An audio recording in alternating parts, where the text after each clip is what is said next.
Okay, welcome to the third round of Rilton Cup.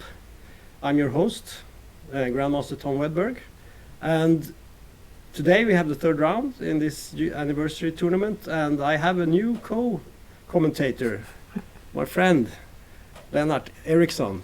So welcome. Thank you. Yeah. So say something about yourself in chess. I play for a long time. Have a yellow 2000 about and play in the same club like Tom. So I'm from Stockholm. Yeah. You know you have a nickname. Lelle. Yeah, and also you have an addition to that, Lelle Superstar. They say that. Yeah. So explain that. Why? Why? I don't know. I do good results in team match and play in Euro Cup, and they like me. I don't. Everywhere I go, they say superstar. Well, that's nice. So we have a superstar on the show tonight, and I think we should go to the games. What do you say? Yeah, we do that. And also one new thing for today is that we would like to get questions on the chat. And Lelle has kindly said that he's going to check the chat all the time. So any questions from the audience will be answered if you just write in the Twitch chat. Okay, so Lennart, we should start with board number 1, right? Yes. And we have it here. It's the Swedish young international master Milton Pantzar playing against the Norwegian grandmaster Frode Urkedal. So let's go from the beginning, right? Okay, let's see. So we have d4, e6.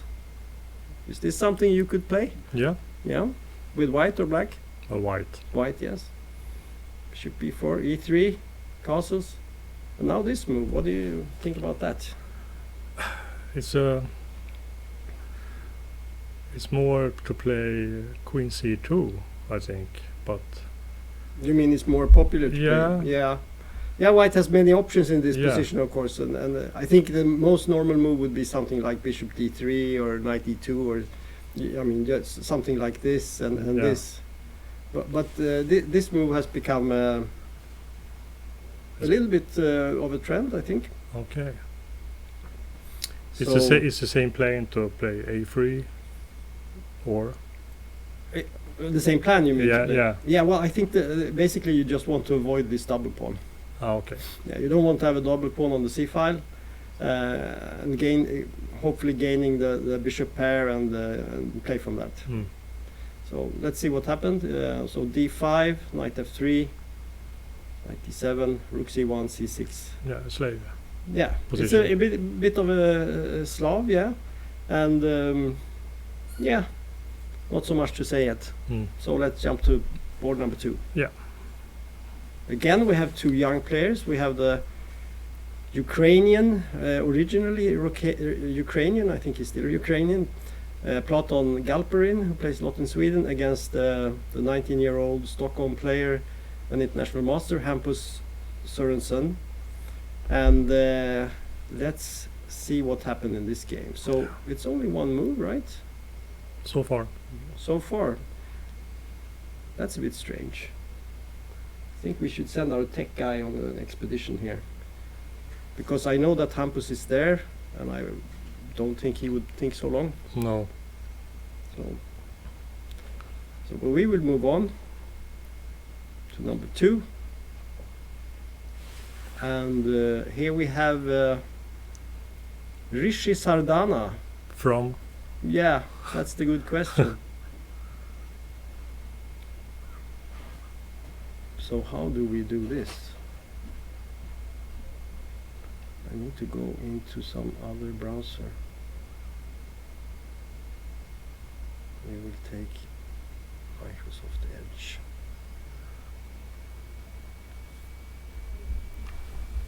So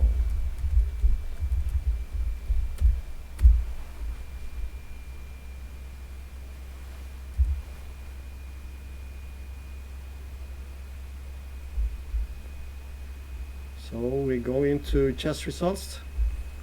We'll go to the Rilton Cup. And let's see now. What was his name? We take the alphabet list. And we go back here. So we have Sardana. Rishi Sardana. We will find him here. We go to the feeder site. And it's an international master from Australia. Long way. And he was born in 1997, so he's 25. Yeah. Not one of the youngest participants. We have one guy who's 15 playing in the top group from. He was from Taipei, I think. And but we have an interesting meeting here between him and this Jesper Tybo, who is a Danish player, and we can check him also while we're going. And he's 99. He's a grandmaster, and he's only 23. Yeah. So we have an interesting meeting here between two young players. And let's check it from the beginning. E4, C5, C3. Yeah. I think it's called Siciliana pin. Okay, yeah. Something like that. Yeah. Or the C3 Sicilian. I usually just say C3 Sicilian. And E5. E5. Yeah. What's the point? To have a position on D4? Yeah, just counter White's attempt. I think the basic idea for White when he plays C3, like if Black does nothing, of course White wants to move up the pawn here and get this very strong center, and then you play from that. But Black says, no, I also want to have something to, to say. So it's a fight about the center. Yeah, I think in this position something like this would be very normal. Because if there is a problem for Black here, I guess it would be this square D5. Yeah. So if White could control that, maybe he can squeeze something out of this position. But a knight on the B1. Yeah. Want to on C3, or? That's true. That's so the pawn. I mean, if you don't take on D4, like change something. You would like to play knight C3, and he played bishop C4. Yeah. So, okay, that's that. So should we go back and see if anything has happened here? Yeah, 2 moves. 2 moves. Okay, so let's go to board 4. Here we have this young, I think he's a young Finnish player, Toivo Keinonen. Yeah. He's high rated, 2508. And he plays Vopala, Pranet. I think we have to check these guys out. So we go here. We go to chess results. And we start with the Finnish guy. Let's see where we have him. There we have him. So he's 20, international master. Yeah. And then we have this Pranet. Sounds Indian. He's from India, yes. Yeah. And he's a young guy. Yeah. He's only 15 years old. He's an international master. Yeah, all these young Indians. But the last year we have a lot of players from India. Yeah. So they have found this tournament and they come here. Yeah, it's fascinating. It seems to be a wave of chess interest in India, which is nice. So let's see what's happening here. Okay, let's start from the beginning. So the young Finn, he played C4, C5. And we get one of these slow English. It's a long game. Games, yeah. This is the long game. Knight F3. Yeah, this is the position I've had many times with Black. And of course, one of the plans is to play E5 here. Yeah, and D3, yeah. A3. Yeah, and so that's a possibility. Another move, of course, you can just play like white, just put the knight here. Well, he plays d6. That's a very flexible move. He retains many options. I mean, one option is to continue with e5, but there is also the possibility to play e6 and then put the other knight on the e7. So many possibilities. But I think we should move on because this is still in the early phase. Yeah.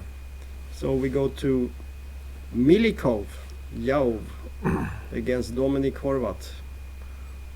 Milikov, Yov, it seems it could be like maybe Israeli, but I think we should check him out. And Horvat from Hungary. I think he's German. Let's check it German, out. okay. But we will check it out. Yeah, Let's start with So we have the Milikov. There are two Milikovs playing here. Yeah, Israel, international master. 2004, 18 16... 18 years. 18. So, yeah, 18 years. He's also an arena grandmaster. That's a new title. Okay. It's new for me Yeah, to hear. yeah. FIDE has. They have actually started giving out online titles. Okay. And he has obviously played in the online arena. And he's an arena grandmaster, the first such person I've ever heard of. That's interesting. Okay, so there we have him.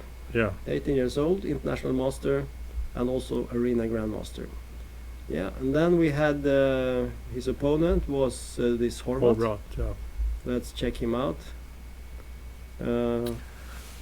Yes, here we have him, Dominik.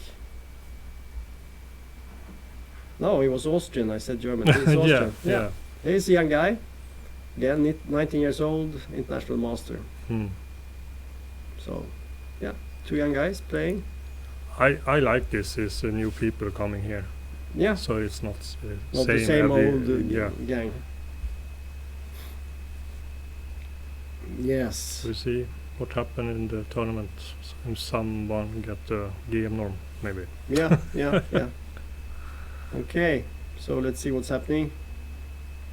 So here we have a Queen's Gambit, the Ragozin line with bishop to b4, Queen a4. We have seen that in some earlier round also. Knight c6, e3, castles, bishop d2, d8. Okay. e2. He retreat bishop. Yeah. In an early game, we were checking. Black chose another line. It's possible to take on c4 and put the bishop back to d6 and play e5. Okay. But here we have a different plan. Yeah. a3, h6, a6, h3. Yeah, all the a3, a6, h3 and that's interesting. What does that signify for you? What does that mean that they play these pawns? I think they are waiting for what another player want to do. Yes, show me what you have. Yeah. I have nothing.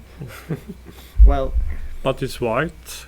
He wants White wants he wants to wait for d takes c4. Yeah, because the bishop are coming out.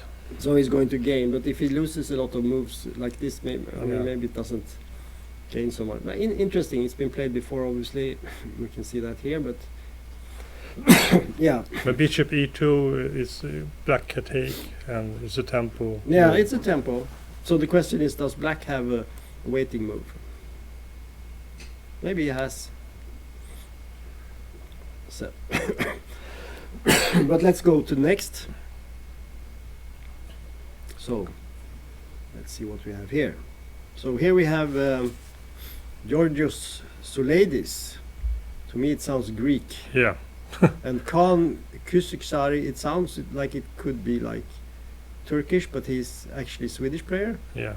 Plays in Sweden. And we will check out Souleidis. What can we do? Yeah, let's see who that is. to lay this. Okay, somewhere here, or down here. There we have him. Georgios. Yeah, he's a veteran. International master. He's from Greece, as we said. He was born in 72. He's 50. Yeah, he's 50. So. And Khan, he was international master not so long time ago. Yes. And he's had a very good year, I think. He has played excellently. Yeah. And we'll see. His rating is now close to 25, and he's only 19, international master. So this is clearly a interesting game between a veteran and a newcomer. So let's see what happened here. Sicilian, the Rosolimo,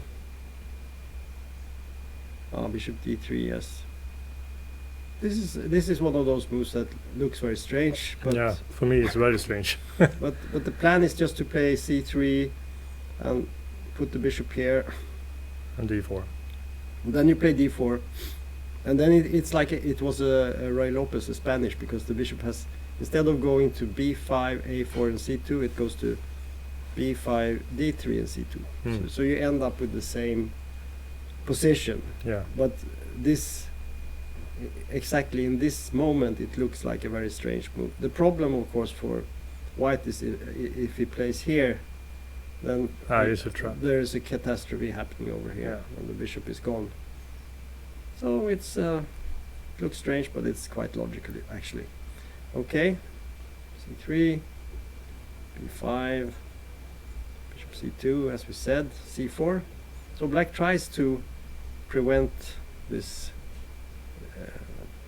d4 getting the strong center. Let's say black played something else here. Let's say, I don't know, g6.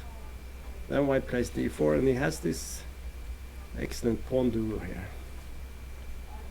And when we start playing as juniors, we learn that you should strive to get these pawns, and if you do that, everything is fine. Yeah. So, but black stops it. He plays c4. So white has to take action. He plays b3. Take. Bishop b7. Yeah. Well. So now white have d4 now. Now he can play d4. So I don't know if c4 made such a big difference here.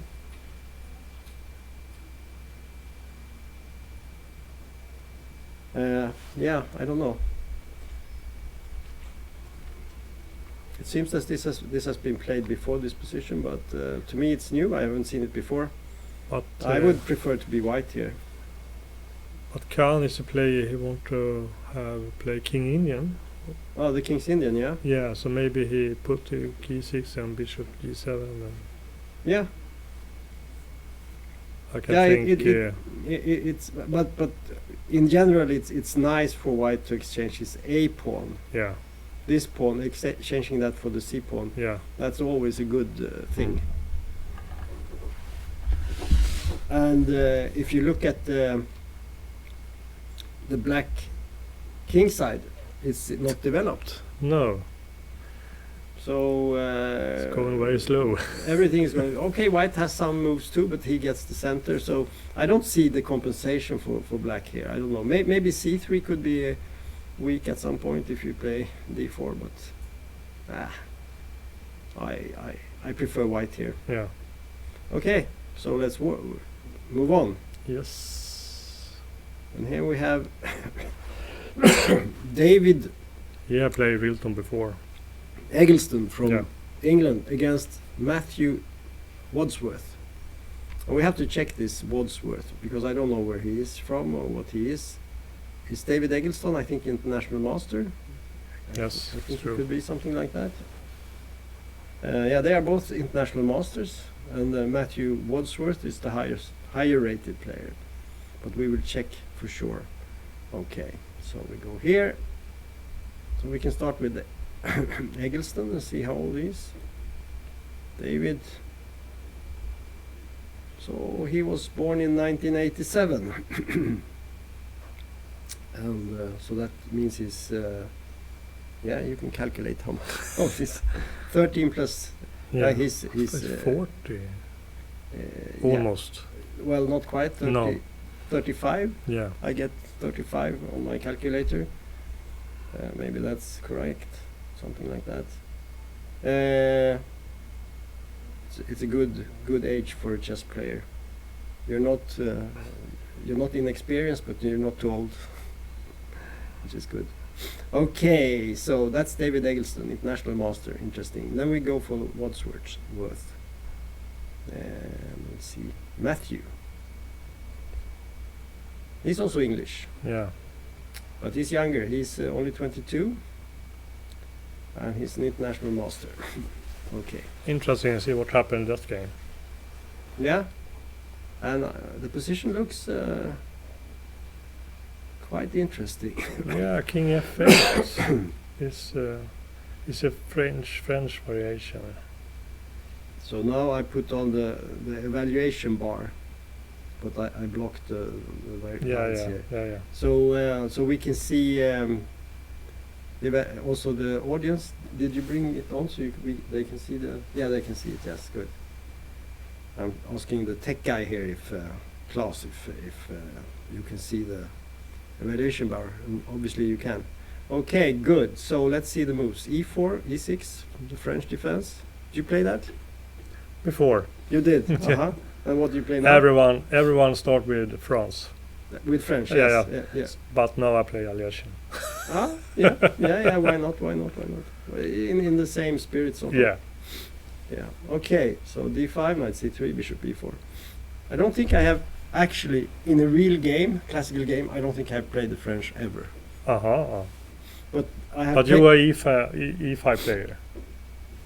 I have played many things, but I played the Sicilian, the modern. I also played the Alekhine, like you, and I also played the Pirk, and so on. I played many openings. But why don't French? I've always been on the white side of the fence. Okay. So I played this position hundreds of times, but with white. Okay, so let's see what's happening here. So this is called the win-over variation. Bishop B4, C5, classical A3, and now the most typical move I would say is to take on C3 here, but black plays the sort of the alternative line, which is to go here, and then white plays B4, which looks a bit strange, but it works tactically. So if black, it looks like this would be a very strong move, but then white jumps, threatens to check here. So black takes a check here, and then you block with the pawn, and you cannot allow this check. It's just too bad, so the bishop has to go back.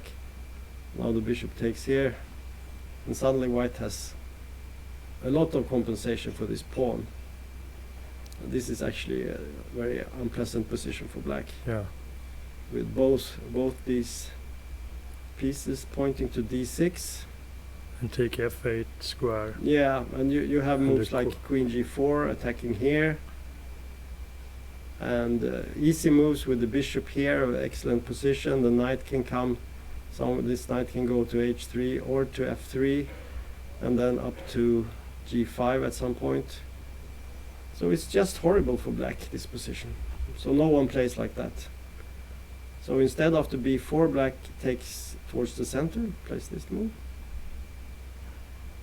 And now it's perfectly possible to play this move, to go here. And then black has to go back, and then you play things like F4 and so on, and finally you might take on C7 or on D4, depending on what happens. But white played a more tactical idea, also fully playable here, the main alternative, Queen G4. And of course if you take the knight, then we take on G7, and later on H8. So King F8, protect. Knight b5, there we have it. Bishop b6, knight f3, c6, bishop b2. This is typical in this line. Black takes on d4 and white doesn't take back immediately, but it just piles on with more and more pieces, and finally you take it. So here. And then h5, queen g3. And we have a theoretical position. I can see that there has been a couple of games with this. I say there is one game with Bengt Lindberg, who is actually playing in Rilton Cup. He played this with white some years ago, not so long ago, 6 years ago. So this is, but there is also a top game between Petr Leko and Daniil Dubov in this position. Yeah, I think white normally has. Maybe I'm a bit biased, but I always feel that white is slightly better in the French defense. But black has counter chances, so it's not without play for black. Okay. But so this variation with the king f8, I'm very bad on it. So you don't like it? I know I don't like it. Yeah. But my experience with white is that it's not so easy to do anything against this king on f8. In long term, there is a problem with the rook not coming out on h8. Yeah. So this rook can be weak. The king is also slightly weak. So there are some problems for black, but it's not easy for white to immediately do anything. You can try to attack on f7 here. Somehow you could try to play some queen f4, knight g5 stuff, but usually black has some counter. He can put the knight on g6 or protect somehow. So it's not so easy. But I agree with you. I also think that white is better, but it's not the end of the world. So shall we go to the next game? Yeah, we do that. Yeah. Okay. So here. And we should add that these players have all 2 points, right? They have won 2 games. Yeah. Which is quite interesting. So this round is very. See what happens. Yeah. So this is an important round. How many? You said how many players had 2 points? Was it 16 or 17? I don't remember. Yeah. So, like the people we have seen so far, they all have 2 wins, which is a very good start. And also for these 2 guys, 2 international masters, it's a guy named Ido Gorstein against Georg Kilgus. Is Kilgus from Germany, maybe? Maybe. Gorstein could be maybe Israel. He's Israel, yeah. So just to be on the safe side, we are going to check these guys. Okay. So, excuse me. So we start off with Kilgus, maybe. There we have him. He's Austrian. International master, born in '76. So, yeah, not one of the youngest. And we have Gorstein. Ido. He's international master from Israel. Yeah, and young. Only 20 years old. Yeah. Interesting matchup. And we'll have to see it from the beginning. I was actually in the tournament hall and I saw them play the first moves, and I sensed that this could be an interesting game because of the opening. So we see, and here it becomes much more open, and we go here. And I think now we are in the, I think this could have been a Caro-Can. Aha. You know, the Panov. Panov variation. Yeah, with g6, which is a line. There is also this position with the pawn on g7 and the bishop on g4. That's maybe the most well-known position, but this is also a line. And now we see one of these tricks after knight take. White does not take back. Instead he plays this move. Because if you try to save the knight, let's say you would go here, then things start to happen in a bad way. And now I think you can just simply maybe go here, here, and probably you put in another check here, and the king has to walk the plank and check. Or maybe you take the knight, I don't know, is it mate here or is it not mate? Maybe I have taken it too far here, but it looks good, right? You have to go here. Yeah. Is it mate or is it not mate? Maybe I was a bit hasty here.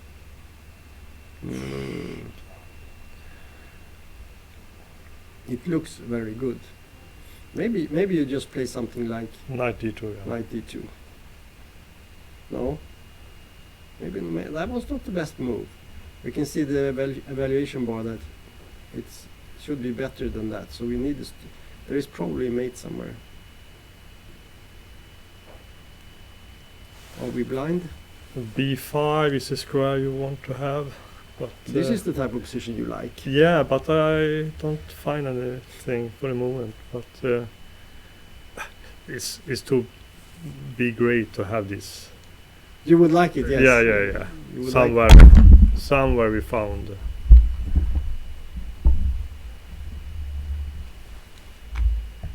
Yeah. What happened? Everything fell. Okay, here we are. Okay. This is the wrong. Broadcast round 3. Yes, I know.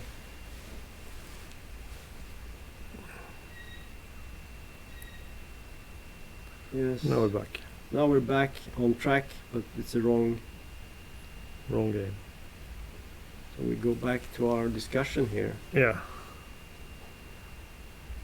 So, yeah. When it took on c3 and bishop c4. We need to find the mate. We cannot just leave it like that. It would be... Okay. We have to check this. We're not giving up. We have to learn to play chess. Check. Here. You could take the knight and just win. Yeah. But you were the quick way. That's not the gentlemanly way to play. The gentlemanly way to play is to mate, right? Can you play Bishop d2? No, that's something. Shouldn't it be just checks and?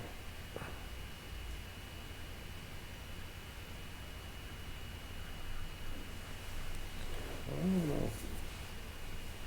Knight d2.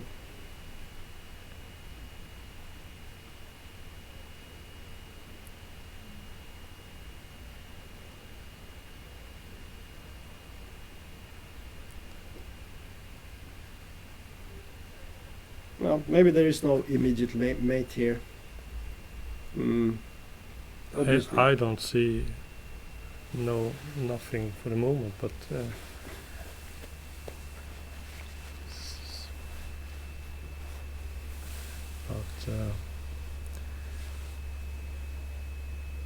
it should be. Yeah. Should we just have a quick look at the main line here? Queen a3. Okay. Oh. Well, I think actually the computer says that a4 is a very strong move. And of course it's a strong move. It threatens mate. Yeah. And let's say you play a6.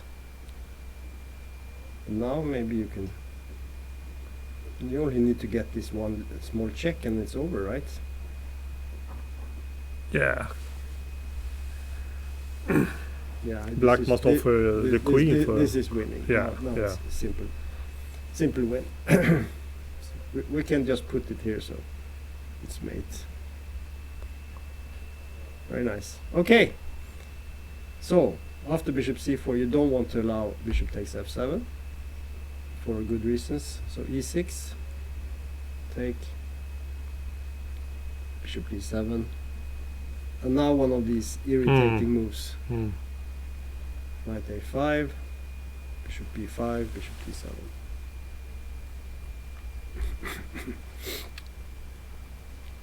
Yeah.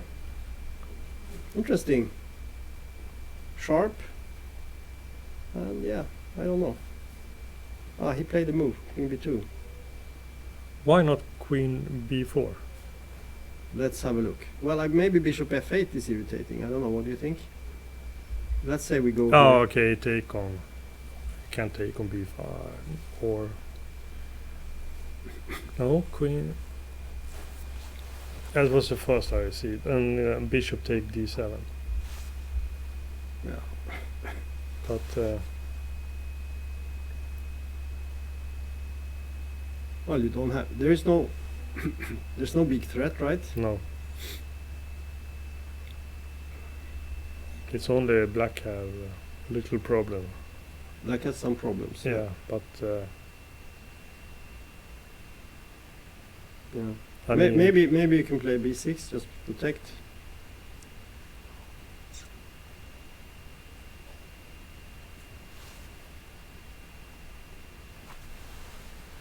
But he went for Queen B2. Mm. Yeah. We have an interesting point there if you look at the times. Yeah. Yeah. We see that the white player has used a half hour more. Yeah. Which is and black have think about 3-4 minutes, and yeah, he sure had this position up before. I would guess that the black player is more prepared for this. Yeah. Just looking from the times. But white has a good position. Mm. So if I had to play this, I would take white. Okay. But I would take white's time. No, black's time, I mean. Okay. So I think we've seen now all the guys with the 2 points. Yeah. So, okay, Queen B6. That's an interesting move. Yeah, bishop take, king take, and you want to change.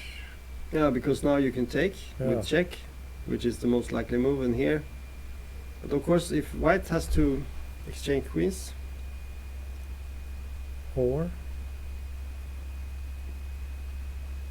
But the knight on the a5 coming to c4. Yeah, that's the point.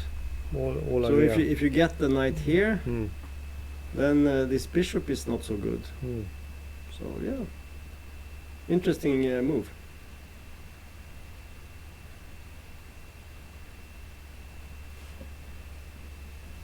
So what would you play with white here? You're an attacking player. You don't want to exchange queens. Or no, I don't. Maybe I play queen c2. Oh, yeah. Sorry. Queen c2 I play. I think. Yeah. I want to play rook b1. And knight c4 is not work. Yeah, it's work, but it's a queen a4. Maybe this.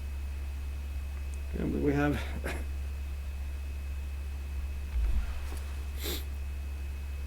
But now black get his chance to. If you get the knight to c4, it's not so easy for white to prove anything. No, I think black is okay. Yeah, I think black is maybe better here. Because both the minor pieces are very well placed. Yeah, c3 pawn, like, yeah. And better pawn formation. White's pawn formation is not so strong.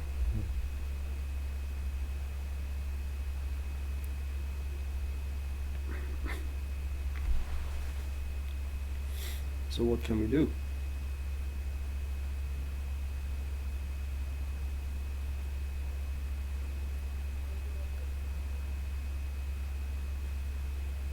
Should we play something like Queen E2? Is that an idea? Same idea like yours, but we keep this for a moment. Maybe we can put the bishop on C5 at some point. And then if we just can castle and play rook B1, because we must use the king, right? Yeah. Okay, castle. Yeah, but it's black. It's black. We play queen here. Yeah. And then the question is, what does black do?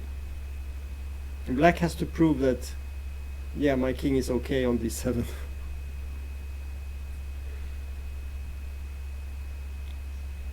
But normal would be to play a move and prepare for knight c4, right?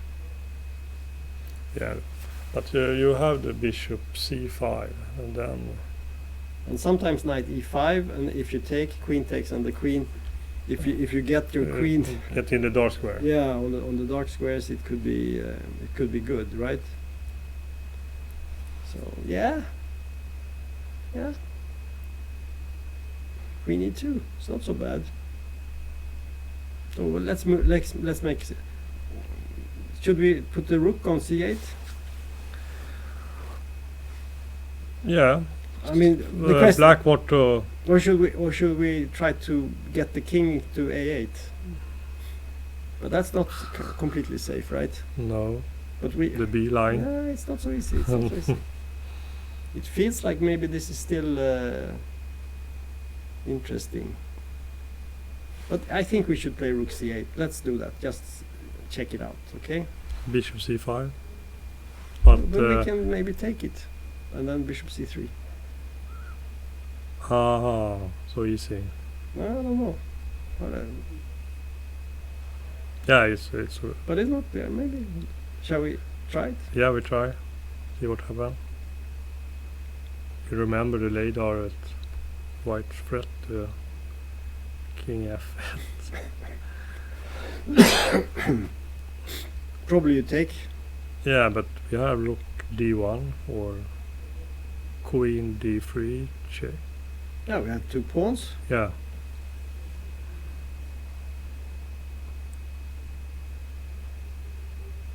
It's not clear. Hmm. Probably white is better, I would say. And the evaluation bar, we can see it's still in on the white side. Yeah.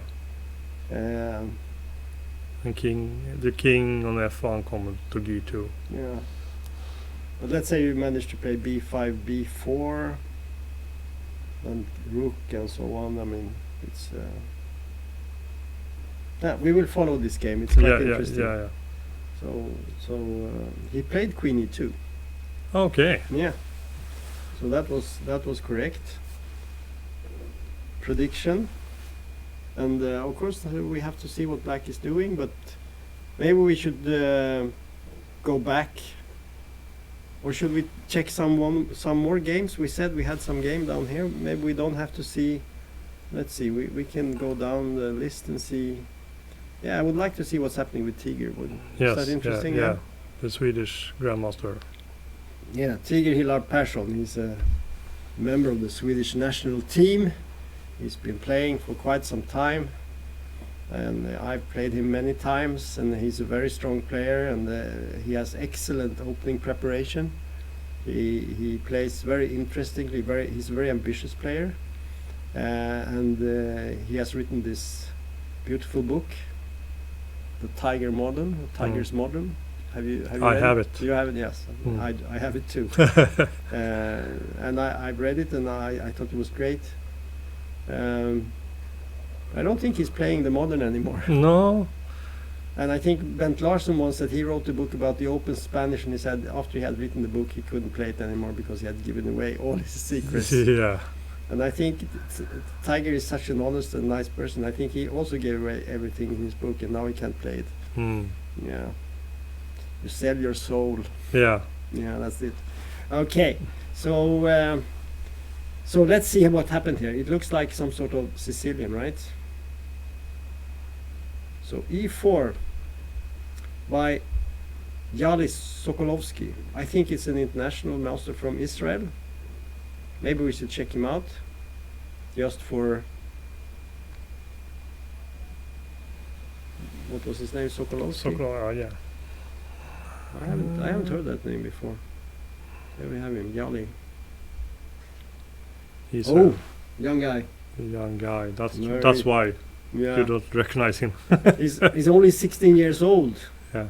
And he's an international master. Wow. Yeah.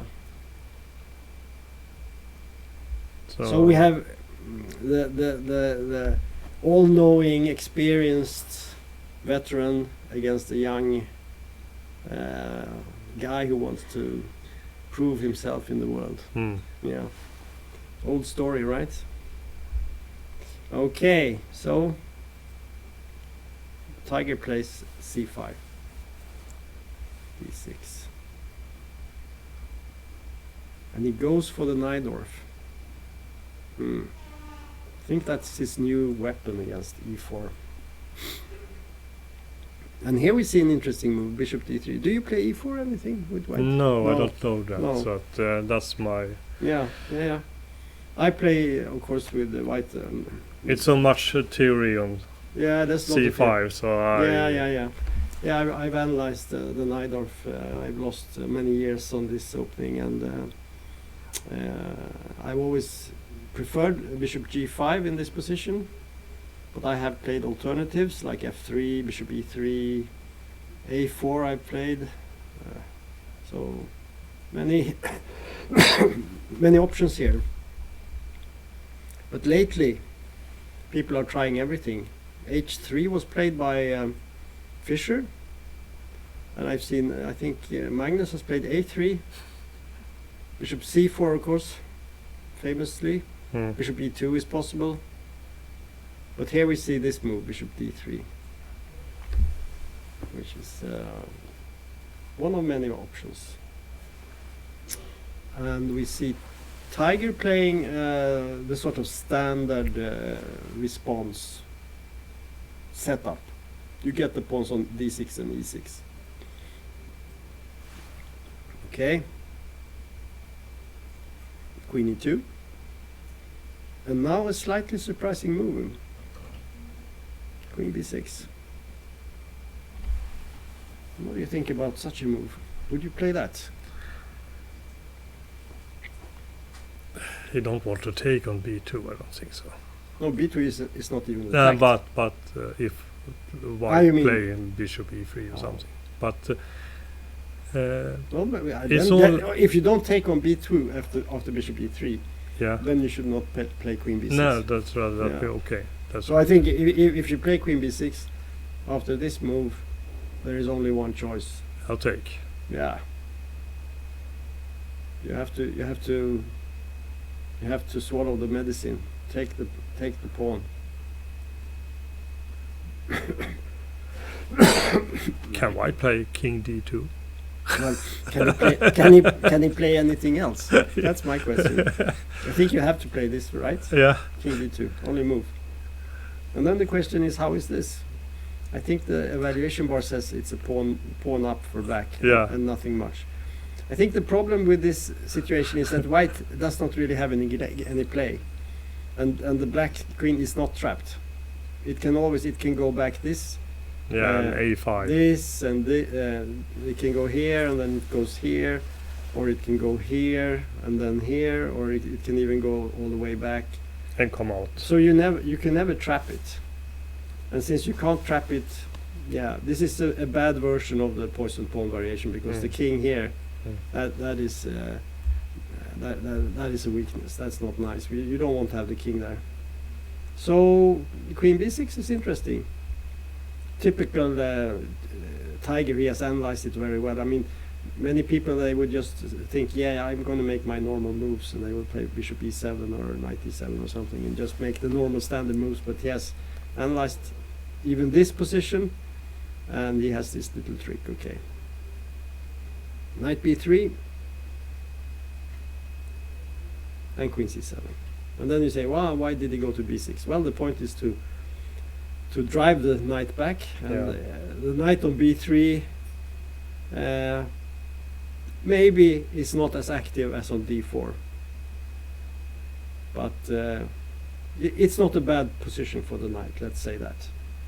Okay, and now bishop e3, knight c6, a4, preventing b5, b6, castles, bishop e7, f4, castles. Rather typical hedgehog position, you could call it. Yeah, exactly. You know, Ulf Andersson in the 70s and 80s he always played with these pawns like this, the hedgehog. And the point is that the pawns control all these squares. So it's not so easy to white to get over this barrier. It's like the spikes of a hedgehog. It prevents you from doing anything. But that's the good side of it. But it's not so active for black, of course. But sometimes black can get some counterplay. Maybe at some point you can go d5, or you can. Sometimes you try to start with e5, and then after you have fixed the pawn on e4, you go with d5 to break up the open and open up the center. But in this position, it's far off. There is also this break with b5 at some point. But we can see that white is also very well prepared here with all the pieces. So the question is for white, what should you do?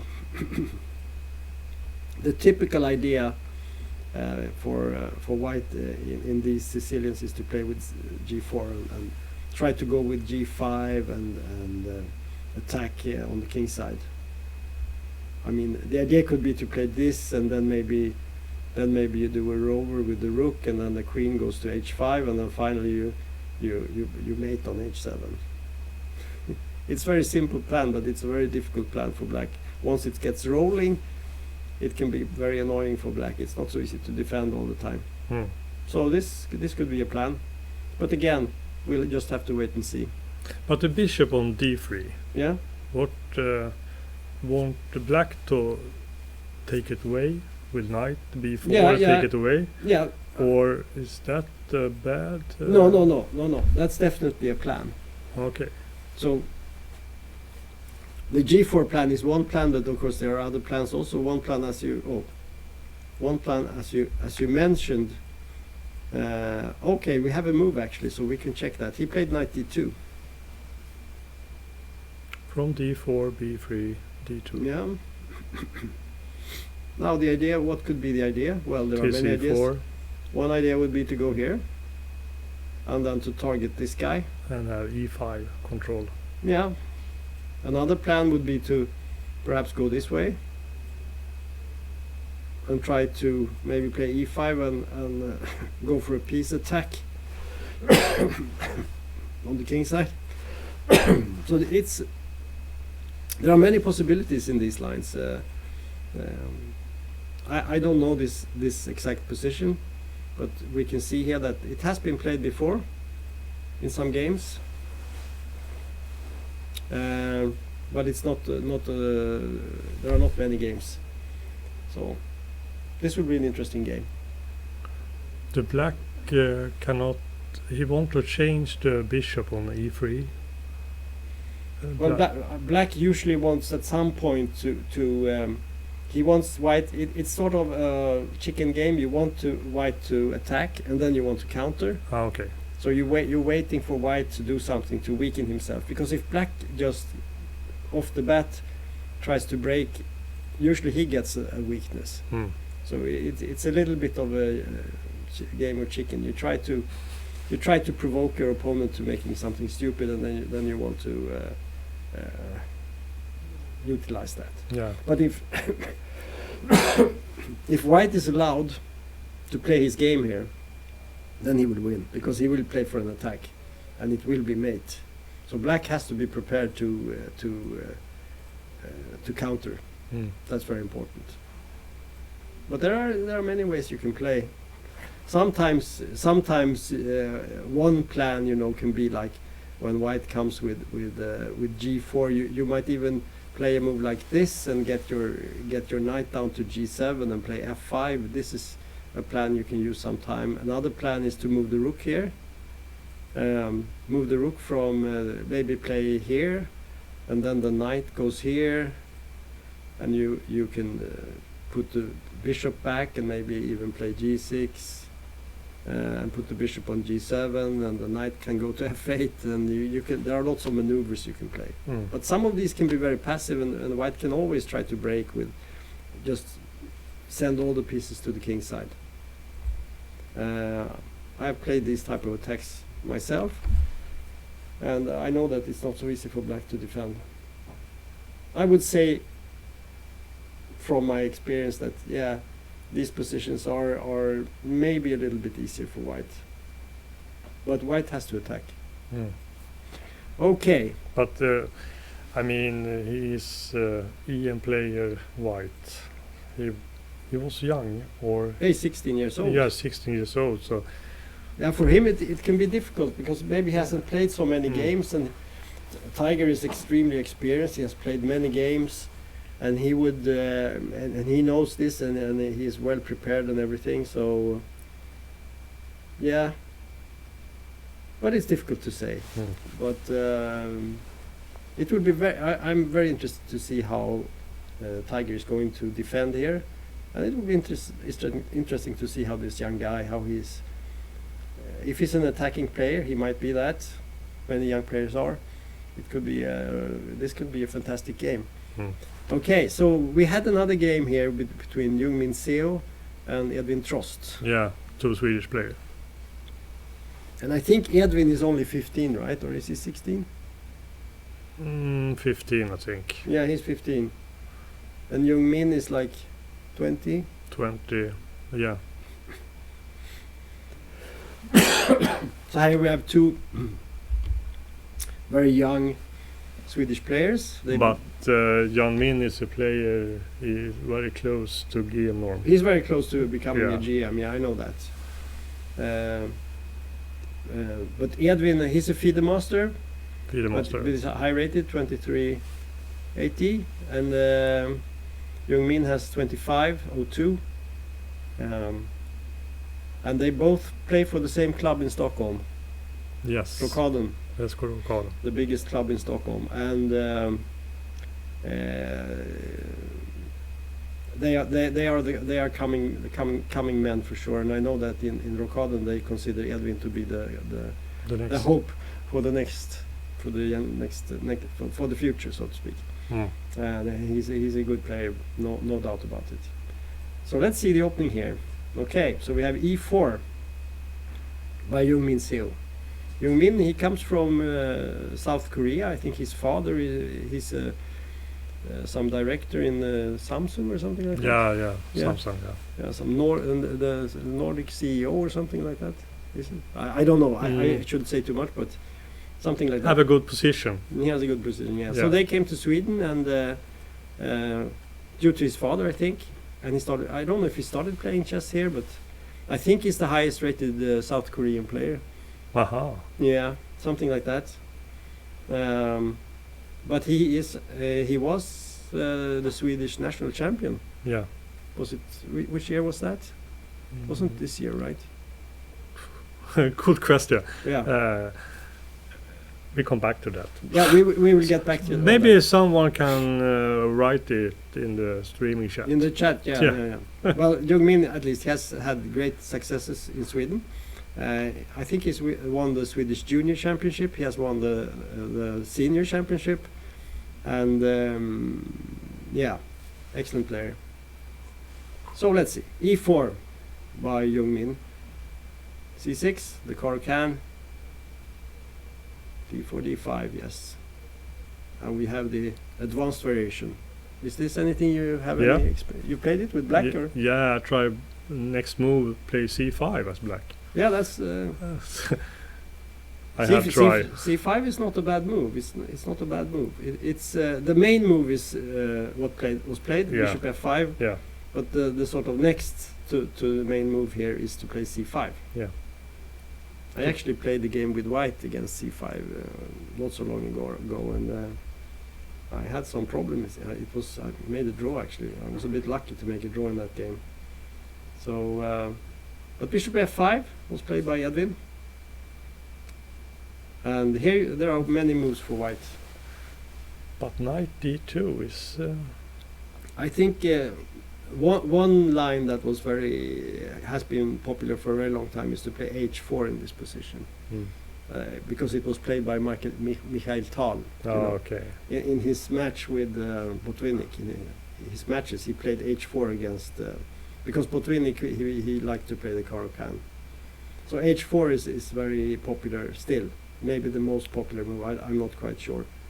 Well, knight f3 also. We have the short variation, or short defense, someone has called this move, which is maybe not so nice to call it a defense when white plays it, but the idea is simple. You just play knight f3, and then you put the bishop on e2, and then you castle.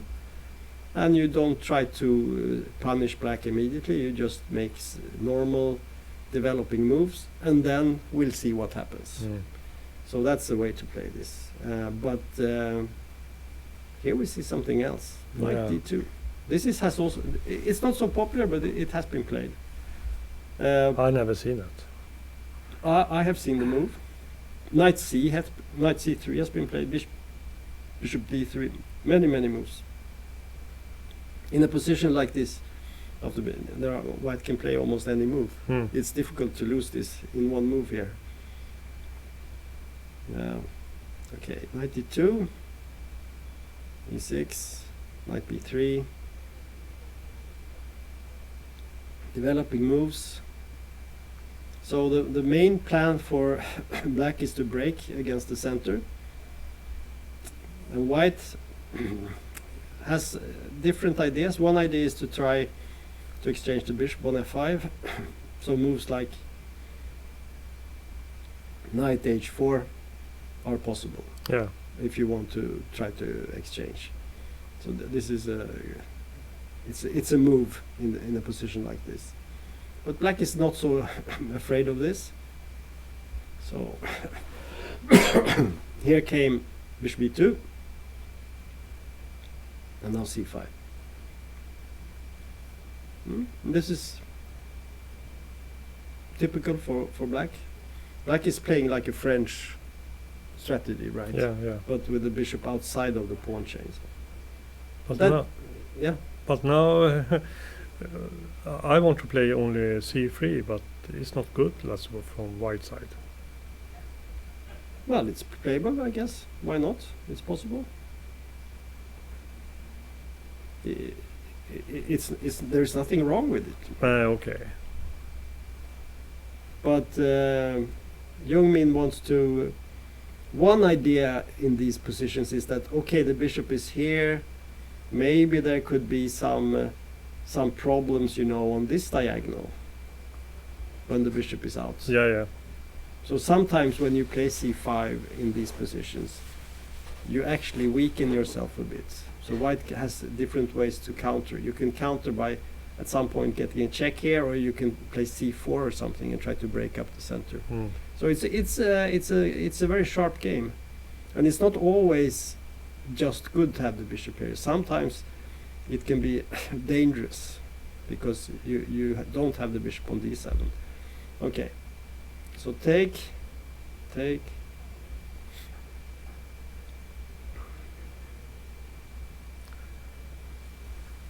Yeah, normal moves. We don't have to say too much.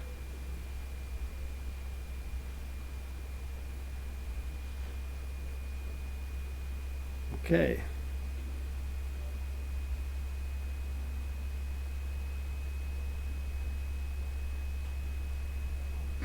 What happened?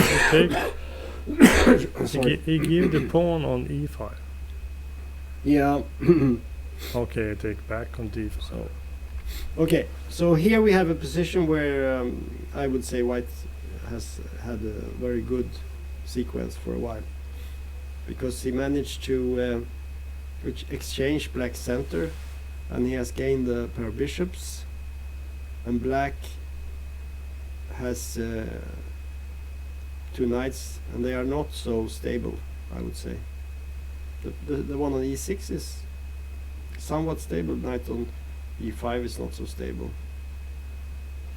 I would give white a clear advantage here. Yeah, for the bishop pair too. Yeah, better pawns and structure better pieces. Yeah. So black has to compensate by playing very actively with knights here, try to hopefully exchange one of the knights for a bishop, but even that won't help. I think Edwin has been much too active. He hasn't played. I think if we go back a few moves just to see here, where here he played c5, I'm not saying there's anything wrong, but as I said, black does not necessarily want to open the game too early. So sometimes in these positions you try to prepare, and you can play move like a6 and maybe e7, knight e7. There are many preparatory moves you can play before you can even play a move sometimes like bishop g4 to exchange on f3, and this could be a move, and this could be a move. There are many moves you can try, and then maybe get the knight up here, something like that. And then in the end, when you play c5, and maybe even play the bishop to e7, and so c5, you don't have to play it so fast, and maybe that was a mistake. I don't know, but after c5, let's see. So far, everything looks fairly nice. Yeah. But here we can see that the evaluation bar goes up in white's favor. So knight c5 is maybe not. Maybe he should just develop the rooks here and not take action. But he starts taking action. And this knight g6 move I don't like. Why it's a wrong square, or well, but he allows this knight f5, and yeah, he plays for material, but it doesn't work. So some miscalculation here. Maybe he should just a6, maybe.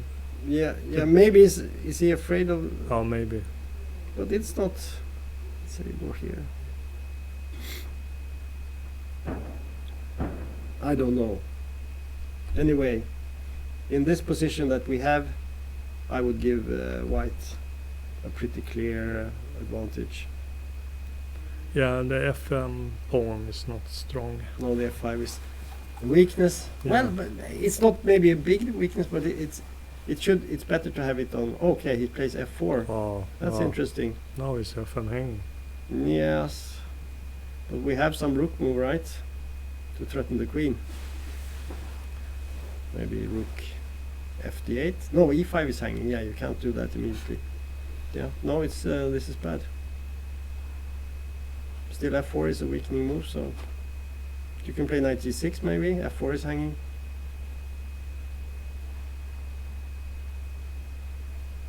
It's not clear. Not clear, no.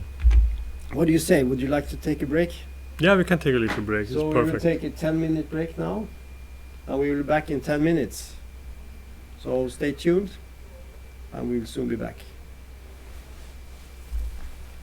Okay. Yes. Det gick ju bra.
Jag märkte när man gick där inne. Man blev liksom. Okay, we are back live from the Rilton Cup, third round, and I'm here with Lelle, my co-commentator, and we are going to go through the games one more time. Yes. We will start with the board number 1. We have the Swedish international master, young international master, Milton Pansar against the Norwegian grandmaster Frode Urkedal. And we were somewhere. Let's see where we were. C6. I think we were here. I think. Yeah, that's right. We said that this is sort of a Slav, semi-Slav formation for black, and we'll see what happens here. So bishop d3, very normal move. Bishop d6, the bishop goes back, castles, and we have an exchange. And e5. The break. The break, yeah, the break counter. Black has to do something. I mean, you have to play c5 or e5. If you just wait without doing anything, then white will come with e4 and maybe even e5, and things get very tricky for black. So e5 is normal, and h3, queen e7, queen c2, a6, bishop b3, king h8, rook f e1.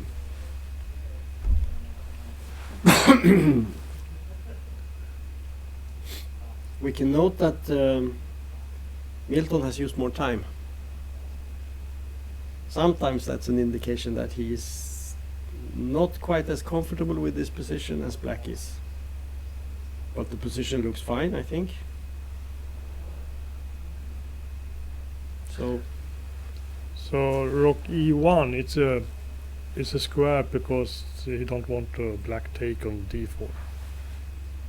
Well, but black won't do that. He want to play e4 if he get the chance. Yeah, I think you nailed it there. I think e4 could be an interesting idea for black, because then the knight has to move. But there's a problem. If black was to move, if black plays this move now, I think it's not so good because of this. Yeah. Because there is a problem here, and the problem here. Yeah. So you would like to play rook e8 here, but then you take on f7. So yeah, I don't think you can do it here. So after rook f e1, yeah. Should we play h6 with the plan of doing rook e8? Is that the plan? Is that something? What do you think? I don't know. Do you play the Queen's Gambit with black? Do you play but I play another variation. What do you play? What do you play? I play a little strange d4, d5, c4, e6, knight c3, and then I play h6.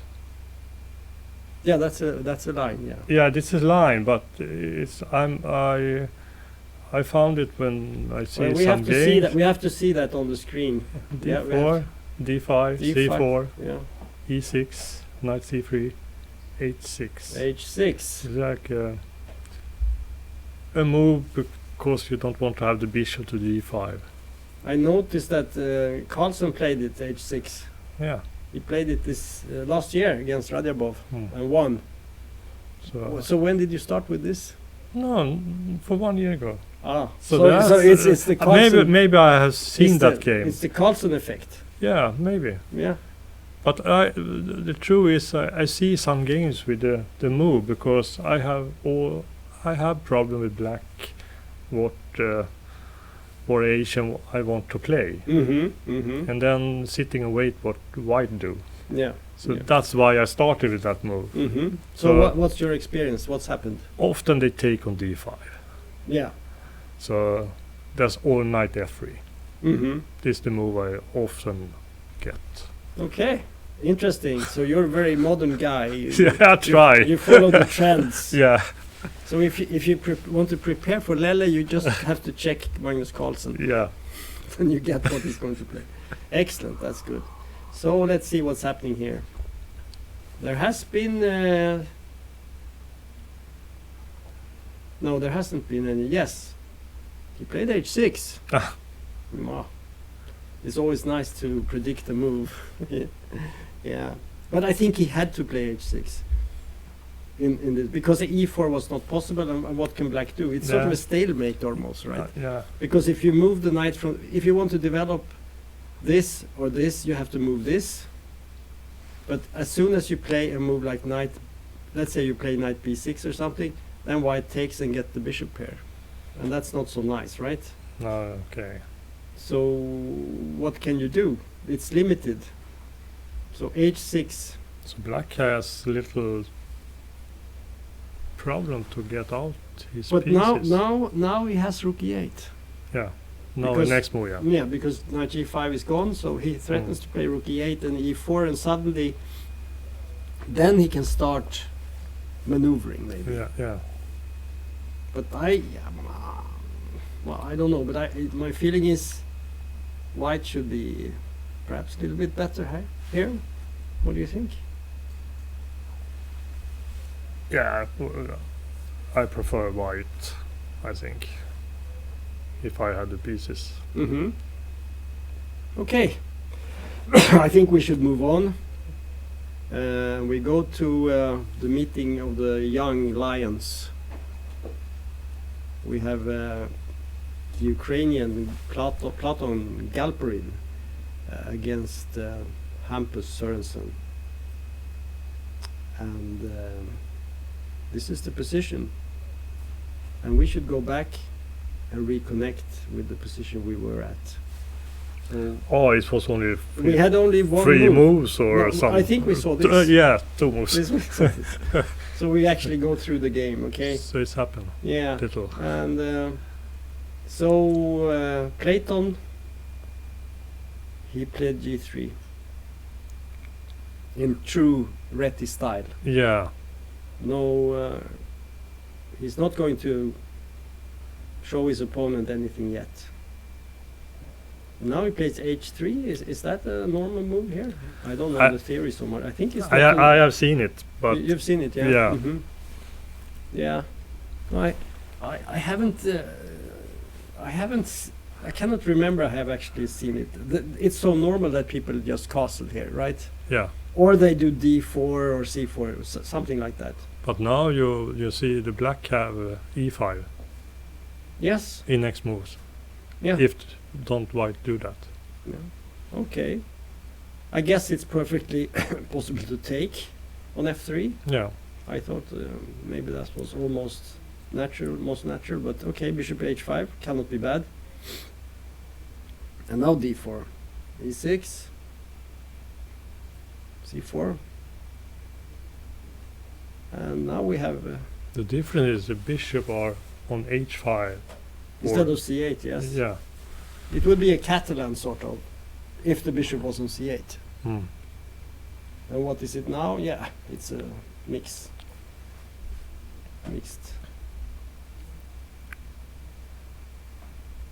Yeah, it's a Reti.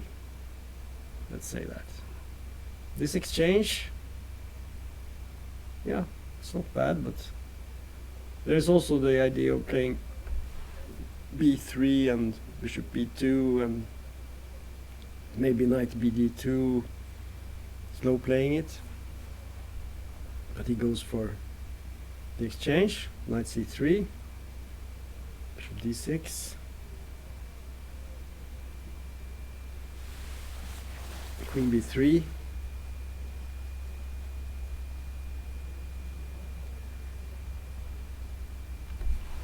Okay, see what happened now.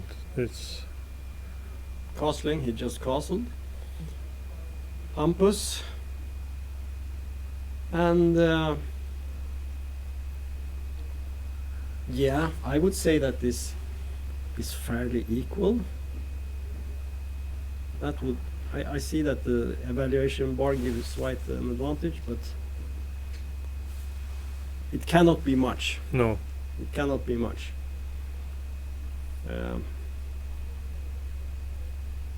not so exciting right now. I think we should go to another game. We will have to come back and see maybe some 5-10 moves from now. This could be more interesting. So let's go. Okay. Yeah. So this is Rishi Sardana. Where was he from? Austria, or he was from. Yeah, or he was. That was a good question.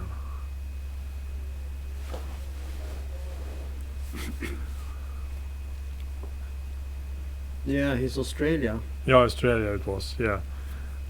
Yeah, and he was 25 years old. To the public, we have so lot of new chess player here, so we have little problem to learn them. It's a new generation. Yeah.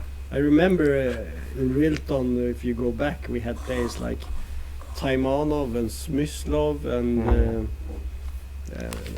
Nick de Furman. Yeah, Nick de Furman was playing. And lot. There were lots of players. And we have some of them. We have Westerinen playing. Yeah. 78-year-old playing in the tournament, which is very nice to see him again. We have some other old timers too, so that's quite nice.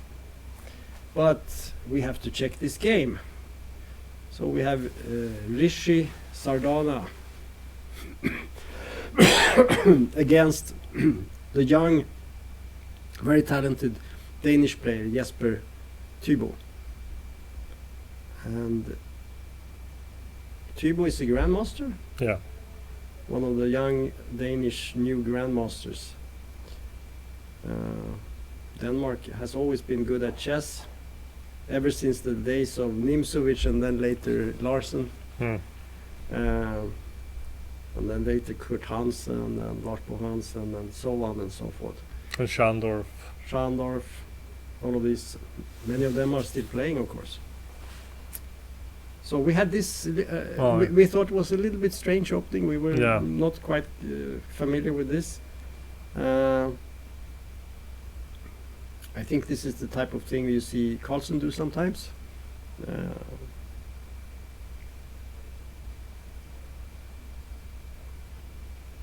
A4, bishop e6. So, but what is the point to have a double pawn on e6 and e5? It's better than only having one. Yeah, but yeah. For me, it's very strange to White have something to play on. Yeah, but okay, I think in principle, as we said before, this this square is a weakness for Black, right? Yeah. You agree with me? Yeah. So Black wants to control this square, and you could also say that, as in the game after bishop e6, if we take here with White, it's not so easy to immediately utilize this. I don't think you can take the pawn. Let's try take the pawn. Let's say we go here. What do we do here? d5 is not so good, then you can take an e5 maybe. I don't know. Queen d7. Queen d7 seems like the normal, yeah. And then if White, let's say White, I want to take this pawn, he plays now we have d5. Now we play d5. So you cannot actually immediately take the pawn, right? It doesn't work. So that's the question. You cannot.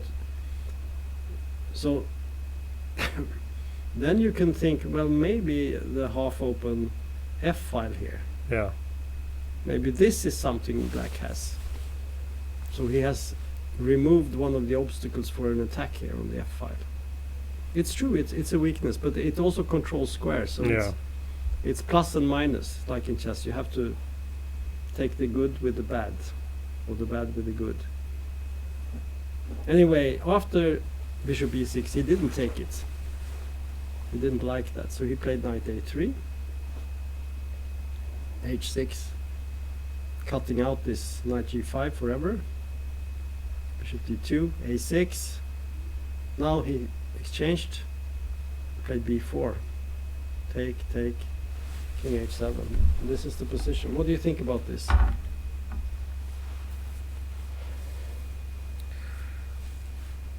White have he can play on the queen side. Yeah. Little more active. But so how would you play on the queen side here? I want to have the queen on b3 and rook c1 or something. Mm-hmm. And maybe b5 at some point? Yeah. Maybe also knight c4? Knight c4, yeah. So let's try something just for fun and see what happens. Queen b3. Let's go to b3 with It's a threat. The queen, yeah.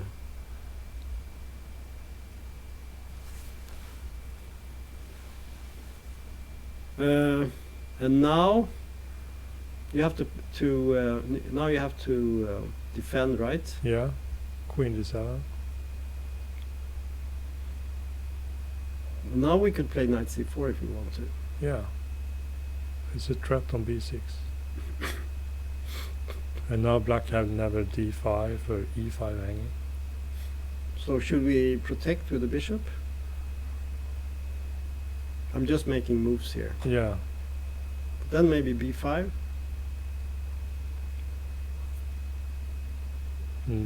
Yeah. That's good. What can black play? Yeah. He cannot take. There are even some small maybe hidden traps here. If you let's say you go here, maybe you can take. Maybe you can even take here because there is a bishop b4 and take the rook. Yeah. Tactical. Yeah. Some tactics. I don't know, but the computer does not agree with me. So maybe I'm wrong. But that's the type of thing you look for this type of thing. Yeah. And we can see that there is obviously some play for white with queen b3. It looks like a good move. I think I like it in principle because you create some threats. And the knight on a3 actually, because as you say, this knight, if it comes to c4 and you can threaten this, that's quite valuable. So let's check it again. This knight c4. Actually, the computer does not like queen d7 at all. And what do you want to do? Queen c8, but that looks even worse.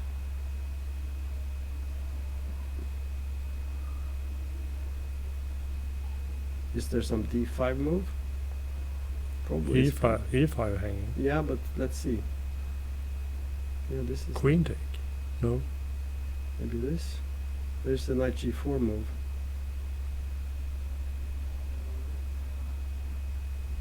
Yeah, this is. And now this is very good for black, obviously. Strange. Should we go here? Well, then d5 might be hanging. Bishop d6. Maybe bishop No. d6. Yes, this is good. And we say we move back. Let's say we go here. Yeah, because knight g4. Yeah. Can we sacrifice?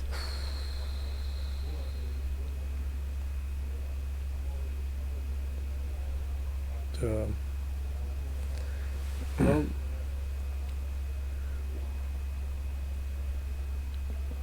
I mean, if we go back, queen h4 looks very strong, right? Yeah, so you must go up.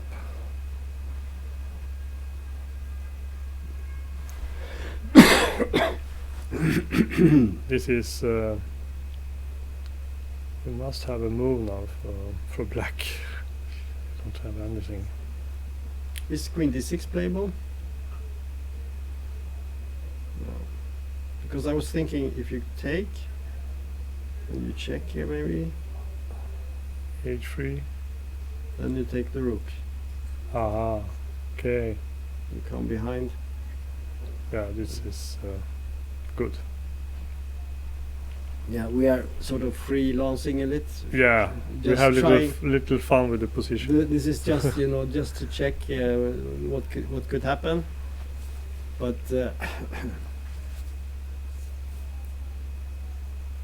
well, I can tell you at least that white played queen b3. So now we'll see. See what happened. Now we'll see what Jesper Tybo is going to play. And we know from our little analysis that he should avoid queen d7. Queen d7 is actually a bad move because of knight c4 and whatever we had with b5. Suddenly white gets the initiative, so this is very critical position. And black has to do d5, I think. I think it's the only good move for black in this position. So now we'll see. I think he will play it. Well, I've seen him play games, and he seems to be one of those guys. He plays for that. He's not going to go into some passive position. No, exactly. No. He prefers to, give a pawn and get activity, but it's not easy to calculate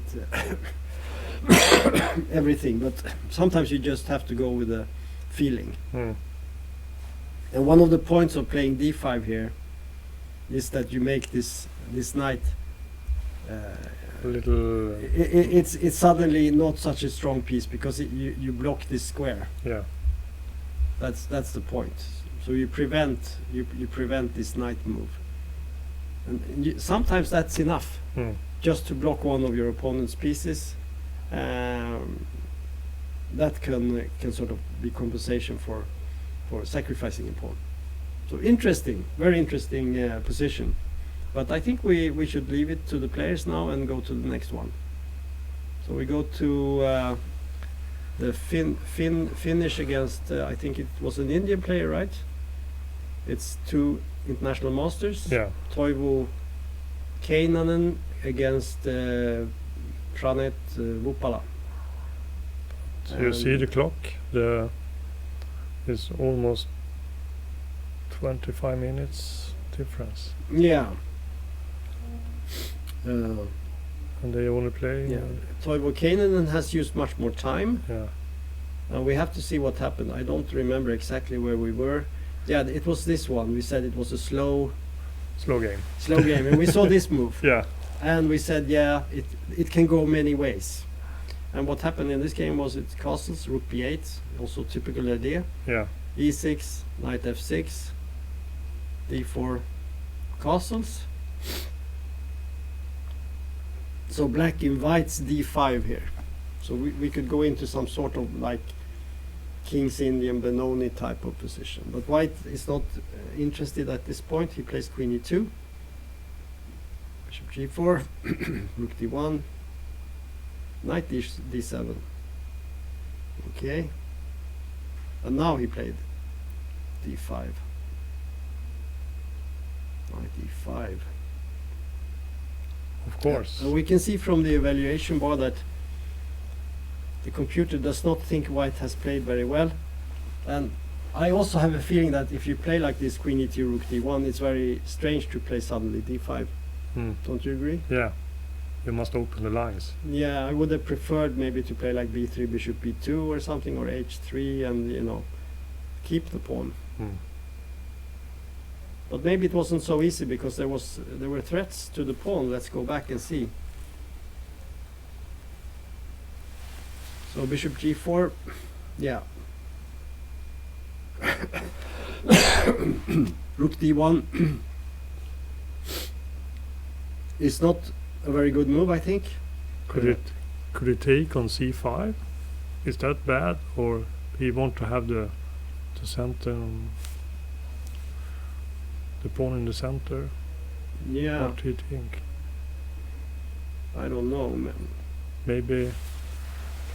After rook d1. No, it's a threat to take on c5. Now comes knight d7. Yeah. So maybe your idea is to take. You could also argue that maybe if you're going to play d5 anyway, why not do it now? That's also an idea. Yeah. Instead of rock d1. Yeah. Just play d5 here. Yeah. Maybe that's. But the computer says no. It's not good to play d5. Okay, we agree. Should we take this guy? Yeah. You see. You are right. This would have been a better choice. But now you could play rook d1 and just play position. No, not the best move. According to the evaluation bar, we shouldn't look too much at that, but it gives you an indication. Maybe play something like h3. just question the bishop. Where do you want to go? So this would have been a possibility. But he played rook d1. And you don't have to make the best move. You just have to make decent moves. So d5, knight d5, bishop d2, a6. Okay. Looks very nice for black. He has b5 coming and he has pressure on f3. Yeah. Oh, that's right. Yeah. Now h3. But that's a pawn, isn't it? Well, maybe you cannot take the pawn, can you? If you take here, take this. G4. No, it's not g4. There is something else here. Ah, you have king h2. Yes, king h2 is the move. So you have only a square on f5 and then you have e4. Yeah. And that's a very nice... the knight on d7 now standing wrong place. It's a little bit unusual that you attack with and you drive it away. Usually you try to trap it, right? Yeah. And the bishop has to go, and then you can choose your way if you want to do g4 or e4. And it's very good, of course, for white. Okay, excellent. So bishop takes f3. Take. Knight takes. Queen takes. And b5. Oh. For a Benoni player like me, this is lovely. This is the dream. You have the bishop on g7. You get b5. The rook's on b8. White has not created anything. And you have e5. Yeah. This is excellent. This is what you want. So white must he has do some wrong in position. Well, he has misplayed it for sure. That doesn't, I mean, sometimes you can play, dubious moves and you have some good plan and you can take a risk. But my feeling is that white has stumbled into this. I don't get the feeling that he has planned this. Something went wrong somewhere. I don't know where exactly, but something went wrong, and now he has to just try to fight. I don't know. Do you have to take on b5? Yeah, I guess you have, because b3 is unfortunately not so good due to b4. Let's look at that. You pick up the rook. White could go for that and try to claim that, well, I get the black squares, but I don't believe that. So in the game, Keinanen took, and he went for the defense.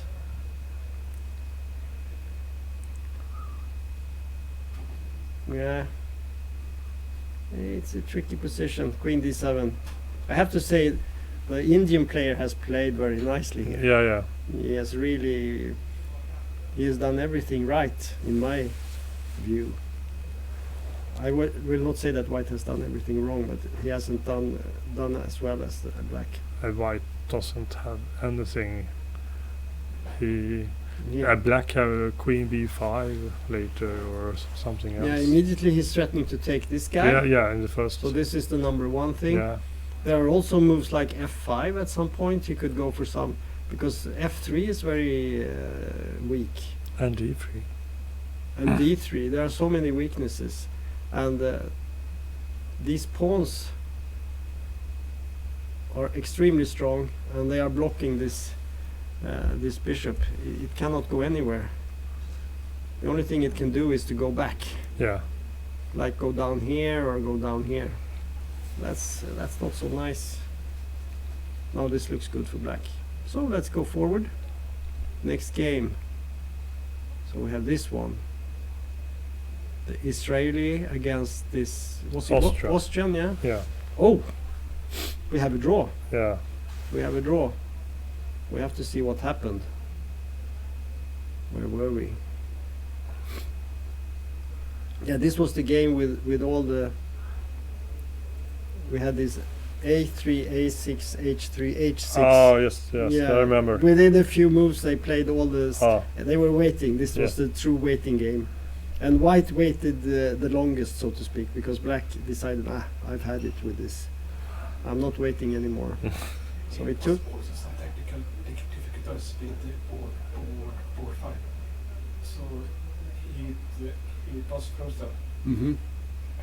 Okay, doesn't matter. We will just look. Thank you. Okay, so e5, and now suddenly we get exchanges. Knight takes d4 is a nice move. Maybe white was a little bit clumsy here, taking on d5 because of knight d4. I don't know. What can you do? You could take on e5 instead, right?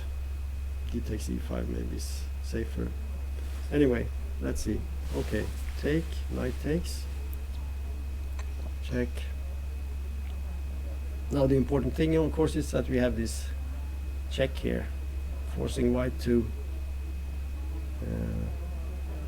somehow protect himself. Should be 2.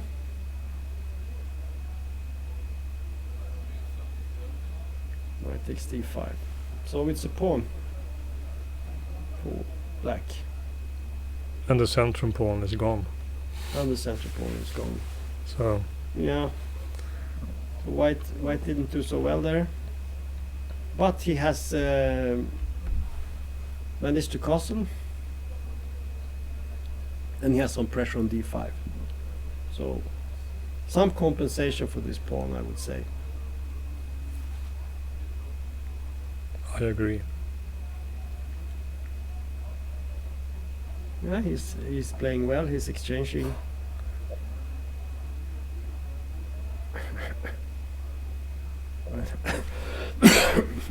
Here he gets the pawn back.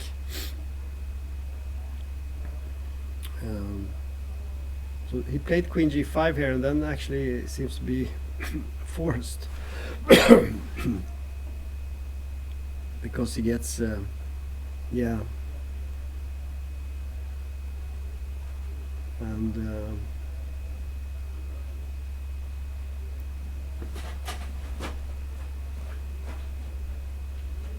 we get a lot of exchanges here, and white has yeah, now it's completely equal according to the evaluation bar, and I think that's correct. After queen e5, black decided that I cannot win this, so he took, and we got a repetition. Yeah. So maybe not the most interesting game, but No. but it had some drama here and there. Yeah, knight d4 was nice. Yeah, knight d4. This was Knight a d4, yeah. little trap. Some But white showed that, yeah, but I'm not going to give in without a fight. And suddenly he started playing much better. yeah.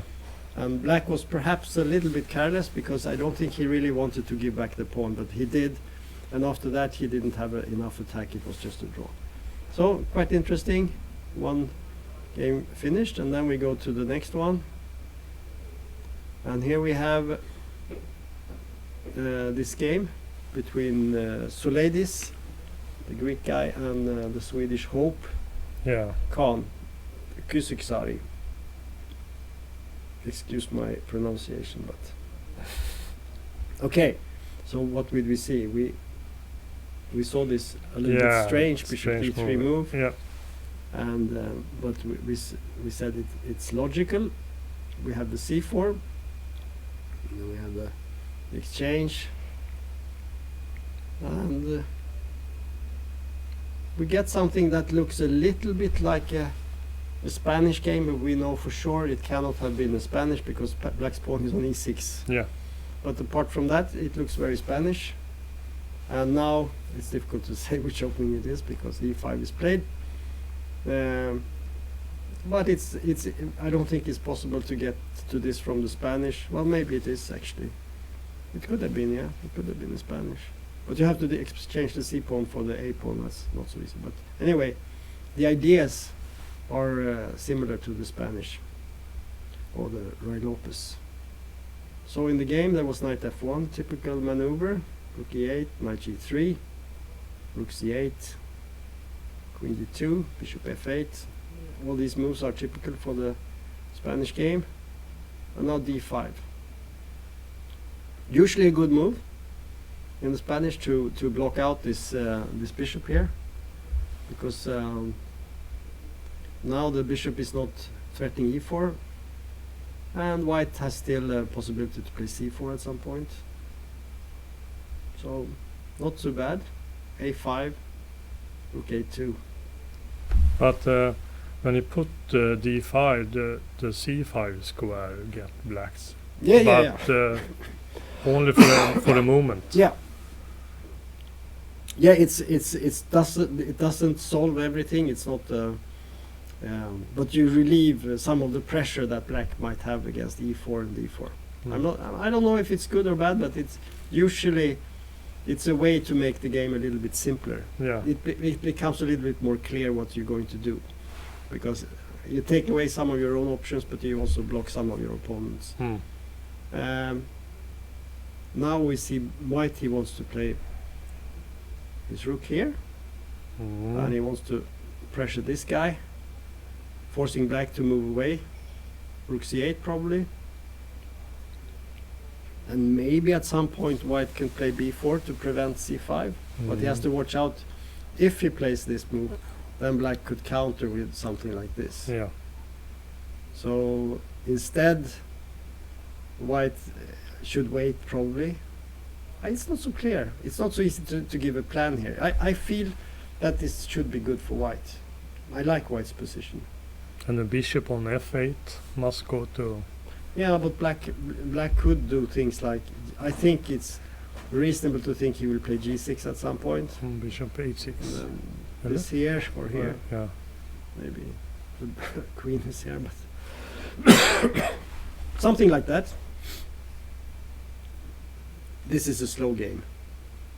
This is one of the slowest games we have. Yeah, so far. So this can go on for forever, I think. So I think we should jump, and we go to the English guy. The English guy against Mr. Wadsworth. He was also English, right? Yeah, so but younger. The two. Yeah, we have the young and the old. And we had this. This is the French. This was interesting, right? We have to just recapitulate what happened. King f8. This is sort of a defining move. Once you've played that, lots of plans are made, and you know what's going to happen. So there was. And then a take. Yeah, and then black had this counter, and he took.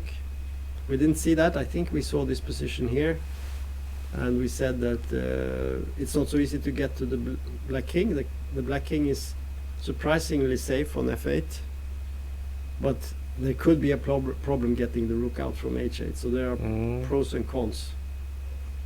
So take. Yeah, he plays. He goes for the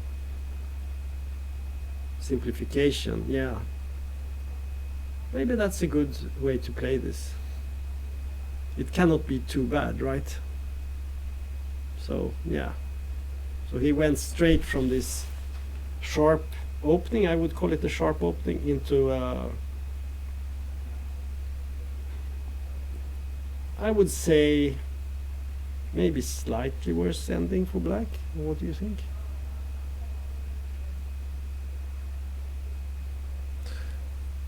Yeah. You're the French player. Yeah, but... or do you think this is perfectly fine for black? I see no problem for the moment, but no, I agree with that. So that, but okay, c4 hanging in the air, maybe. You could say that from a point of structure, white Yeah. has the right color of his bishop, Yeah. which is typical in the French. But we know that this white squared bishop on c8 is not quite as bad as people say. It's not the end of the world. And the black has some dynamics with f6 sometimes. I mean, there could be some idea with putting the king here, and at some point you could try to get this pawn away, and suddenly you get... Two central pawns. Yeah, you could play some. But we can see what happened in the game. It after this, black played b6. So he's putting his pawns on black squares. Bishop d3, now a5. I must do something. Yeah, king d2 takes. Lots of exchanges. And king e7. Yeah. I will make a prediction here, and I will say I think this will be a draw. Yeah, I think so too. It's not the most exciting position we've seen. And Yeah, there- if white doesn't do anything, only well, I think you have to do something. But I mean, black has, in a way, the better pawn formation. He has one pawn island, Yeah, right? And, okay. and white has two. So there could be, but on the other hand, the pawn on c2 is well protected by the bishop. yeah, But let's say there is an exchange of bishops at some point. Then the rook ending could be better for black. But that's far off. okay. It looks fairly equal, right? So we go to the next game. Yeah, this was the game that we saw. We had this position with a Yeah. very tactical position, and the question was if white should go to e2 with the queen, and we said he did, and then we didn't see anything. So now we said rook a c8, and that happened in the game. Yeah, And there was a castling, yeah, and now black played an interesting move here. Queen a6. We never went this far No. in our analysis. But the idea is very clear. If he can exchange queens, then the king is much safer, right? yeah. So it's all about getting a safe king now and going this- into an ending. And the c4 square. And the c4 square. So the question, of course, is can white somehow keep the queens on the board? He took on a6, giving black double pawns, but I don't know if it's possible to keep the queens here.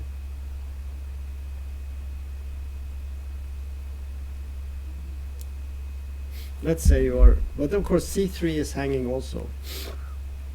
Yeah, and the bishop on a3 is not No, so. no, it's not easy to see how to do it. But if you exchange queens, then you don't have so much for white, Mm. right? Mm. But we'll see what happens. Okay, so he took, and he played knight g5. But black had a good answer here, knight c4, bishop c5, and f6. And the knight went back, protect the a7, okay, b1, a5, preventing rook b4. That's a good move, because white has some threat to expel this knight. Yeah, So a5, rook fd1, rook hc8, knight e2, take. So this is the board right now. So which color would you take, Lele? white. You would take white. Yeah, I don't like double pawns on a5s, but maybe it's good. No. But maybe it's not so bad. I No, mean, no. That could be the. Yeah. Well, the evaluation bar says that this is almost dead equal. Oh, My impression is that black has defended very well. That's my impression. And white, he played quite ambitiously in the opening, but he didn't quite manage to get anything. He should have tried, if he had wanted to do something, he must keep the queens mm. on the board. But maybe it was impossible. But maybe even he could have maybe sacrificed the pawn just to keep the queens. I would have tried that, but I don't know. Maybe it's not possible. Yeah, I predict a draw here. Black could play. Not Because- so. Not he cannot play so much. Well, black, I mean, the B line is he don't come in.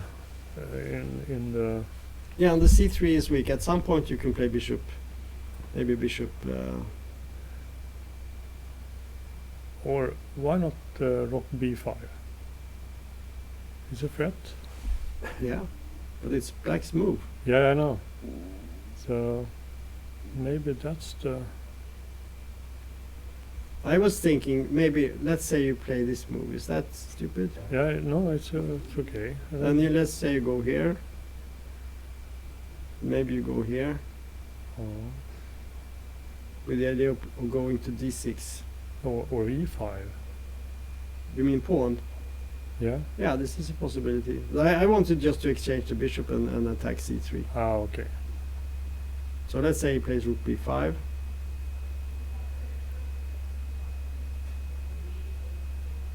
And let's say we go here. Yeah, you can take here, but I will take. It's mate on c1. Yeah, that's my idea. Maybe you can just force a lot of exchanges and in the end you make a draw. I don't know.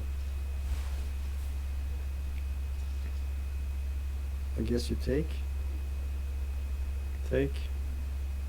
Ah, no. If you take with the rook, a7 hanging. Yeah. Maybe we just go.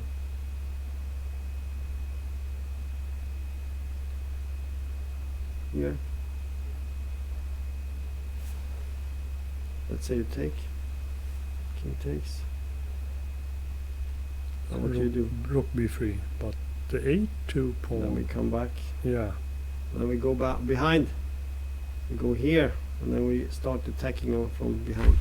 It's very difficult for White to win a position like this because he will be very passive with this Yeah. rook.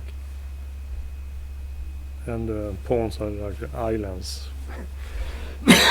Here I just tried to, force the exchange and go for a rook ending with a pawn down. That looks very equal to me. Naturally, White has maybe a pawn more, but very difficult to promote this.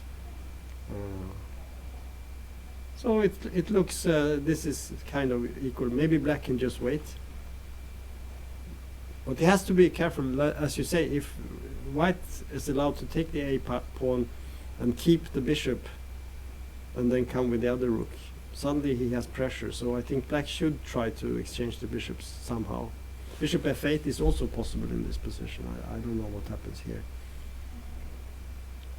You don't have to take this. And White must take. And you take back. And then say c3 hanging. Yeah.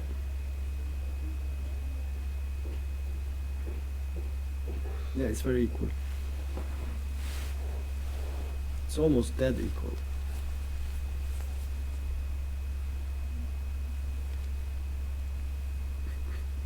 Okay. We had some more game. Tigger Hill up is finish. Oh, they made a draw. So we will just see the moves. We had this. F4 castles. Knight d2, rook e8. Sorry. And now bishop knight c4. As we said, rook b8, e5. Mm-hmm. Yeah.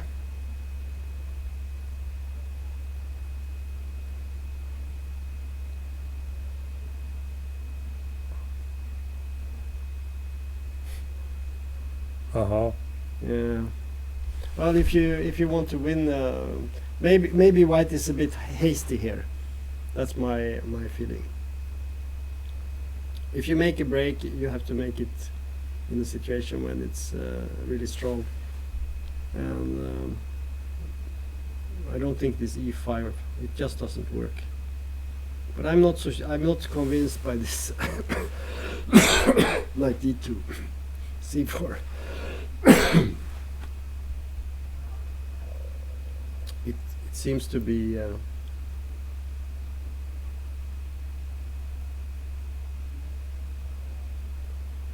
be yeah, it's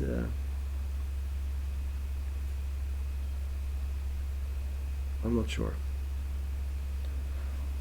Maybe it's better to go for King h1 and something. yeah. King in the corner as Yeah. white. Yeah. We have rook f3 Something like that. and bishop g1 if Or it's threat. maybe just go for g4. Maybe that's Yeah. an interesting idea. I don't know if it's good. No, But, either, but No. Or maybe at some point. Anyway, I'm not surprised to see that Tiger didn't have any big problems holding this.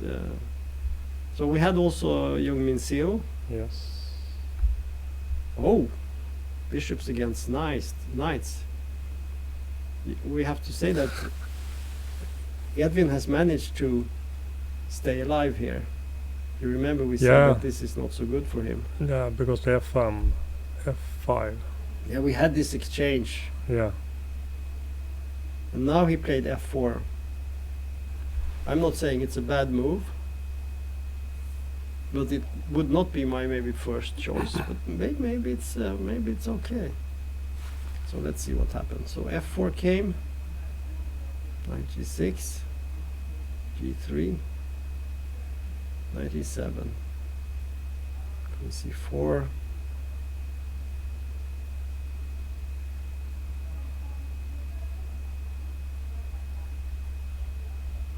Yes.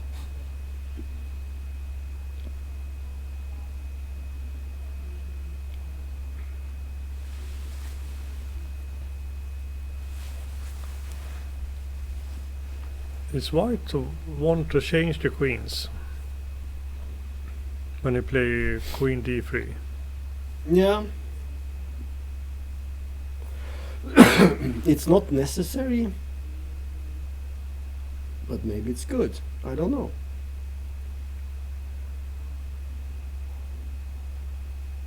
I had want to play queen b5. Yeah, that's what I'm B, looking B, at. b7 and f5 Yeah. hanging. Why don't play that? Yeah, let's look.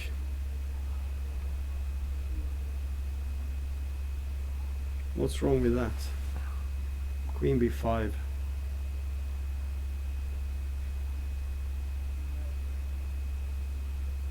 I mean, black has nothing here. And the knights have any square. And look at the white king. It has two bishops protecting and pawn formation. It's completely safe, right? Yeah. So he could just have taken a pawn. Yeah. That was quite a miss by Jung-Min Seo. I don't see a black can. I was looking at something like maybe to play b4 b4 is also an idea, Yeah. but that's not quite as strong. I mean, you should take a pawn if you can for free. Queen b5 was an excellent find, but Jung-Min Seo didn't see it, obviously, because he played queen d3. There was an exchange, g6, and now he has to fight. It must work now. Now he has to fight.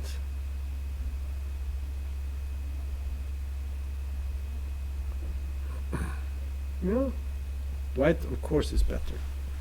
There is no discussion. Maybe he's even winning, but having taken this pawn would have made it more easy.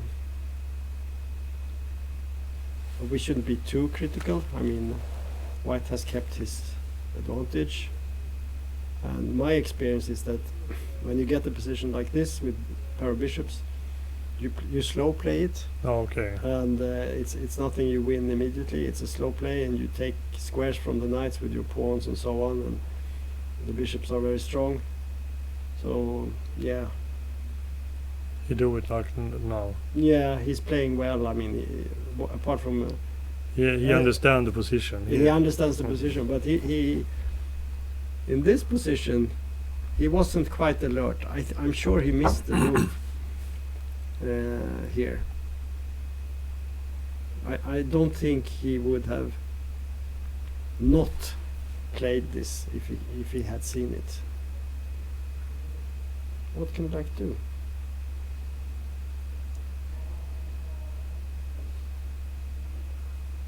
True is black has nothing. good square for the Both knights are blocked. yeah. And The only thing they can do is retreat, right? yeah. So they are on their best squares. So knight c6, he cannot move it because a7 or b7. So the only thing black should probably defend the b pawn, right? Yeah, So the f pawn is gone. yeah.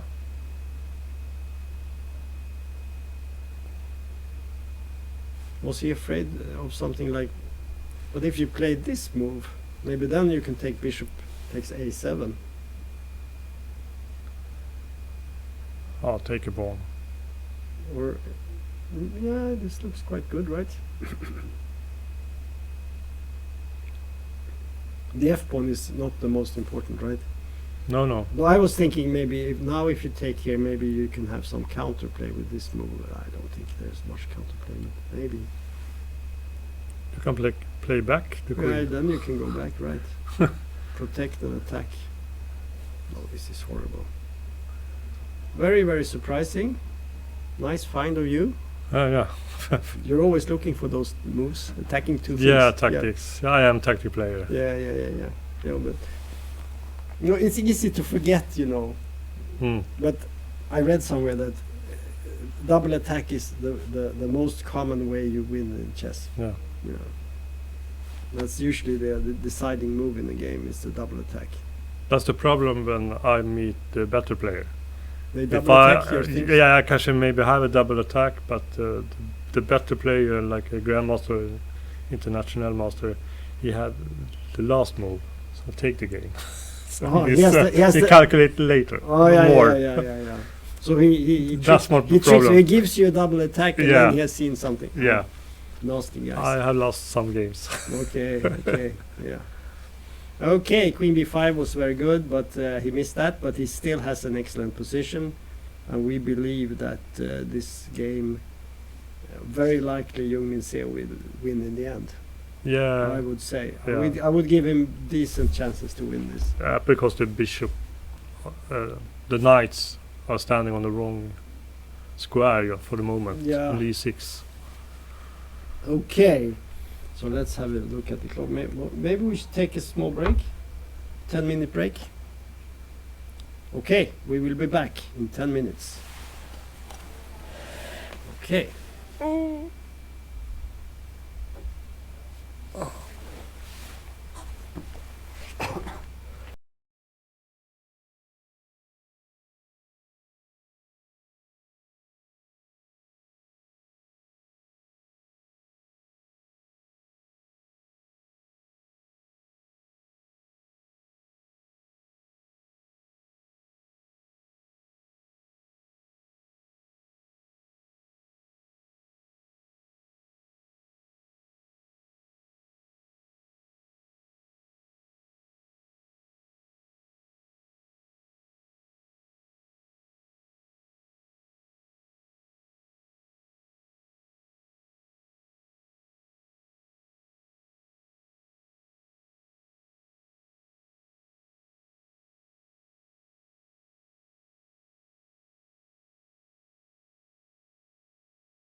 Okay, so we're back live from the Rilton Cup in Stockholm. We are at the Continental Hotel, just near the Central Station, train station in Stockholm. Very central situated venue. And I'm here with Lelle, Yep. our superstar. And we're going to go through the games again from the top. And we start with board 1 with Milton Pansar, Swedish international master. Young guy against the Norwegian, also a young grandmaster, one of the new grandmasters from Norway. Okay, Lelle, let's go and see where we were. We had some position here.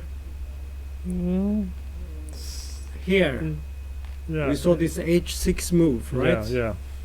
And we said he has to play h6 if he wants to play rook e8 to prevent knight g5 and to try to play e4. But White said that no e4 for you. He played e4 himself. Yeah. And then we saw an exchange.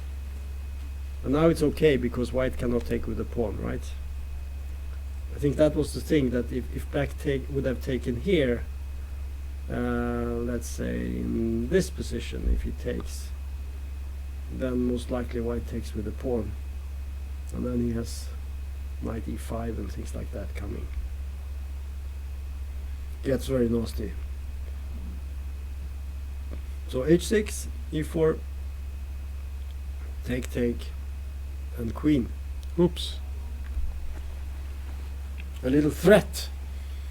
It's not a mate threat, but he threatens to check, And a knight. and he threatens to take the knight. So White must go back. Yeah. So, but now suddenly Black is more active, right? Yeah. Knight e2, knight e5, knight takes, bishop takes, knight f4, take, some exchanges.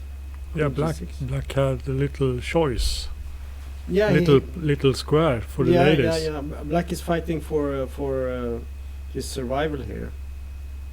And White is better. He has the pair of bishops, and he has the central pawn. Yeah. And Black is not developed, but he has a threat, right? Bishop take h3. Yeah, this guy is threatening. So White played rook e3, rook e8. White doubles up, and the bishop comes out. Bishop a2, take, rook e7. And we can see that somewhere here the evaluation bar says that it's quite good for White, but somehow all these exchanges Helping Black. helps Black, and this position, it's the evaluation bar said it's better for White, but not so much anymore. So, but still some advantage for White. A little bit of pressure. What do you prefer, the knight or the bishop? In general, or in this position? I like this position. It's an open position. Well, let's say White would make a move like e5. Then suddenly the knight becomes a monster, right? Yeah. Then we have the monster knight on d5, because you can never threaten it with the pawn, Exactly. and it's protected by a pawn, so you cannot even threaten it with the rooks or the queen. So that would be a big mistake, of course, if White did that. But I think I prefer the bishop here, because the bishop can maybe at some point be exchanged for the knight, but I don't see the knight exchanging itself for the bishop. So Mm. somehow it should be better, but how do you proceed? That's the question. Mm. E5 is obviously not the right way. But what can you do? There's a threat maybe to take, I think it's a threat to take on on E4.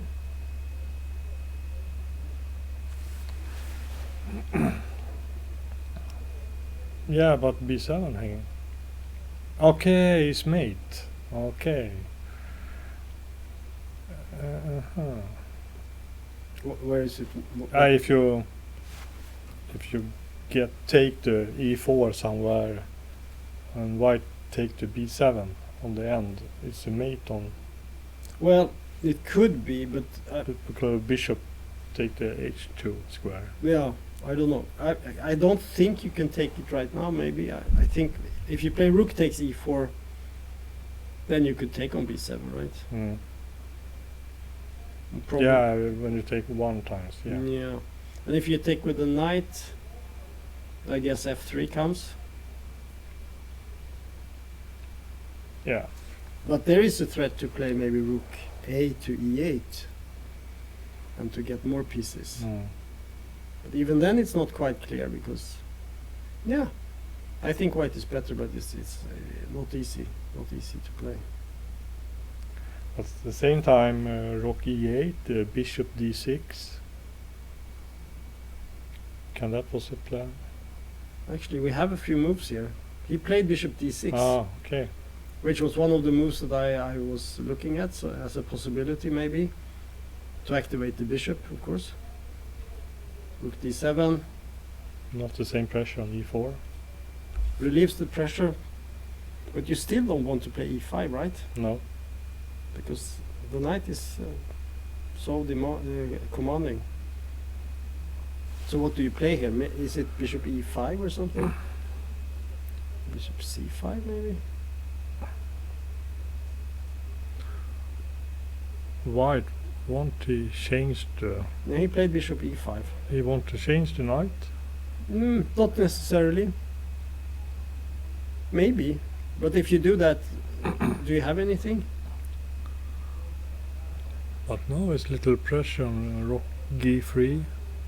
Yeah, that's what I'm thinking. Maybe rook G3. Maybe queen C3. Yeah, yeah. Just put pressure. I mean, moves like the queen, the rook, and then you have this threat, and you know, this comes here and everything. So there is a plan here. So we have to give white some advantage here, but black is not certainly not lost here. There are lots of moves. So what would you play here with black? Some rook E8 or rook D8, or where do you go? E8, maybe. So maybe this move, Yeah, E8. yeah.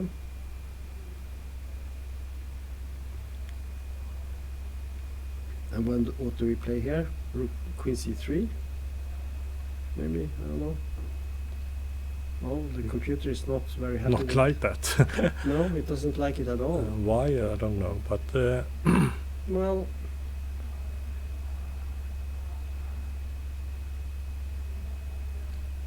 is it possible to take on E4? Play F6. I don't know. take Is this a E4. move? Oh, that's You bad. can take on G7. Yeah, you take on G7. That's not good. So what do you play here? Okay, there was another game actually. Rook E8 was not played. Ah, okay. Black played knight H5.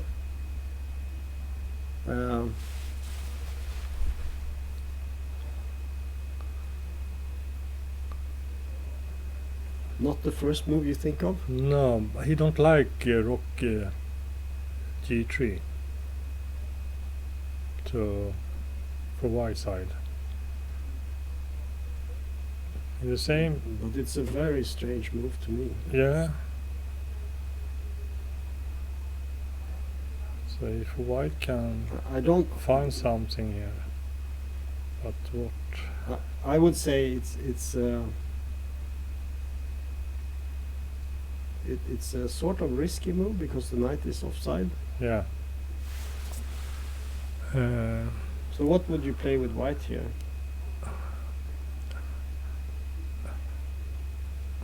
I want to play f4, but Then we play f4. yeah, but you have rook d2, but it's Yeah. not isn't Yeah, the computer did not like No. f4 so much no. probably because maybe this move. Well, maybe not. It's not easy to please the computer.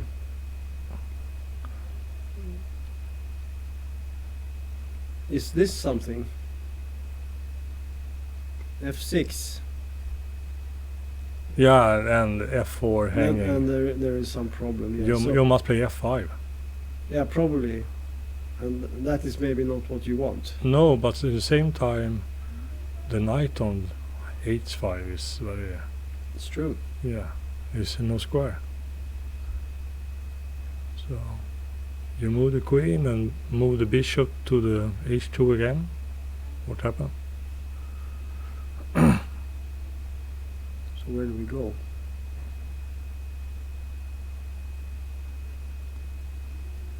You cannot play queen f7. You take, and the knight is Yeah. no, the bishop are a threat. Yeah, Yeah, but will still be trapped. yeah. So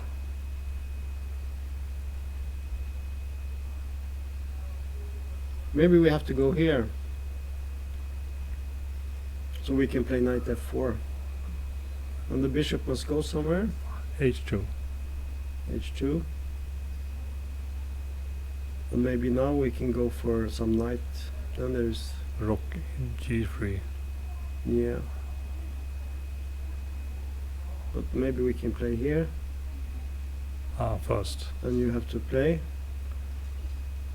And now we take. Queen c1. There's a queen c1 move. But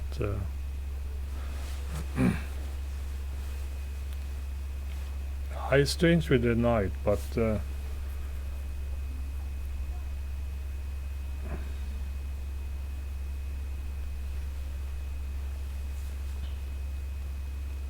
Maybe we should keep the rook, just play here. Yeah, I think this is the type of thing he has been looking at, that he can create some counterplay. So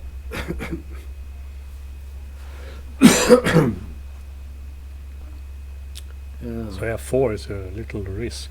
yeah, it's a strange move. Instead he played rook d1. What do you think about that?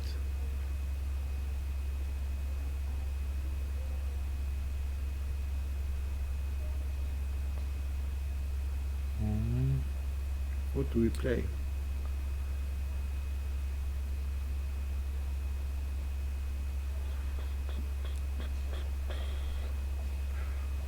Rook d8 or take.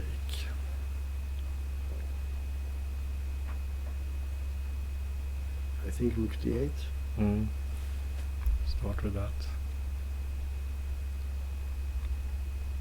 And let's say exchange. Or rook d3. d3.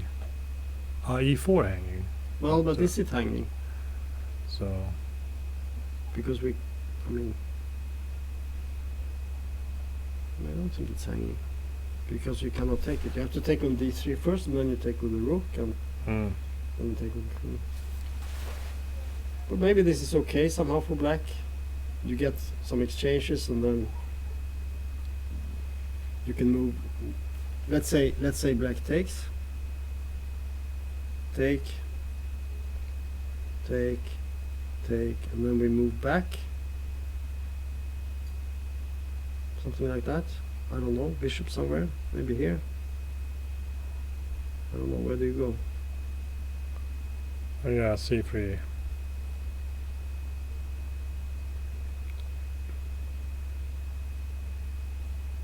Can we take the pawn?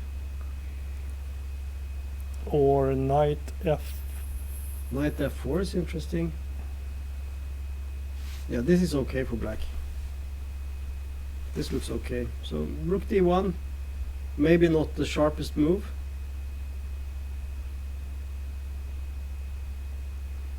Maybe your f4 move was... But yeah, I don't know. It's unclear.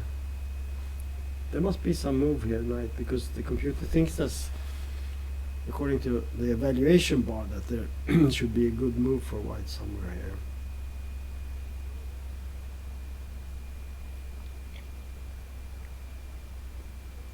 Can you play something crazy? Play a g4?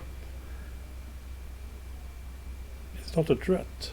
It's not a threat, but it's just very annoying for black that the knight is Yeah. attacked. Maybe then you can play knight f6 black. Let's see. g4, it doesn't look so impressive, because maybe you can just play something like this. Yeah. Well, white is slightly better, but now there is no rook g3 anymore. Mm.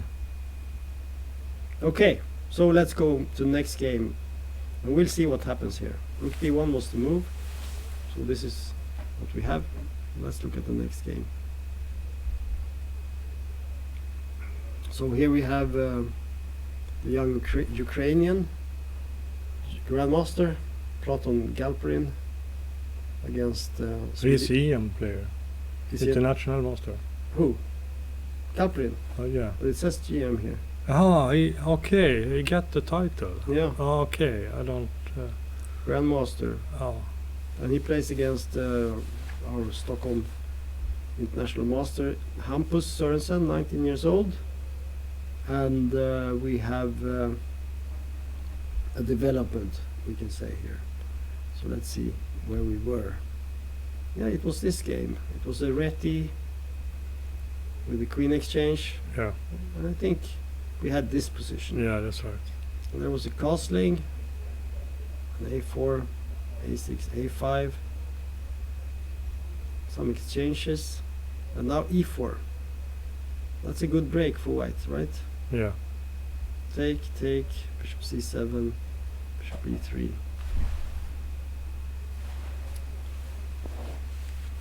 Yeah. So, what do you like? I like the bishop on g2 is, but the knight are standing in the way for a moment. But I think white have little more. But a5 is hanging in some variation. The rook on a1 are not coming out. Like I mean the a1 yeah, because of a5. yeah, Yeah. So this pawn here might be slightly. It's strong, but it's also weak because you Yeah. have to protect it. Yeah. yeah. But you could go b4 at some point. Like Yeah. you could play this, Yes. and you have a protection. But my impression here is that this is quite good for white, because there is something with the black minor pieces. This knight here, Have no square. it cannot really go anywhere, and this bishop, same thing. Yeah. It has no moves, and this bishop out here Have little. is out of play. Yeah. So, but white has very nice, as you already pointed out, these two are excellently placed.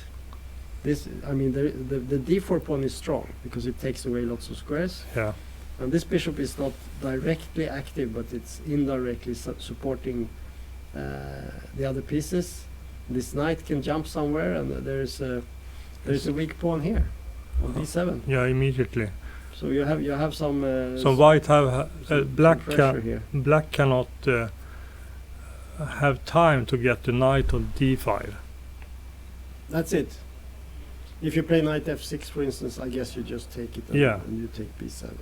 And bishop g6, and he don't can take on e4. No, there's But no threat. No threat. No. White much have a better position. I think white's threat would be like playing rook f to c1. Yeah. And once you get to c1, you threaten the bishop, And and then you can at some point you can even continue with this move, and then take with the pawn. yeah, Because more you- pressure You there. get pressure, and then you can just push your pawns. Hmm. So maybe if black takes, you take back with the pawn, and then you play b4 and maybe even b5. But we see a little in the time. So white have only 8 minutes Yeah. and So against 12. and So it's only 18 moves. yeah. So Galperin, he has to make 22 moves in 8 minutes. Yeah. But you get 30 seconds every move, right? Yeah. So that will be another 10 minutes. So he has like maybe 1 minute per move here, right? Okay. Something like that. Approximately 1 minute per move. But that's it can be a problem. But the question is, which move do you play in this position? Which is As the, black. as black? Yeah. Well, how do you? How do Maybe you he must move the bishop on h5 to e2 and to b5. Yeah, that's an idea. Let's try that. Let's see. Okay. It's rook c1, so you said. Probably. So probably, yeah. And then you have a threat on c7. Ah, it's a very annoying. This bishop is extremely badly placed. Yeah. And If you go back, you then knight d6. Like here, yeah. then we just And bishop b8 don't work. maybe not the best. Maybe not the best. Let's see. Maybe we have. Yeah, we also have this move. Yeah. Okay. the The backwards move. the bishop they Yeah. not come to b5. No. So no. So black has a big problem with these bishops here. Both bishops are out of play, Yeah. and the bishop on c7 is under threat. Potentially. Yeah, nasty position for black. So let's go to the next game. So we have this one. Ah, the game with the double Ah. pawn. And we say that Jesper didn't play the d5 move. No. We had this queen b3 move, Yeah. and he played queen d7. Yeah, but knight c4. Yes, Ah, it you happened. are right. Bishop d8. Bishop d8 was played. But now, Why he don't play b5? maybe b5 is interesting. He played h3, Yeah. which we can see from the evaluation bar.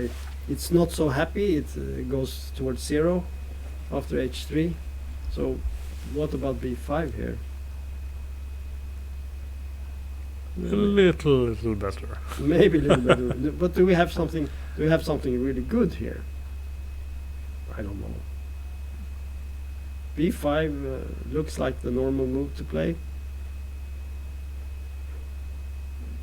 No, I think this must be b5. If I had this position, I would be very, very tempted to play b5. Yeah, I too.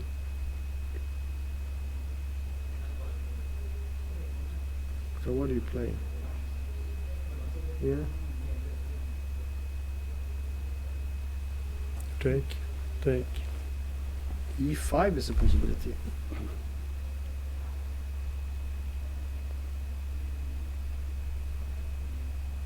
Well, it's not the end of the world, but very nice position for white. e5, knight e4. Knight g4, yes. True. True story. But I mean, in the end, there are lots of weaknesses, but black has counter chances, of course, because of the f5 level. The bishop can come to the c7 square or something like that. Yeah. So, okay, let's see. h3 was played. Knight h5. Okay. b5, here it comes. Take, take, take, take. Knight e7. Queen d1. Knight g6. Bishop b4. Bishop e7. g3. Okay. So here we are.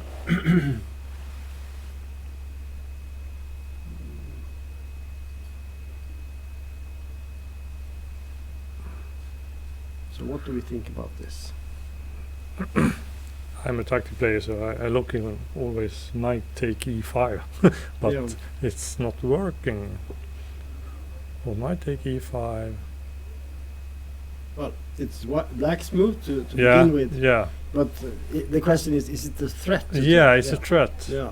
because b4 hanging and what D3 is should hanging also. yeah what So should it's not so clear. Maybe it's a threat. For black, of course, it's extremely irritating because he has to calculate this every move. yeah So he would be inclined to play knight f6, and because then white can do whatever he wants. I don't know what he wants, but maybe he wants to play a move like this. No, yeah have a square for the queen that would later. be that would be my reaction, but maybe it's not so good. Huh. Maybe there is something better. I don't know. rook a7. Maybe rook a7, also an idea. Oh, you see, you don't like it. No, the So- computer is very angry. Does not like it at all. But I think the players might not feel that there is something critical going on in the position. So they might be slow playing it, even though there are some sort of tactical ideas that they can try. So I don't know in this position what is the best move. But okay, black have a threat on b5. Well, sort of, because d6 is hanging, so Yeah, it's not so clear. But so you want to do something. You want to. Because I'm thinking if you move the queen, then maybe knight e4 and f3 is Exactly. hanging. That's why I wanted to play king g2. But maybe there is something. Well, I mean, you could play a move like b6, just to, you know. Is that bad? Well, it's not the best move, obviously. It's a decent move. Oh, we go back. So g3, and we said, what happens after knight f6? What's the threat? What's the idea? We haven't really found anything. A move like, well, d4 looks really bad, yes, and it's extremely bad because now everything is hanging here on the queen side. Now you can play queen takes b5, for instance. That's not good. Huh.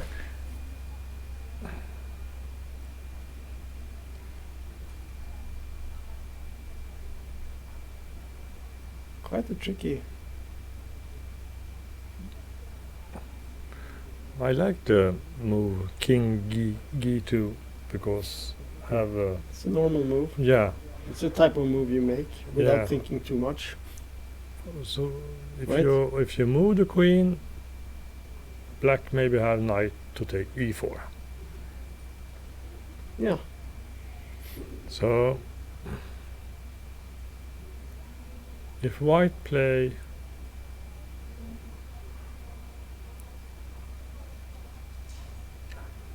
I don't see e2 is no Well, if you- point. Queen e2. Yeah. It looks like a very. Yeah, Not- I not- looking only nothing for But okay, b5 is taken, d6 is taken. What happened? Black have a b pawn.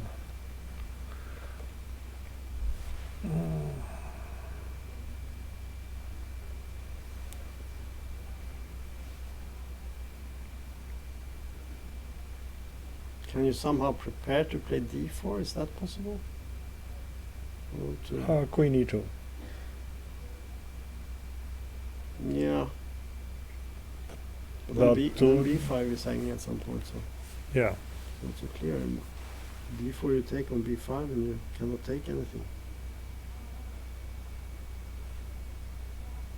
But If you move the rook to some squares, rook b1. yeah, that's a move. It's not the first choice. No. I want to have the a line. Yeah, the a5, yeah. Well, let's say we do this. Yeah, that was the move. It's the type of move that you can only find after having checked all the immediate things, and you calculated and seen that it doesn't. At the same time, black don't want to move the rook f8 to a8 because he have the f line. Yeah, then suddenly f3 is no longer. So obviously this is a very slow game, and you have to find those little moves that improve your position, and maybe in the end you can play d4 with white, and if you can do that, maybe you can sort of create some play. Okay, let's go to the next game. I think we cannot get any further here. This is an interesting game, but so Happens something. something has happened. Let's see what happened. b5. We were looking at this and we said this was the perfect Benoni, Yeah. and black was in paradise, more or less, in a good way, because he has everything. And in this position we said, yeah, this looks very nice. And he played queen d7, I think. And this was good. And then f4 came. Oh. And you play f5, which is a logical move. Yeah, you must do that. Maybe not. Is there something else? Yeah. You have no square for the knight. Or I missed something. F5.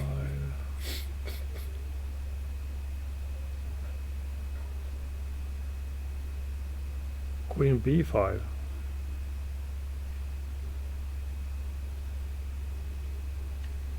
Yeah. I think you have something there. Again, this queen b5 move. This time black, right? White must take on e5, or Because now suddenly, you have the d3, c4 no, square. suddenly the knight has many squares. Yeah. It can even retreat if need be. So suddenly you open up for this, and for this. But if you take here,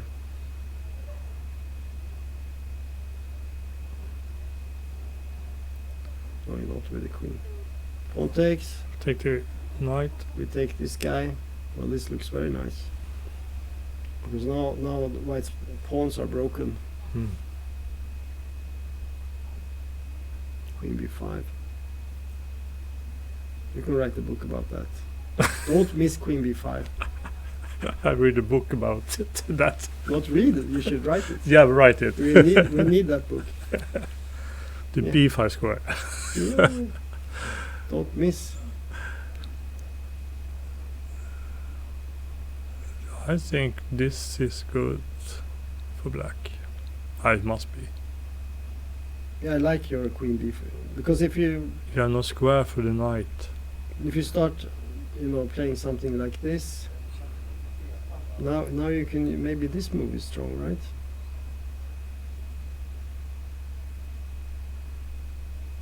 because b2 is hanging.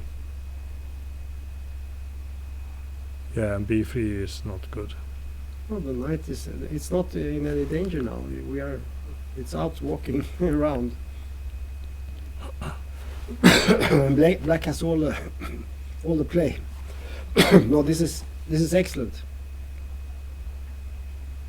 But he didn't find your queen b5 move. He played f5. Your idea. Yeah, that was my idea. That was not good. Queen. Well, it wasn't Yeah, bad. no, it wasn't no. bad. It was. You It's could good. say it was the obvious move. Yeah. But you shouldn't always make the obvious. I think it was Lasker who said that when you find, or was it Tarash? When you find a move, don't make it. Look for something better. Okay. Something like that. Sometimes that's a good advice, not always. Okay, Queen C2. And now Queen B5 came. Okay. So he did find it, but he played it maybe, I don't know. Now there was Bishop C1. Knight E7. Wow, this still looks quite good. B3. Rook A8. Of course, oh, G4, what a move. Would you play G4 in this move? No, I don't move the pieces there. It's a strange move, right? Yeah. It's okay. I think he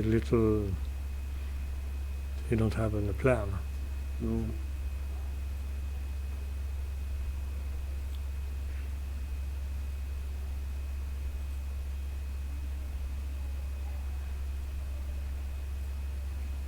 Rook E7.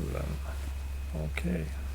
It's very, very. I want to play the lady to H3 Yeah, instead for check on G4. I play H3 to But because is the there- lady don't come with E3 hanging. yeah, that's true. So, this is your Oh yeah, yeah. recommendation. Yeah. But I don't really see any big threat, so maybe White can just make a move, but Yeah, but he cannot move the knight somewhere. it's true. But if he moves the rook, And he And then he can- moved the bishop. You can take on A2.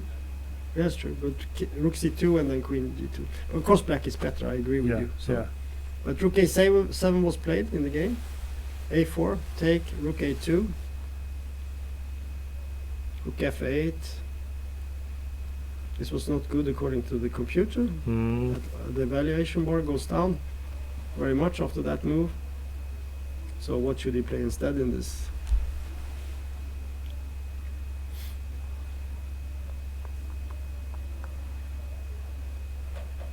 Well, you have a feeling that this is there is something. Yeah, somewhere, but there where? is something here. But what? How do we do it? No, the knight have no square. It's true. So I'm in the same line. I want to have my queen on H3. Yeah, yeah. There's definitely a point to it. But I'm looking if black can play something on the B line because you want to play C4. At the same time, the knight Mhm. are coming to Mhm, D4 mhm. and E6, so it's Yeah, so Well, black- not rush. yeah. Rook b8 is an idea. Come to b4, something like that. So there are ideas here. It's not clear what should be played. And then rook Something H4. like that, maybe. I don't know. Well, yeah, it's a possibility. It's not bad. Still better for black for sure. But white can change ladies, but the pawn are. Yeah. In the game, what happened was rook fa8, and then after king f2, queen g4, white played b4, Aha. and then came rook a4. And this is the position in the game. And I will take black every day in this position. Yeah. So we can have an upset here. If the lower rated player wins, which is black, we have a slight upset. Not so much, but a little bit. I like Black's position. I think he has a nice game. We'll see what happens. Queen h4 some days. Some days, Queen h4. White needs to protect everything. The queen cannot move if he plays like something. I mean, basically you want to play this. Yeah, but you cannot do that now. Take on b4. Take. I don't know. Is it clear?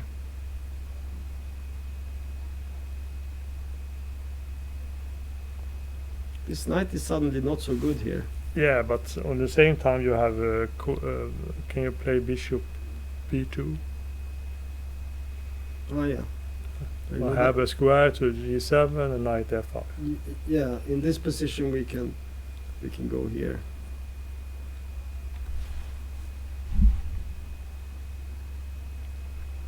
So And then you have to play like knight e4.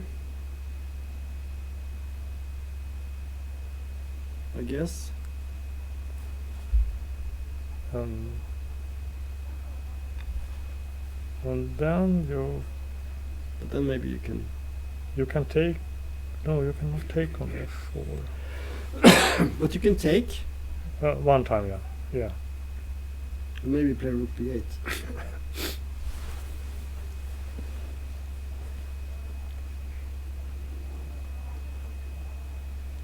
Yeah, it's good for black. Must be good. Yeah. No, only problem now is the knight here. Is G7, yeah. F5. Yeah, it's coming out, but right now it's not doing anything. But maybe there are no threats. Can you play some move like here? Threaten to take the pawn.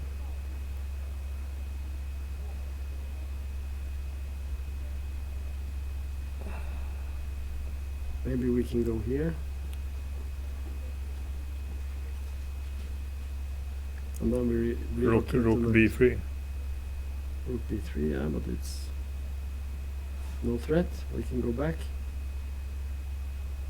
Yeah, the black has a good position all the time. Yeah. So white don't have so much. No, but we only wanted to say that you couldn't move the queen back. And in the game he played bishop d2. Yeah.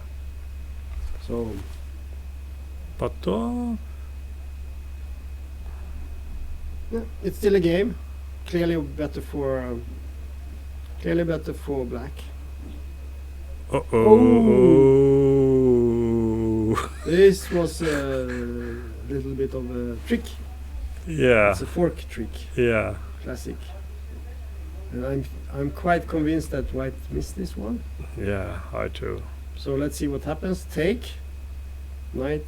Yeah, it's happening now, and the Yeah. king has to go up, and this will be taken and taken, And now and now black have the we get almost the thing we looked at. bishop b2. Bishop d2. Bishop b2. He played king d3, but it's no difference. Okay, It will be okay. the same. This is the same. Yeah, we are here now, Yeah. And bishop b2. and I guess. So it's a pin on the king for the rook. Yeah, So that's and then we have to go the king, walk back, right? yeah, d3 maybe. And we take the pawn. And b3 is a Yeah, we have to stop it. yeah. Okay.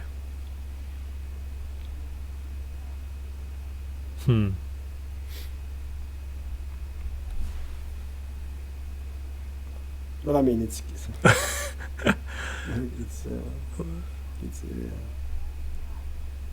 but it's not.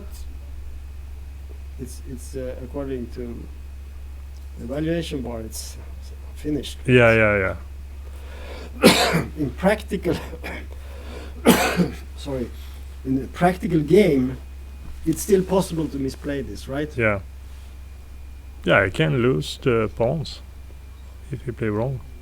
Well, I think one of the pawns. Maybe. Yeah, maybe one. The B pawn. So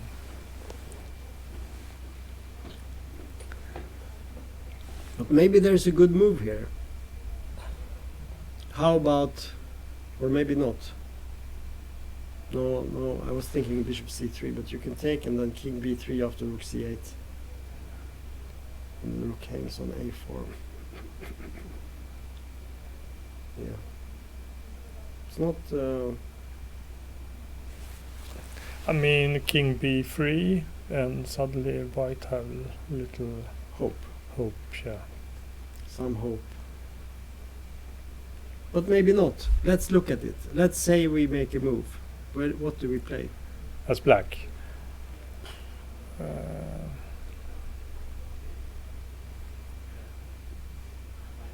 King f7. Yeah, let's do that. Just for fun. And king b3. Yeah. And now we just... should we move back? One step. Here. Yeah, this is excellent. Because if you take with the bishop, You can pin it first, or you take on d5. No, you pin it you first. pin it, right? Can you take here? No, you just take back, right? No? There's no check when you take on a8. So this, you just go here. Yeah. This just wins easily. So, this looks very good. Yeah, we have this position now. Bishop b2 has been played in the game. So we're going down this path. Yeah, it looks very good. I think we can safely say that this is winning for black. Yeah. So let's go to the next game. And we go to this game. And Khan has managed to turn the tables. He is better now. And we had this position. We said that d5 was simplifying the task. Is it better for white? a5. We had this. I think this was the position when we quit last time. Yeah. Queen b6. Rook a1. Rook a8. And white wanted to have a queen exchange. But Khan said no, not today. Bishop d3. b4. This way he secures this square for the knight. Yes. So he will always have this later on. So that's a good way to play. White might still be better, but okay. Bishop b5, take away the knight. Rook b8.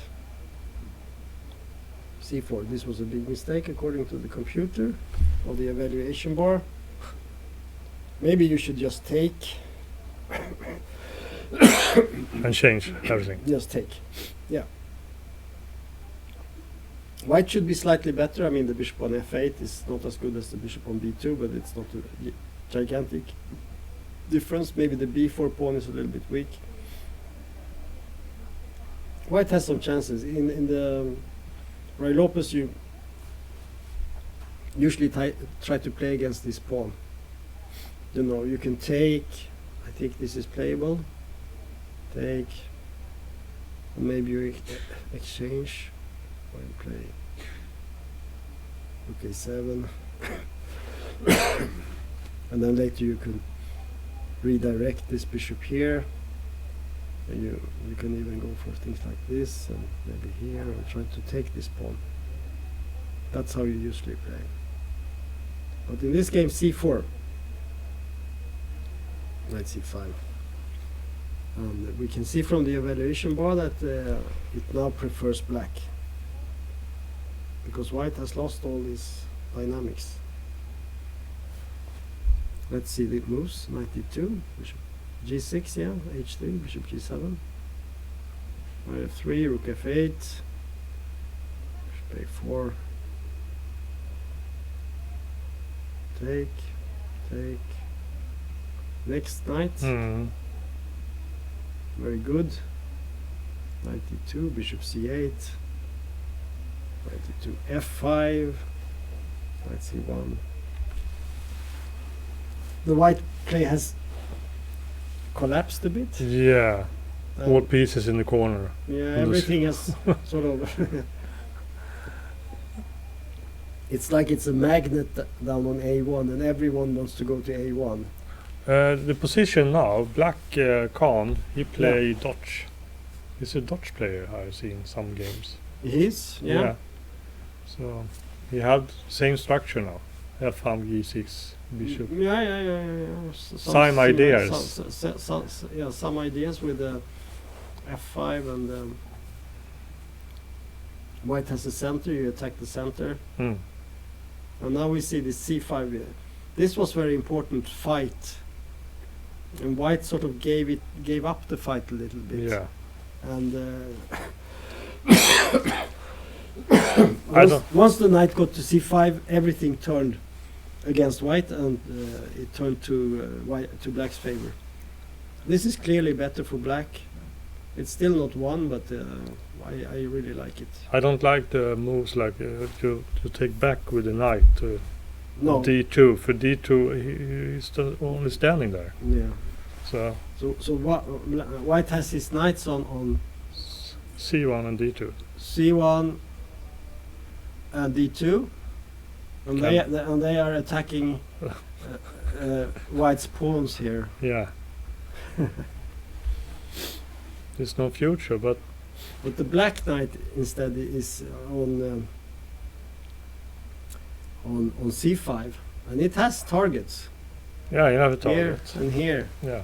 It can sometimes maybe jump, and it also helps if you want to do A4 at some point. Mm. Okay, he plays F4, closes off the king side, and I think the idea is to go for a king side. Yeah, G5. All assault here. Yeah. So we're gonna see, Now it's King Indian. yeah, King's Indian. And he might play bishop here and king here and rook here, and maybe this rook is coming over here, and it's going to be a massacre. Mm. That's what I think. So I think we will go forward. We see we have an English draw. No, we saw that already. didn't Yeah, we see to. we said that Yeah, we had actually this position, yeah, that's right. and rook HB1, rook D8, C6, rook A7, yeah.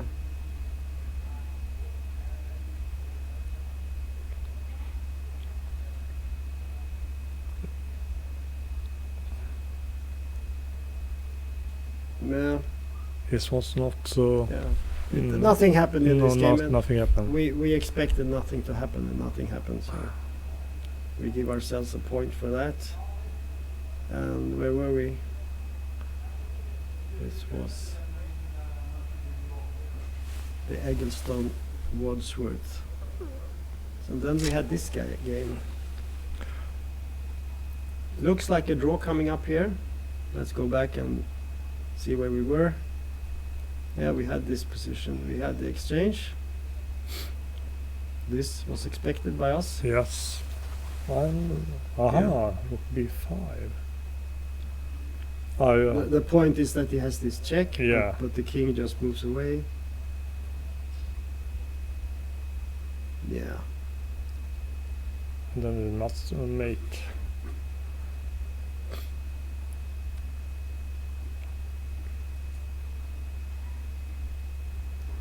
So we played king E7 here, yeah.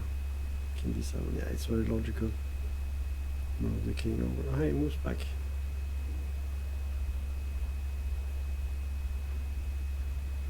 Yeah. Yeah. We're heading for a draw. Mm, White can never force the A4 pawn forward, I think.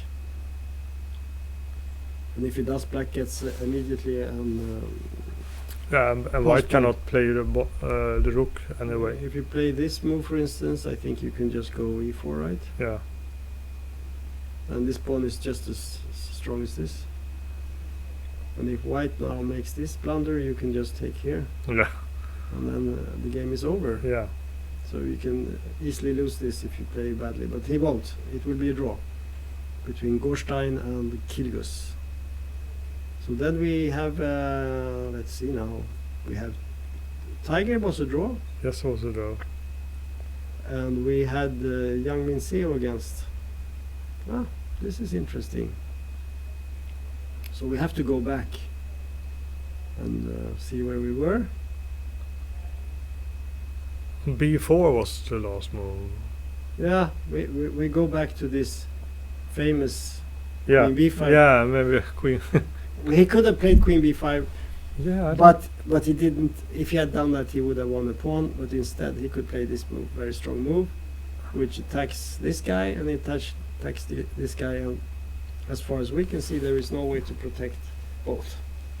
And there is no counterattack against White's king. It's extremely safe down here. And yeah, it's just bad for black. But instead, he played Queen D3 and went for the long win, so to speak. And the technique in these endings is to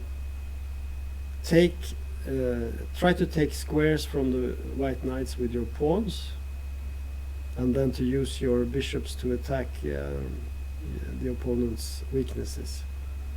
The most important thing is to not give him any safe squares for the knights. And we see in this position he plays. You take the square C4. immediately. Yeah, it takes away d5, so there is no counter in play. Knight c6 protects. Knight b8, king d2, knight d7, king comes up. h3, taking away another square. h5, bishop c3, knight d7, bishop e2. Yeah, he plays. Yeah, knight wants to go to c6, b5.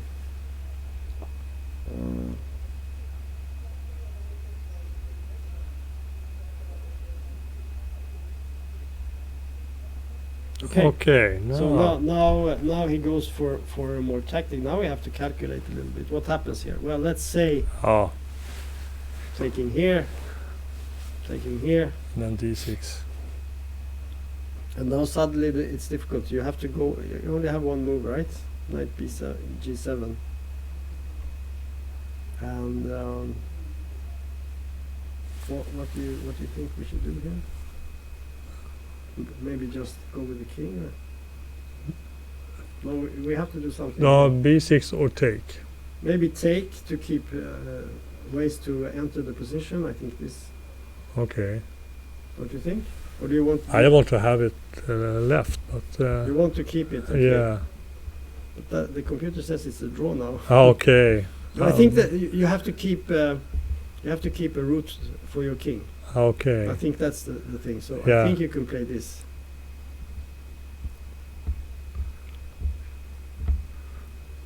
Okay. White is better, of So course. for instance, in this position, I think you can go. Well, where do you go? Okay.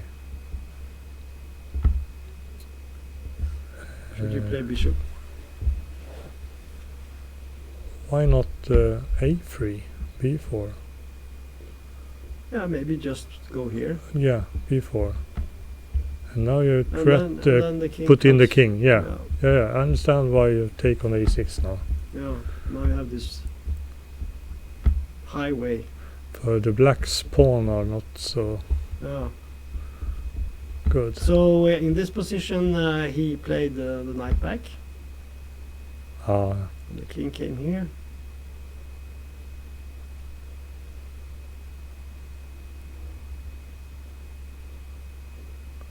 And he took. yeah, he took. And then he played c5. Yeah. Knight b8, bishop d6, knight e8. Oh.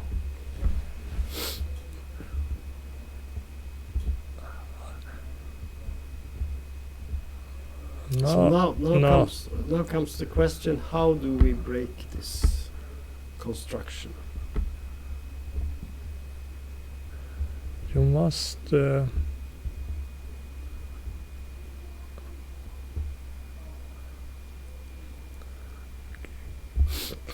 Can you not only take there? Yeah. Yeah, he did. Yeah. I was. That was what I was calculating. Yeah.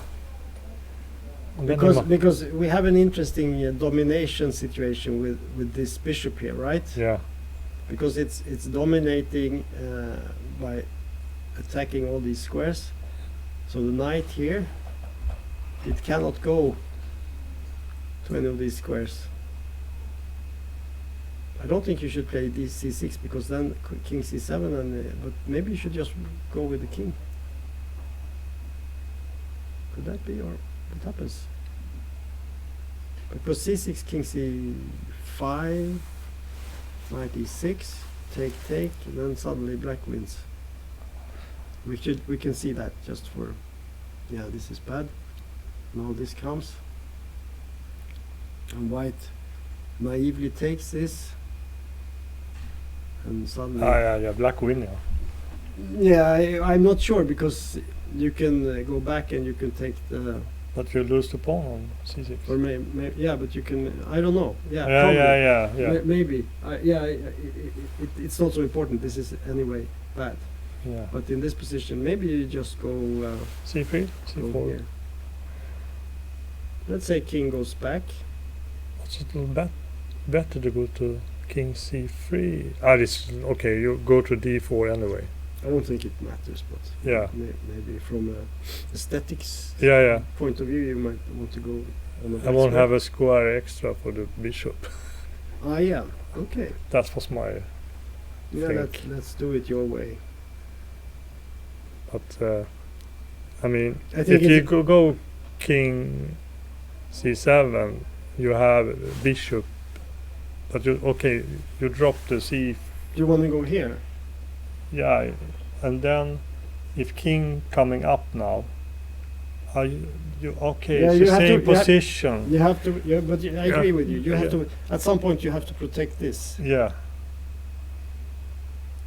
But now, But now- if the knight come to see, But this is hanging. This is hanging. Yeah. I so think the worst for black would be if white started taking these. pawns. Yeah. So if But- just highlight that this is very very irritating for black because That's why the bishop is good. that's why the bishop is so strong here because all these pawns are weak. So black must protect at all cost. Okay. So in the game it was king c4, king c7. Okay. But it's the same. It Yeah. will be the same. Yeah.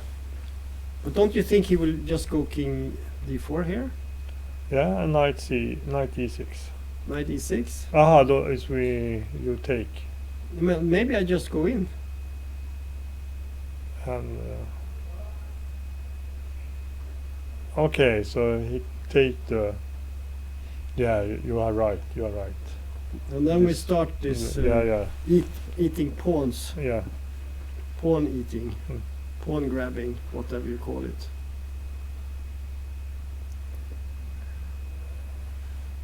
It looks strong, right? Yeah. I think. Well, I don't. If you take, maybe also wins. Yeah, king. It should be winning. King c6, take, king f6. Yeah, probably white is first. Yeah, We'll just show this line for sure for the public. for the audience. Yeah. Should we take this or should we? Yeah, probably. Yeah, you must take. What happened? Yeah, but we are first. We have the first mover advantage. We shouldn't go to b4. So we go here, we will go here. Here, here, here, here, here, here, here. And then we try And now- to change the queens. Yeah, now we have the advantage because we just give some very good checks. And then in the end we take the pawn on h5 and Yeah. we yeah. win. Queen d5 and then take on. We check and find a good square in the middle where we have the queen. Probably want to protect g3 and Then we just take h5 and we Yeah, win. yeah. Slow and easy. And we can see that this is a winning position for white. It's a table-based win for white. Hmm. So there are no doubts that this is winning. Okay, good. So we have managed to understand this, and we have in the game we have this position. So it didn't go exactly like we. No, but the black understand he must have control. Yeah. But if white can play like, you know, a slow move,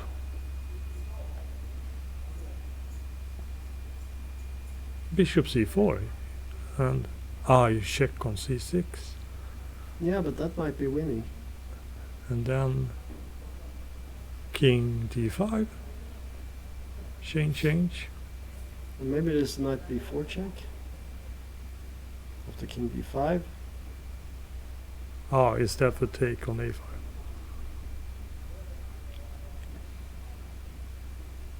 Maybe then you go back with the king. Black's king cannot protect a6 anymore. Shall we look at it? Oh, he didn't. He played c6. Oh, then the f6 Yeah, here, king d6, king d6, and now c7. Is that the trick?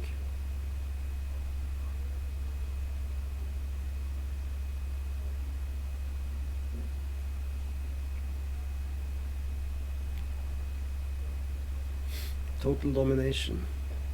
Oh, that was nice. Yeah. This was very nice. Yeah. And then they actually played it. And king takes c7, king c5. So we got this position in the game. It's beautiful. Yeah. He understands the positions very well. Yeah. And we have this beautiful domination here. Now it's very clean. There is no pawn here, but it's still dominating the knight. And we can check a line here. Let's say he goes check here. It's your take. Because we take it. Yeah, it's a horrible situation. And now we start by taking the a pawn. Yeah, first. And then we go and take the rest. Yeah. So let's say he plays like, let's say he plays this move here, here, and here, and here, and this, and this, And take. this, and this. Yeah. And white can never win with the a pawn. No. And then I think, or can he? Because you force him to play g5. Yeah, you can actually. It wins. Like this. And then you mate. Like this. No, that was okay. Like this. Of course we take a rook. We don't want to take too much. Yeah, so it's win. That was quite interesting actually, this line. Very, very well played by Jung Min Seo. He knew exactly how to play. Yeah. He knew the technique. I think that's the reason he missed the queen b5, because he was so certain that if I exchange queens I win. Yeah. He knew that this is a winning position, and then he played it beautifully. So, yeah, okay, very good, very good. So let's see where we are. Yeah, I think should we go back and have another go at our games? Yeah, so we have Milton Panzer, the international master, and we have to go back here a few moves. We had rook d1, right? Yes. And we had the doubling. Yeah. And now came this idea that I had, maybe to play g4. Yeah. I think it's a very human way to play. Maybe it's not so good, but it's very human. You want to He cannot move the queen because the knight is yeah, hanging. and you restrict black. black makes a mistake, you immediately win by taking the knight. So. Queen g5, logical. Bishop b8, knight f4, and as we can see, the evaluation bar gives equal game. Yeah. So nothing much here. Queen c2, queen e5.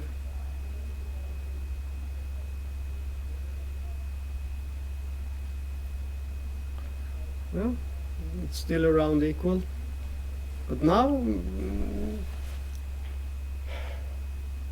I think I prefer black.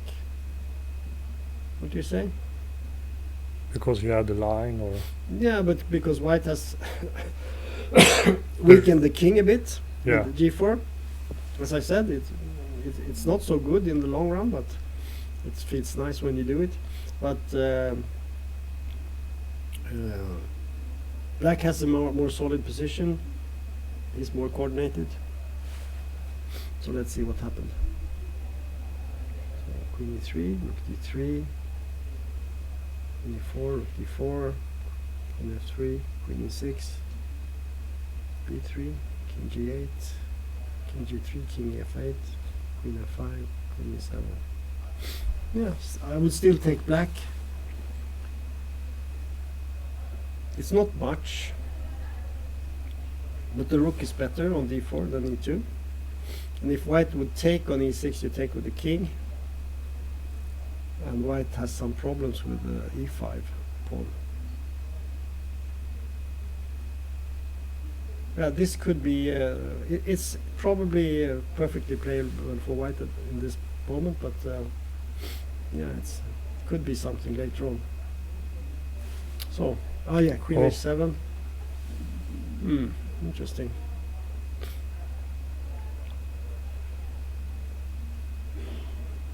Is it time pressure? No, not really. They have played 44 moves, yeah. so no risk. So what can we do here? What do you say about White will play f4 next move, or? Well, but yes, queen h. I think queen h7 might be correct, because I think white should also try to attack a little bit, not only going. If he had gone for the ending, that would have been very nice for black. It's a threat now on g7. Can you play g5? Is that a move? Only move. Is it? Or? Shall we try it? Yeah, I think it's good for queen f5. Queen f5? No, now black has rook f4. Yeah. This is a game that both can win and both can lose, but it will probably be a draw, right? Don't you think? Yeah.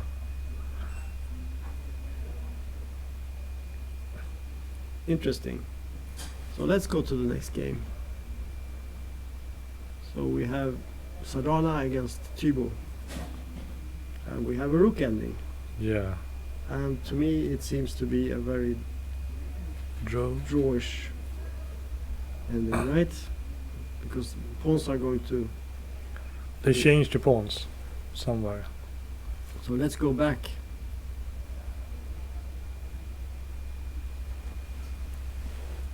Aha, h4 he did. No, we played b6. b6 first. We played my bad move. Yeah. You want to play rook sorry b1. about that. Well, Rook we b1. tried everything and found Yeah. that rook b1 was the right way to keep the pressure, because white has some pressure against d6 and e5, and potentially he can at some point play d4 and increase the pressure. But instead of rook b1, which is a very difficult move to find, we couldn't find it. We only, with the help of the evaluation bar, we finally hit the right move. But instead he played b6, rook c8, queen e2, queen c6. And now the computer again thinks that white is much better. So the question is, yeah, of course, what is black doing? It's not clear, right? It's not clear. No. Bishop bishop f8. And now comes, H5. no, knight g5. Oh, knight G4 before. Okay. You take the horse on G7 with the check. And the point, of course, is if the knight goes, Yeah.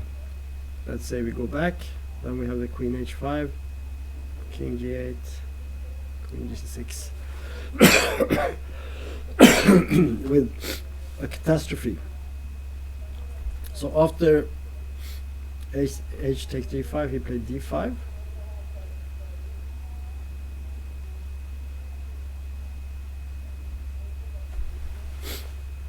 Yeah. Now we took on f6, and the computer does not agree. So what could be better here?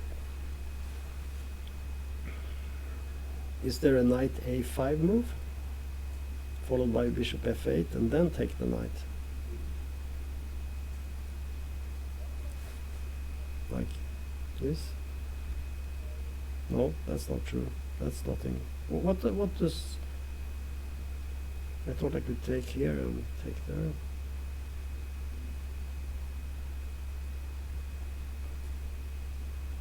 So what does black play here?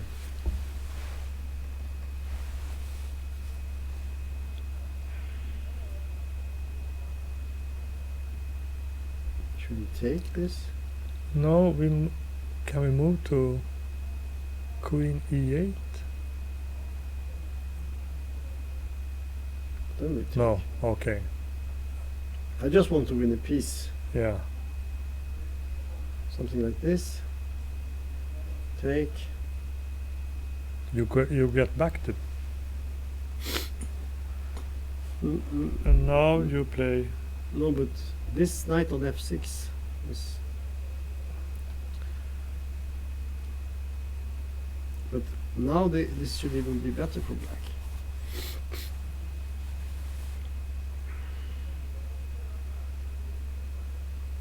And we take with the rook. Yeah, it's true.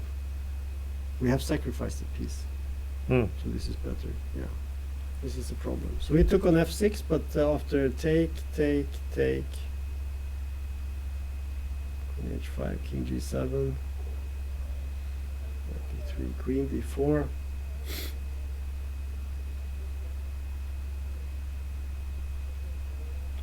White has somehow lost his thread. So this position should be better for white, but yeah, this is very difficult to play these positions, right? Yeah. So tricky. So that was not maybe the queen h5 was not so good. Take knight. Queen f3, queen d7. Slowly. Yeah, here they have a... Oh, white is trying to win. f5, knight e5, take. Yeah. Oh. So this is how we got to this.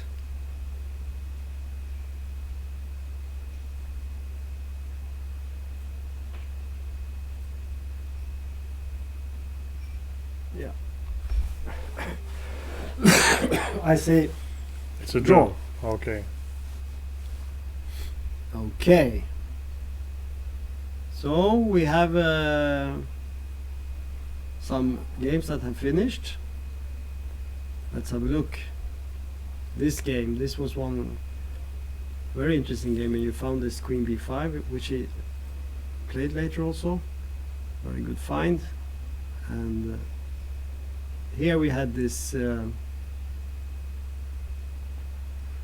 bishop d2. The Yeah. problem with that move is it unprotects the knight, right? Yeah, yeah. And suddenly we have a intermezzo.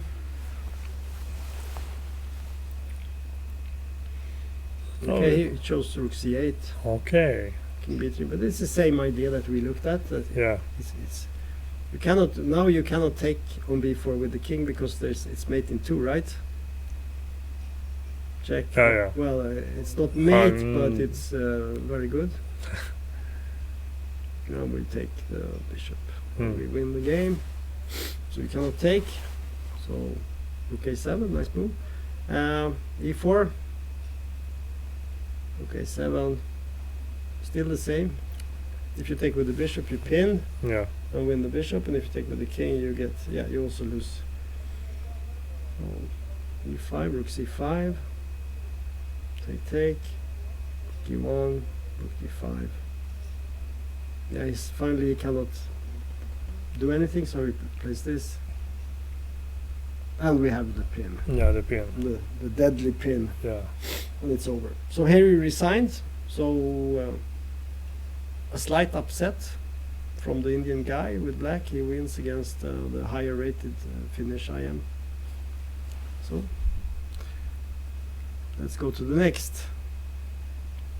And now we come to Khan, Yeah. who had managed to turn the game around. And we will have to, it ended quickly, I can say. So let's go back a few moves.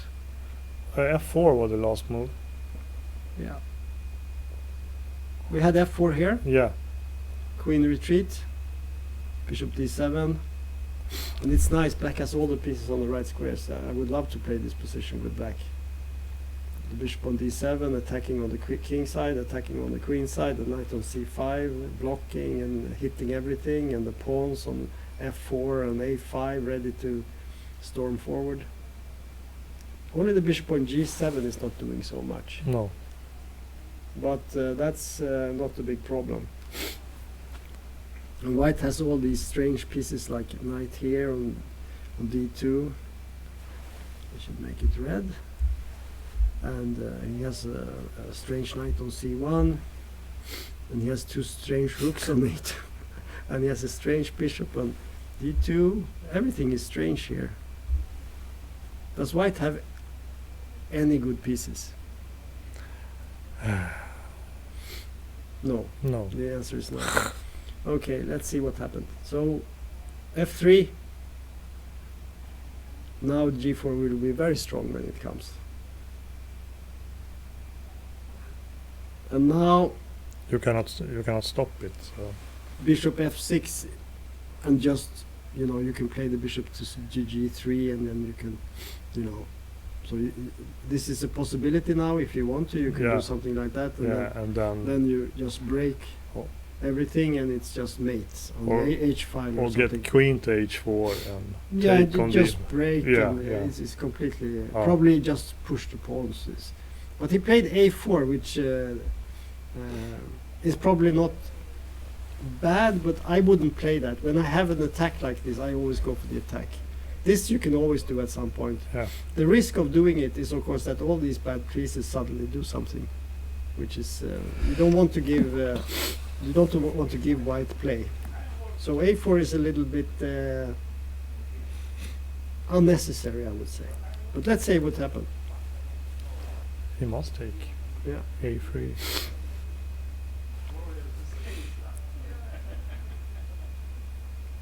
Yeah.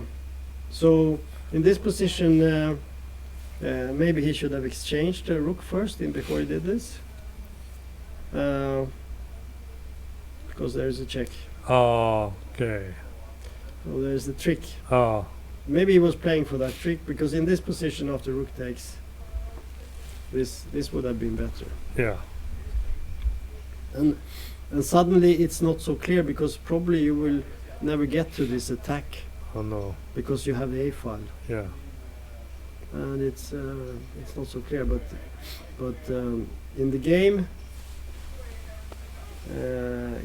we had knight d3, take, queen a7 check, Hmm. bishop d4, ed. The problem, of course, is that a2 is loose here, so you cannot just make a normal move. So he played bishop d4. Yeah. Bishop d5 resigns. So we didn't get the end we thought we would get. No, no. It was a tricky end, Yeah. but it worked fine. Okay.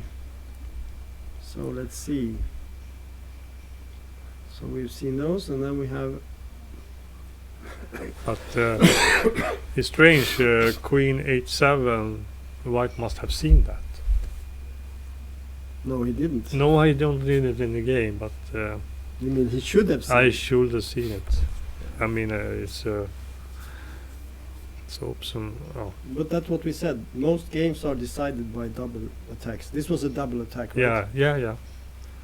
And when he played f3, he didn't think about the a because there No. was, there was the knight on c5 and so on. Yeah. He wasn't thinking about this diagonal. Yeah. I think whenever you move your f pawn with the king on g1, you always have to think what piece can come and check and whatever, because it's such a tactical advantage to have this check somewhere. You can make a double attack, and this happened. So, yeah. And this game we have seen before, and Yeah. we are still heading towards the same draw. Nothing has changed here. It's still a draw. We will not look more at that, I think. So I think we are actually reaching. Yeah, we have to see Jung Min. So we had the c7 pawn Yeah. sack, nice one, and king coming up, king d7, king b6, king d6. Yeah. So this is the position. Let's have a look at this. Well, you should move your bishop. I don't Yes. think if you sacrifice it, black takes, and he has always knight c6. So F3 yeah, or g2, or G2. Okay. maybe f3. Okay, but okay. But then the you can knight. attack it. Yeah. So it's better you said G2. So knight E6, you take on A6. So he has to go here. Yeah. You take this guy. Yeah. Is there some try? Can you try to? You can take the bishop on G2 is for, It's too strong. yeah. You don't go with the king up here. That's No. not good. You should go back, right? Yeah, back. And then black will do something. He will not play king back, because then you play king b6 and your king is in the right square. Check Maybe. before. Here maybe? Yeah. You cannot go down here, because if you play a move like this, then a6 wins. You have to go back and then the king. True. So that's lost immediately. So knight e2 is not good. So you have to get knight the check. B3 check. King B4. King b4, and we go back. Yeah. And now we play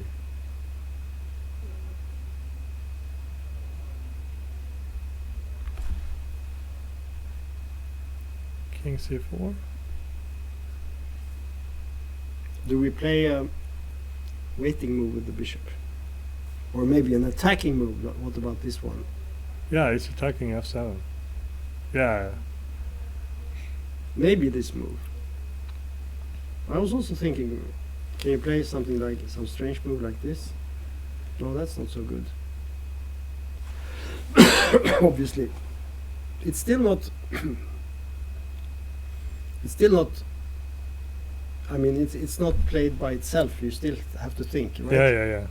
You must find a little extra move. Yeah, you have to find the tricks. Yeah.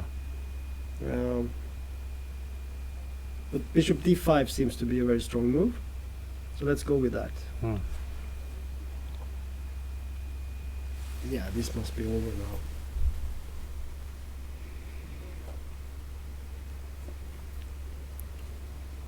Because now if you play, let's say king b8, then you can go king c5 again Hmm. and go to b6 and win on the queen side. You want, if you can win with the a pawn, you prefer that to taking all the pawns on the king side, right? Yes. You want to win on the easy. So the question is king d6 here. which is probably losing immediately. Maybe you can just run. No, yes, you can just. No, you cannot run the pawn. So where do we go? B6, F7. There is also king c4.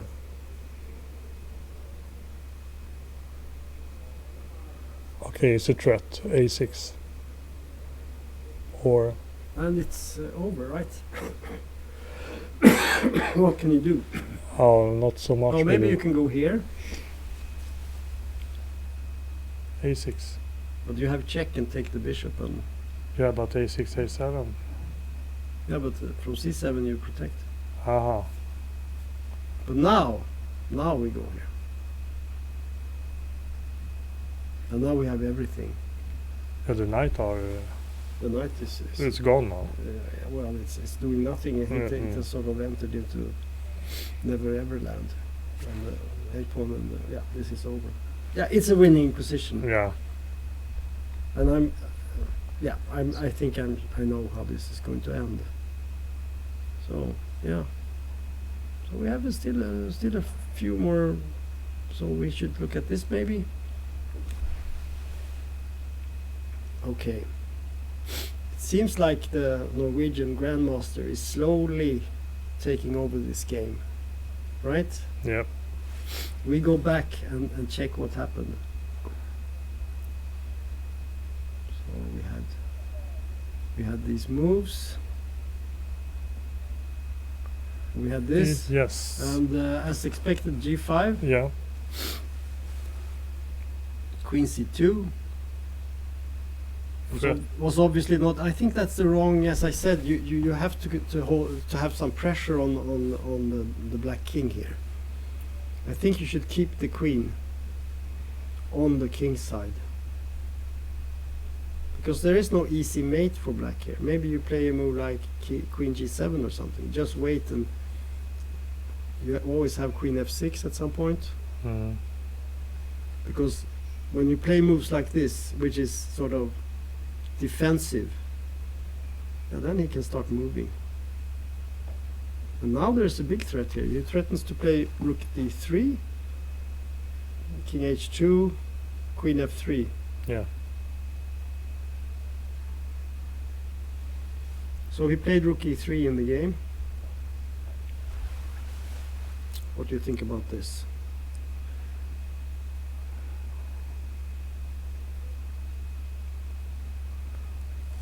I want to play a rook d1 I'm not so surprised you want to do that. because You want to mate in two. yeah, Very simple.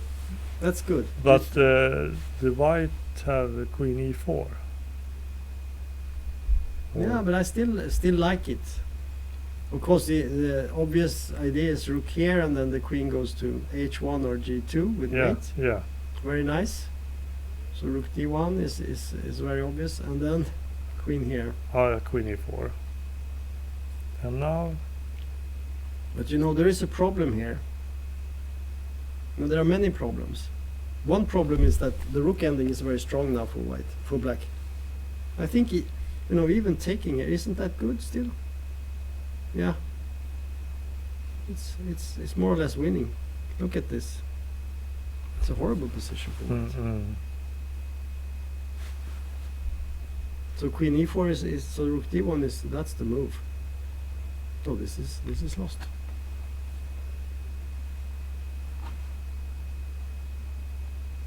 I'd say it's lost. Black has everything now. He has an attack. He has a better rook ending. The e5 pawn is isolated. He has a better king. Mm. It's interesting to see how all these advantages have, for some strange reason, ended up in black's hands. But queen c2 was a bad move. That was a big mistake.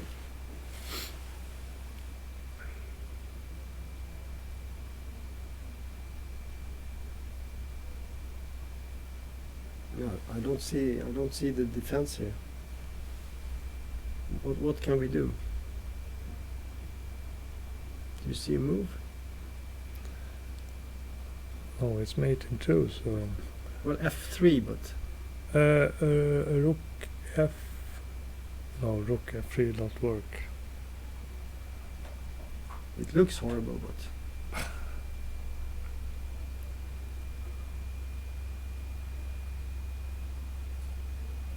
You can play.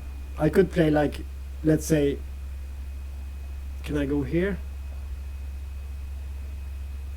Or do you have queen c5? But I mean, you threaten mate with rook g1.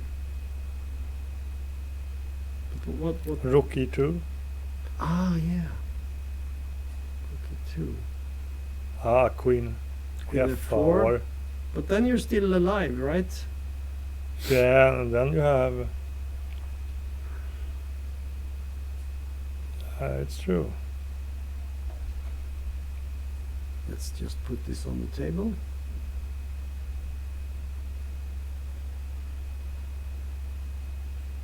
This is not quite over yet.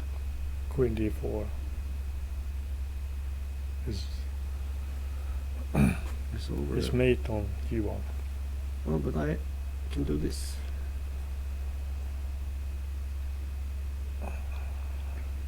I'm not saying black is. Maybe now we come here. Nah, but then maybe suddenly you. Queen e8, and you have no more. Yeah.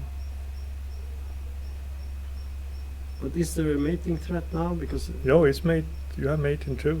no, but check here, check king g3, Yeah, and queen queen and, g1. and rook. Okay. You don't have queen e1. Yeah, it should be winning.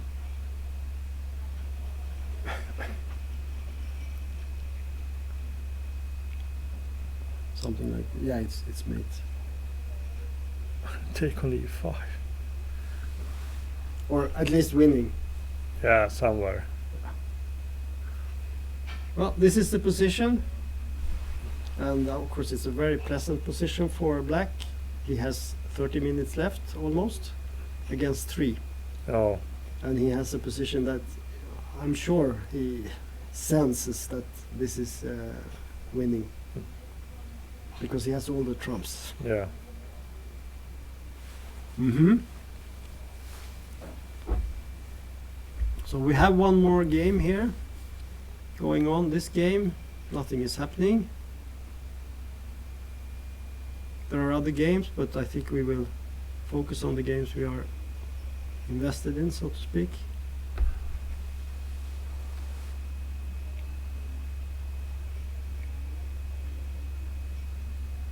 So is there some other move than rook d1? Rook d2? Queen h1? No, queen h1 is a big mistake. Queen c5 wins the rook, Yeah. so we should avoid. So it's better to move the rook. Yeah, I think so. It's preferable. Rook d1 is the best, I think. So we. Yeah. Why play complicated when you can play simple? No, I like rook d1. And this was your immediate. Yeah. I think for everyone this must be the immediate. I wonder if the game is over or something, because we don't see any Okay. upgrade. It's on the screen now. I mean, we see the players right over there. Yeah. Well, Milton does not look to. He's sort of leaning back and taking the hand on his forehead, and he's not happy. And Frode Orkedal is leaning forward, attacking, leaning in on his opponent. And he didn't play rook d1 yet. Is this the position? Yeah, it's the position. Yeah.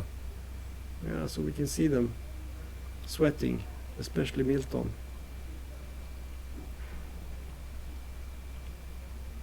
He had a good game here in this, right? Yeah. But he Little mistake with the queen c2. he didn't really try to win the game. That was the problem. He didn't increase the pressure much. He allowed all these exchanges, and Mm.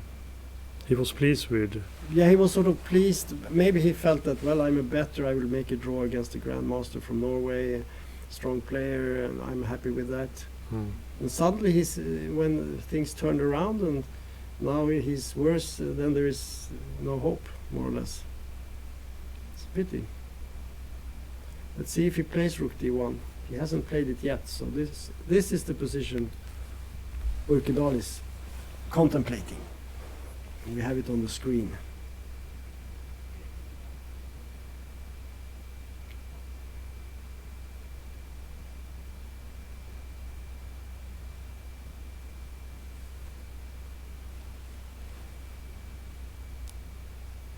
Yeah, Rook D1 is more or less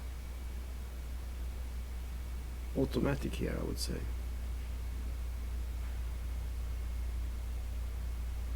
What else can you do?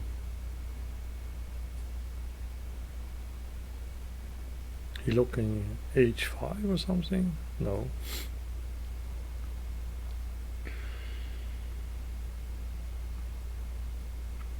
You know, if black wastes a move here, let's try it. Let's say we play A5. Yeah, do something. Then suddenly you could maybe send this back here, something like that. Yeah. Maybe not. Maybe this is still better. It's always better because there's Rook F4. So maybe this is but there must be. Then suddenly it's not so easy. Or maybe you could even do this.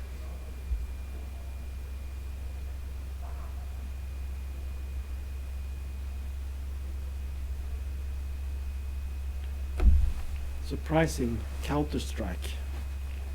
Queen D6. Well, but that's just a check. Yeah.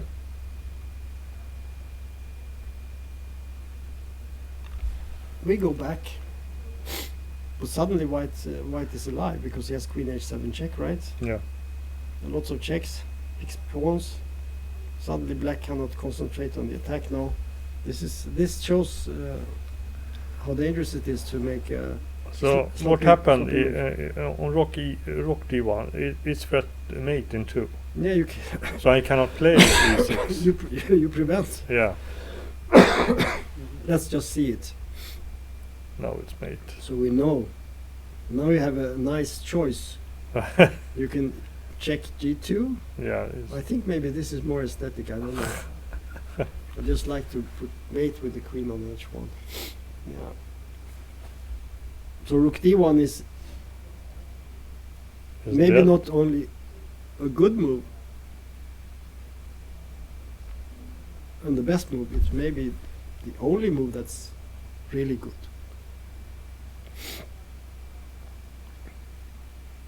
Maybe alternatives are, I don't know. Do you think he could somehow think that maybe this is not so nice? It seems to be an easy winning rook ending. Of course, it's not won by itself, but he has all the advantages, and he's going to win a pawn, and I think. Is there some? No. Then We can take a check on D3. yeah, we can check. And then you take and you check and you take A2. You can take everything. All white's pawns are quite big. But probably white has to go into this rook ending. Even though it's bad. Could be. So, yeah.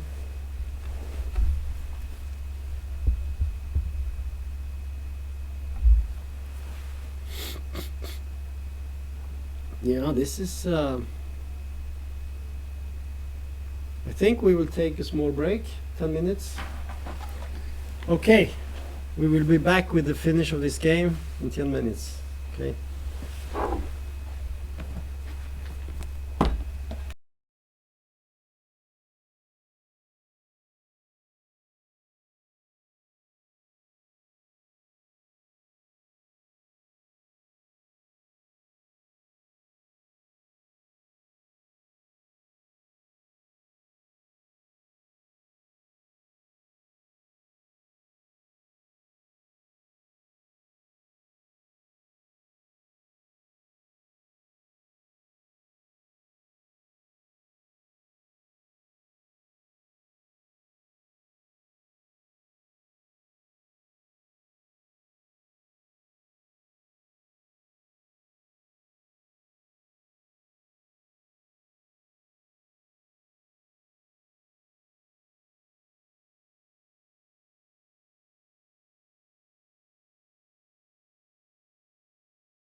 Okay, we're back after a little break, and there has been a development in this game that we are following on board 1 between Milton Pansar and Frode Urkedal.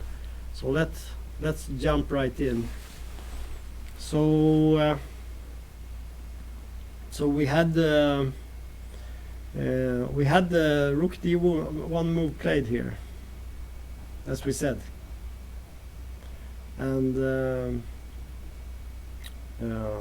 then there was queen e4.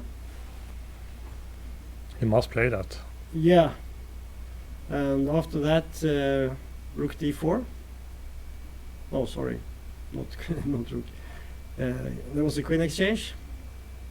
King goes up, rook back, rook d2, a4, and rook d4.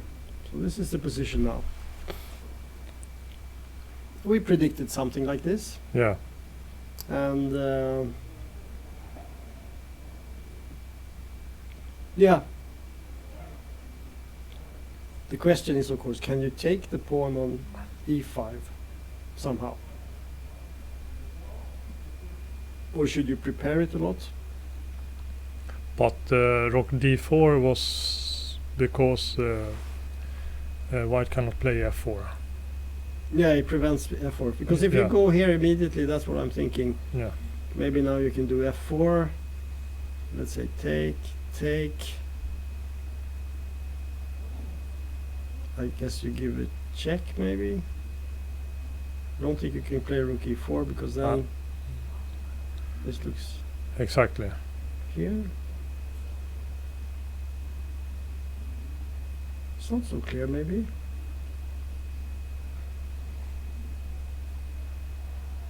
What's happening here?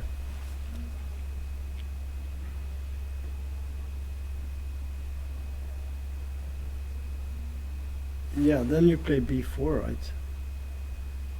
Maybe not. I don't know. Take something like this.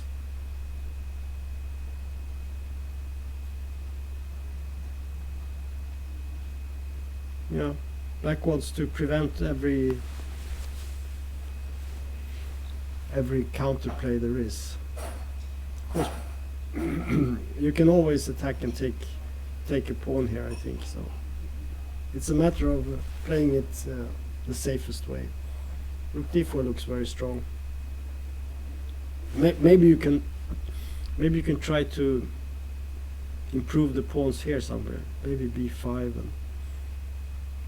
I mean, he could even go for maybe a pass pawn over here, right? King d5 Yeah, at some point. and rook e4. Yeah, it's possible. Okay, he played f3 here. Interesting.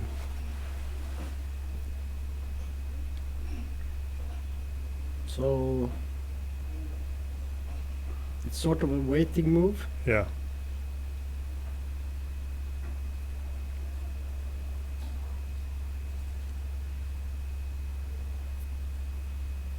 There are many moves here.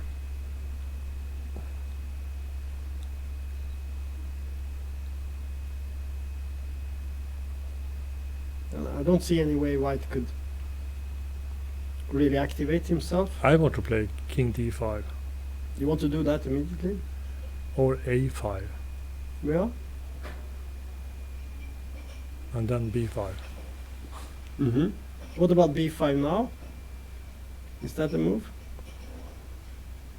Maybe, maybe not. b5 takes Can you one. play a5? But then we have another weak pawn.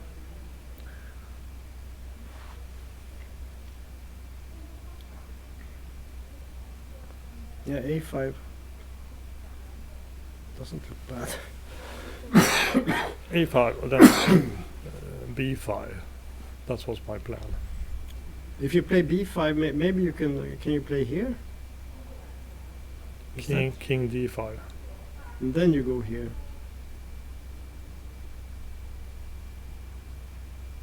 It's always better, right? Yeah.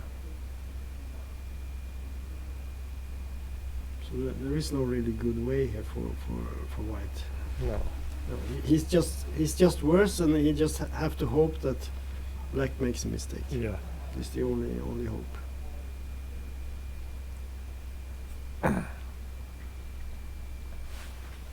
So let's see what's happening in the Gorstein. Kilgus, it's still on. Oops, the king is on g5. What has happened?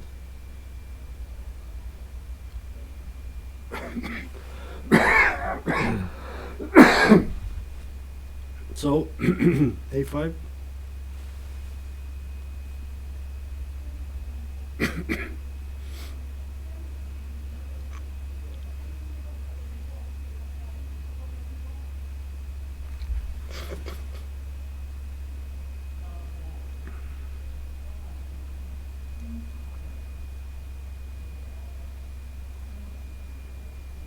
Yeah, he plays okay 6.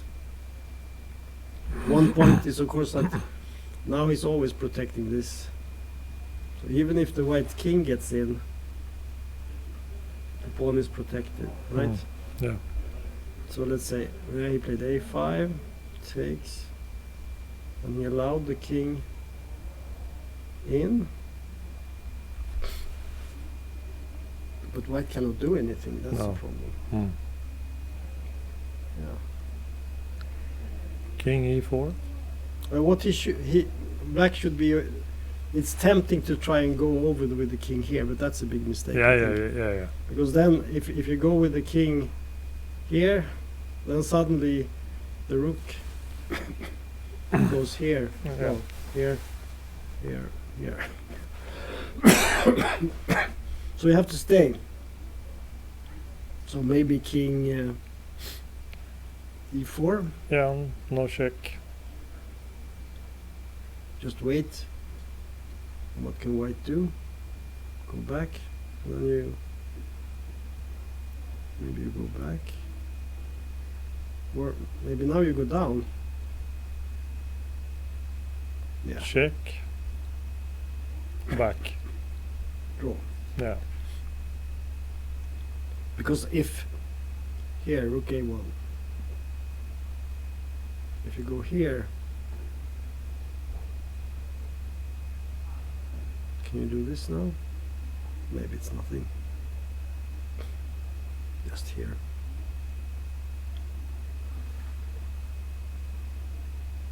I don't know. Here. Take the e5 pawn. What? Can you take a? Here. Ah, And then you Ah. you go here. yeah. So white can never win this. It's just not possible.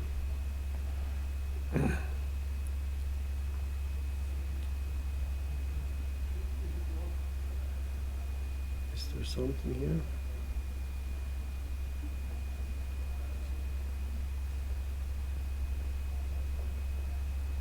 No. This is a draw.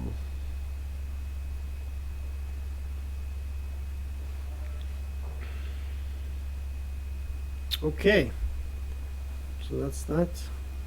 Let's go back here. Cool. Some things have happened. Yeah. b5. So b5 was played. Take. h4, c5, h5. Is this an improvement for white or not?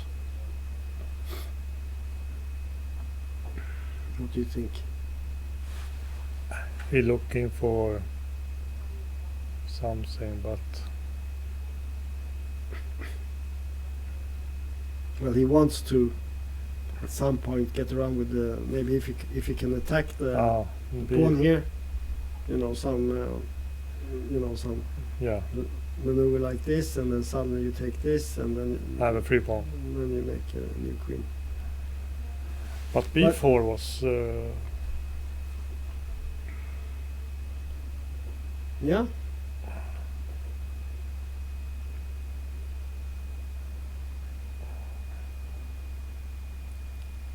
white have no moves.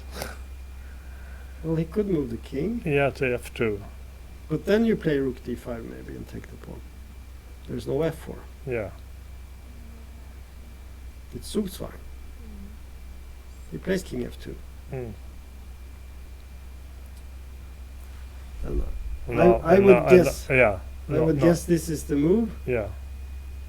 And then he's have c4 later. Yeah. And the thing is, black's position does not deteriorate if he takes on e5, because he can always go back and he will establish this whole thing just with the pawn gone. And b3 is still weak.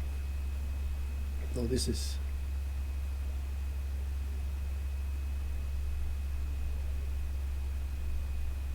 This is... Yeah, it's over. Well, not quite over, but...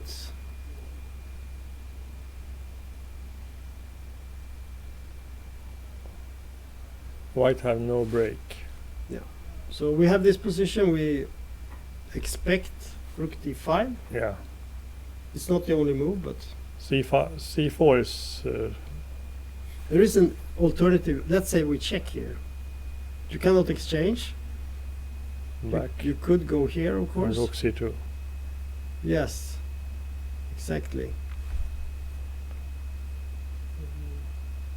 What happens here?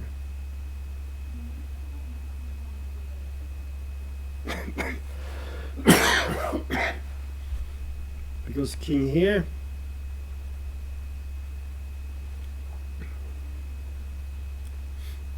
then you win the f-ball.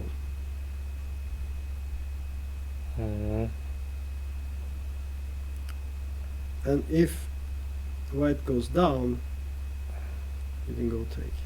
Then you've gained maybe a tempo, I don't know. Maybe not. Maybe not so important.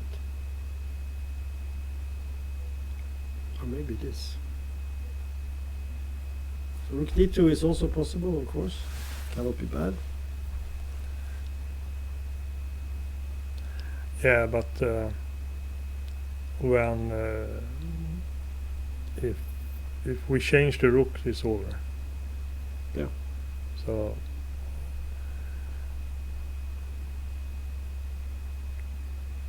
and white have no so good square now. King g3, rook c2.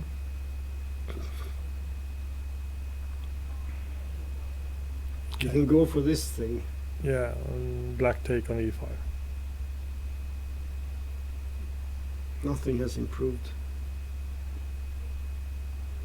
It's just bad. No.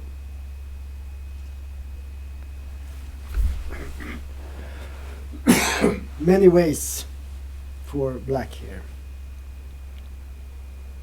And they seem to be good, all of them.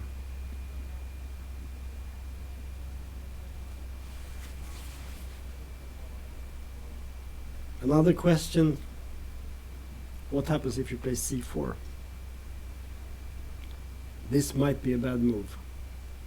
It looks bad, but let's see what happens. Is this also winning or not? White take. Take. And then you play, A move. yeah, and you disappear with the rook, you take with, Yeah, but now the drawing chances have increased. yeah, It might be still winning, but why do this? It's not the right way. But if we had this position in the game, we would say, well, the good chances for black, but it's not quite clear.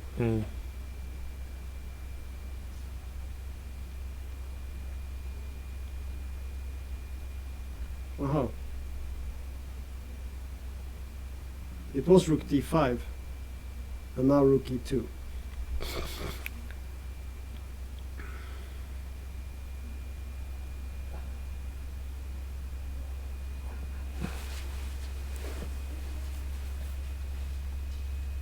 So let's try taking. take, And so we have some options. I mean, rook d2, rook d5 doesn't improve much. Rook c2, passive.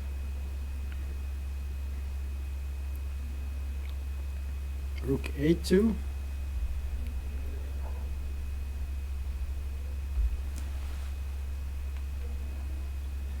Yeah, he played rook a2. okay, We are in, this is the position now.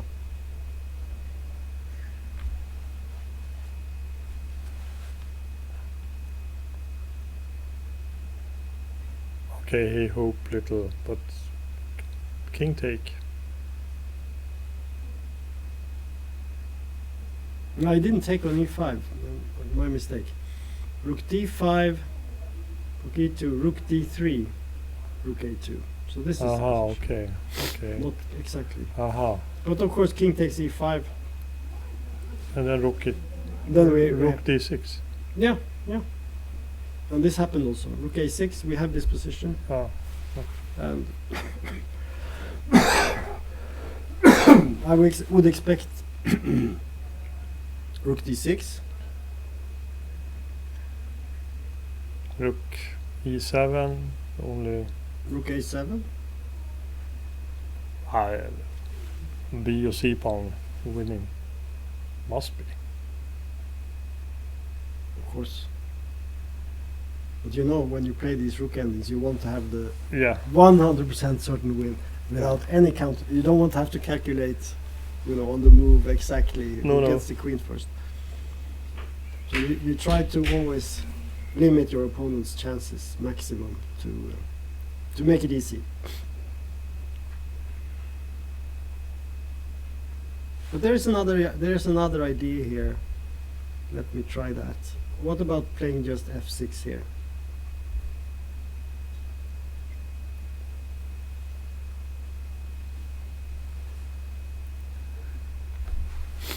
Maybe now you play rook c6 or what Rook do you- c6. Because if you play like rook h7, a7, h7, then I think you just win with your pawns. Yeah.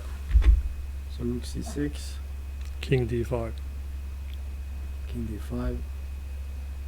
And now you go back.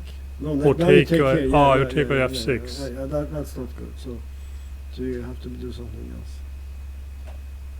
So should you go here? c4 is the move now.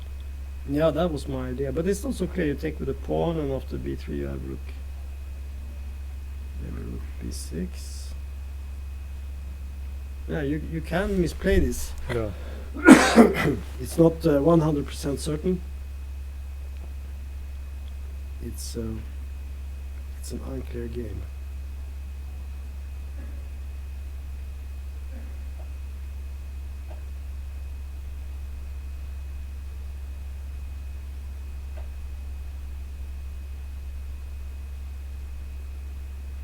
It's unclear game. Well, it's of course very good, but it's maybe not 100% certain. So rook a6, what do we do? Aha, it was rook d6 in the game. Mm-hmm. And then we have rook a7.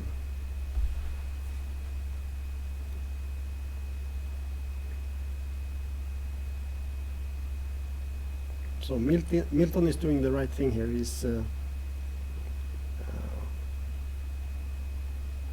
trying to create counterplay.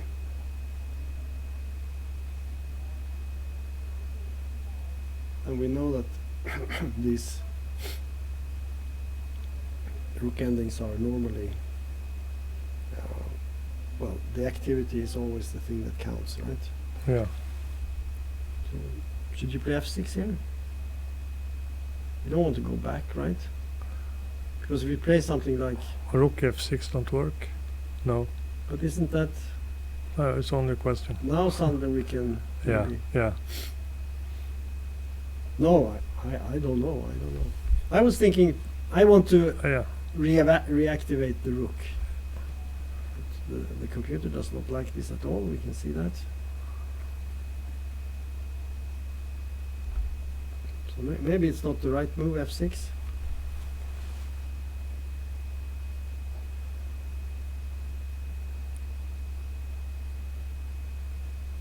Could it be that we should now just switch to take the b pawn, rook d3? Or Because it's not so. It doesn't matter. The f pawn is not so important, right? can you play c4? But let's try it. Yeah.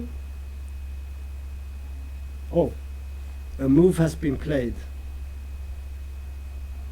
f5. Which was a mistake. This dropped a lot of. Look at the evaluation bar. Yeah.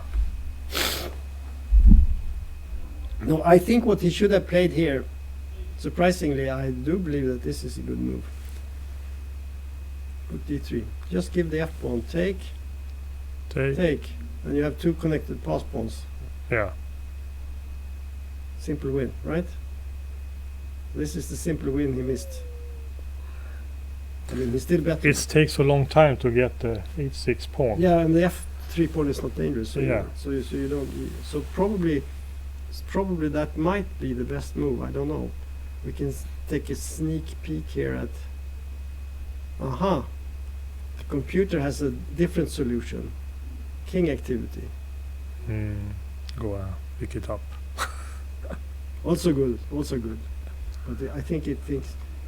Yeah, the rook have a check on a6. Yes.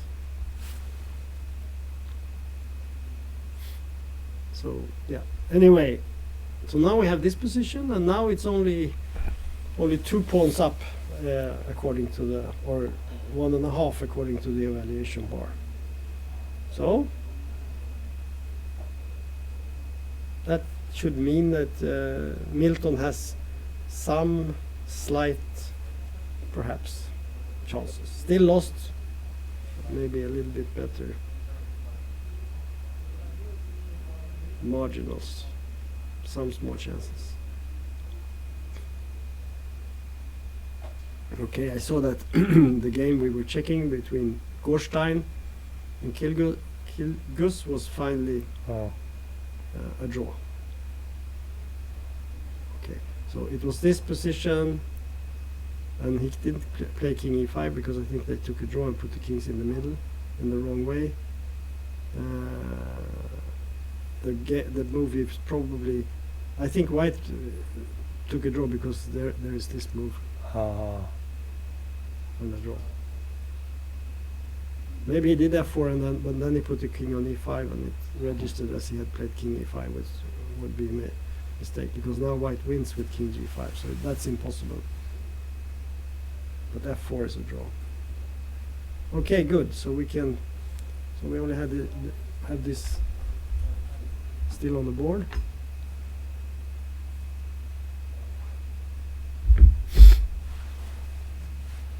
Okay. Let's see what's happening here. Oh. The advantage is actually going away. Take, rook d2, king g3. Now the computer says it's almost equal position. Yeah. Rook d2, I don't understand that. Yeah, there is this old saying, but I don't dare saying it, but you know this Patzer sees a check, Patzer gives a check. You heard that one. Now Urkedal is certainly not a Patzer, but he saw a check and he gave it. And now he has no more advantage, which is incredible, I would say.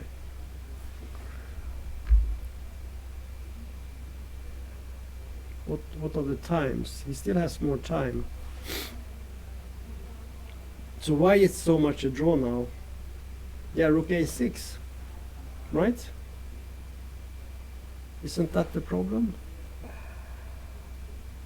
What is black move? If I take But you know f5, yeah, you have to take f5, I guess. yeah, and then rook a6 or rook, and then you have a rook d3 and g4. So we need to find out what is the move here.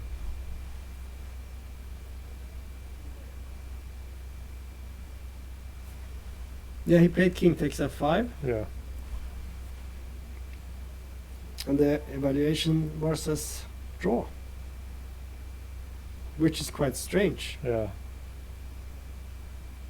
So what have we missed? Can you play something like rook c7 and then put the rook on c6 and then black has no moves? Let's try it out. Rook c2. c4. Yeah. No, we play rook c3 maybe first. Mhm. We have g4 now. Wow, this looks quite good, right?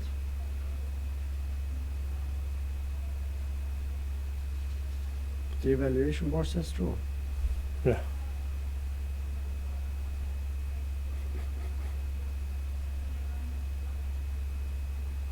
Well, we can go back.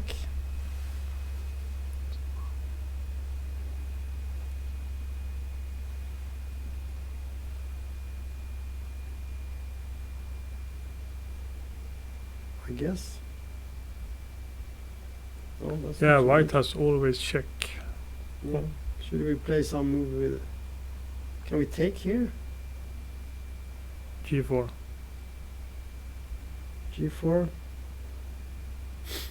And now we, you know, the trick is to move the H pawn. Now we go here Take. with. If you take with the pawn, I play H6. Yeah, okay. So you take with the rook, Yeah, and I go back, yeah. And then you have rook. Okay, c5 hanging now. and I threaten H6. Yeah. h6 and c5. Yeah. And we see that the white rook on C6 is extremely strong because it attacks the pawn, Hmm. it cuts the king, and supports the H pawn all in one go. So C6 is the crucial spot to put the rook.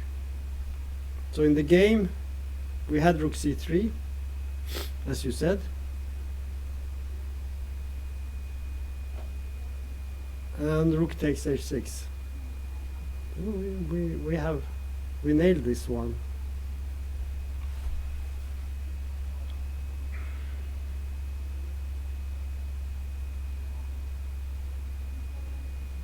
No, this is. I don't see how black is going to win.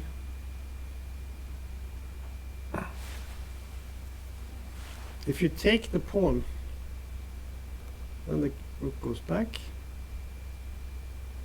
Rook goes here, and here comes the H pawn.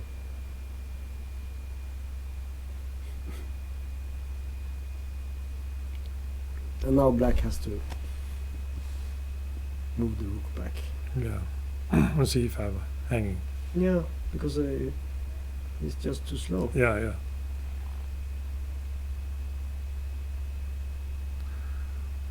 We can have White winning now. we can Mate. have a beautiful ending. Rook H6.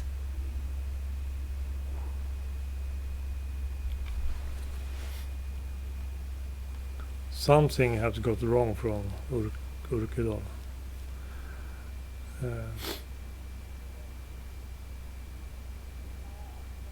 Yeah.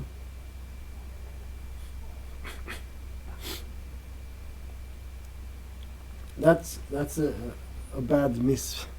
If you play if you play c4 now, Then we go. No, we take it. I take it only. Yeah. And if you go, I go to B6. Yeah, And if you take, I also go to B6. yeah, And we And have the the same threat. same problem. yeah.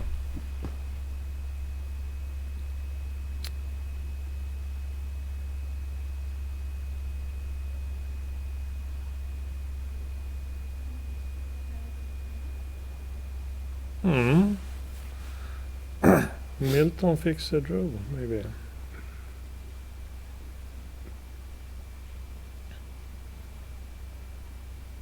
This was the biggest turnaround, I would say.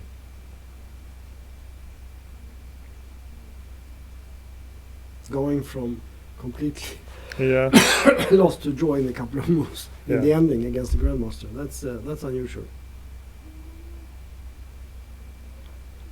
So let's go back and see this. See what happened. So we had this, yeah. and played rook d5, rook e2. Now he didn't take. He could have taken, but he played this move.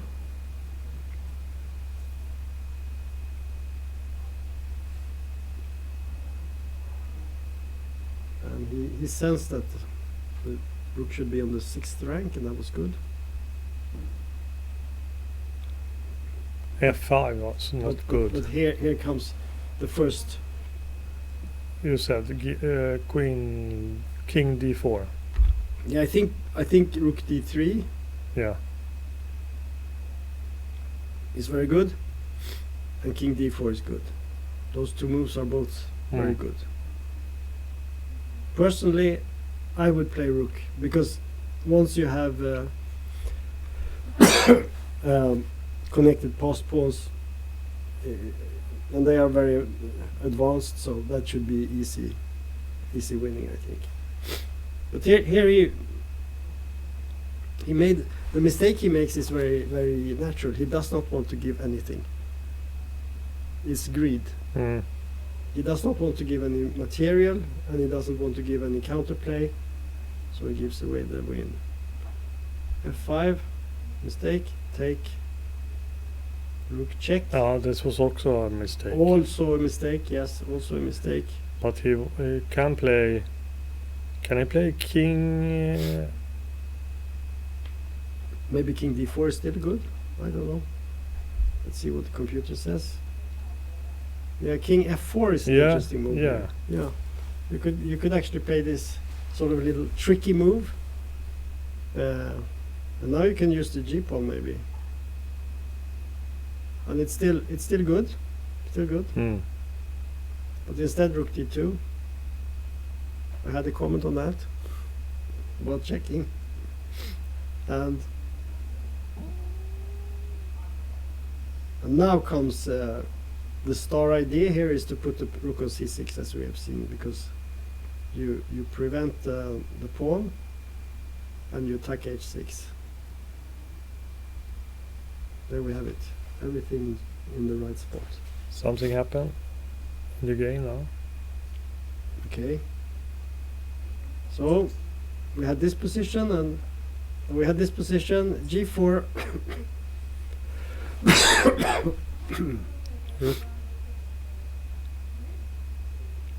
Yeah, it's a draw now. It's a table-based draw. That's the time now. Yeah. So Frode is going for a loss, maybe? No, I don't think so. He's too experienced to lose this on time. And the position is, of course, not lost at all. It's a draw. No, why is it a draw? Well, it's because of this pawn on h5. This guy, very irritating guy. So in the end, it turned out to be a good plan to play h4, h5, from practical purposes. Yeah. Because if you get the chance, then you have something to play for. Yeah. Okay, so there was king f4 here. I guess there will be another check. What do you think? Or will you play h6 maybe? No, that loses.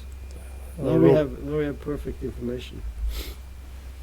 So the good moves are rook c4, yeah, and there was some alternatives also, but this is probably best. So king g5, then you give another check. Or maybe you play h6. I don't know. Well, you can misplay these endings also. King g5. Yeah. So white has two moves to draw here. h6 or rook c5.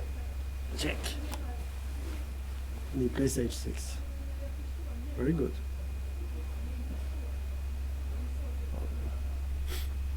Black must take. Anything else is completely drawn. Rook h3. Rook takes b4.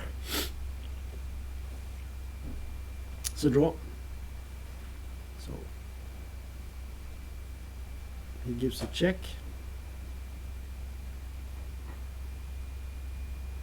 Yeah. Why not? Why not give a check?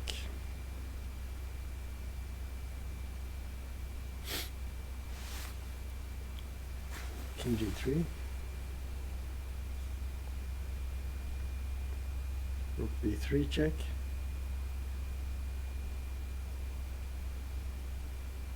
I guess.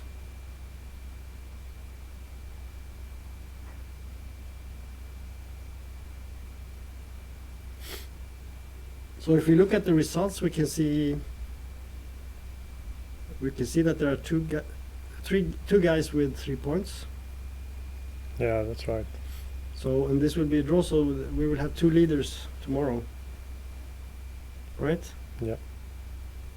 And it will be the Swedish Karl Pysyksari and the Indian guy, Pranet Bhupala. No, not Pranet. Yes, Pranet, yes. Pranet. I don't know how to pronounce it, but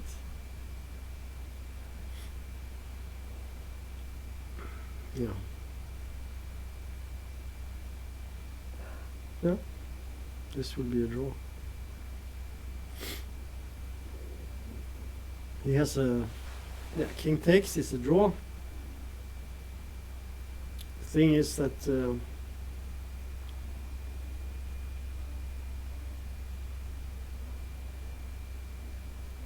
so shall we see how you draw this? Let's say b3.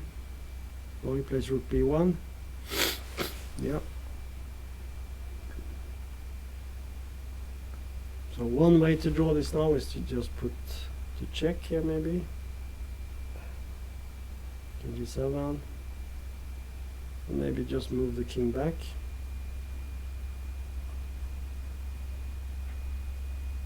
To g2. Here and here. And black can do nothing. But it's an important trick to know here that if you play here, Yeah. this one, this is for the audience, Yeah.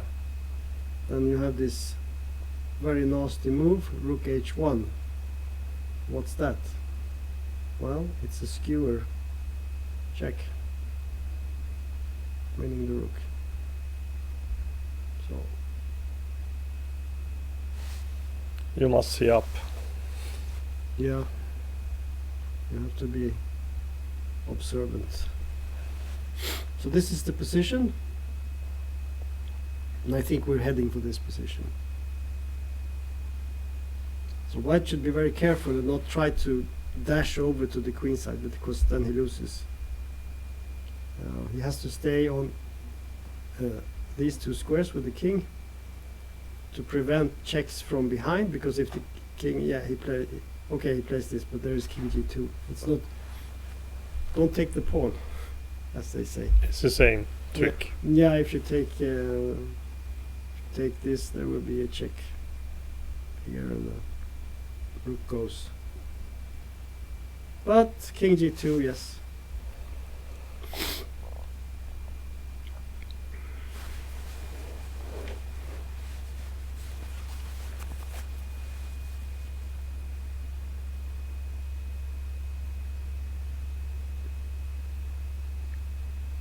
So black have no chance to run with his king, f7, e7, d7.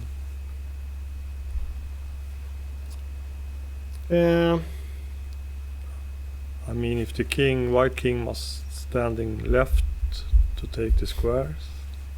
Yeah, but now with now white threatens to play king e2, because then b2, king d2, and you're in time. Yeah.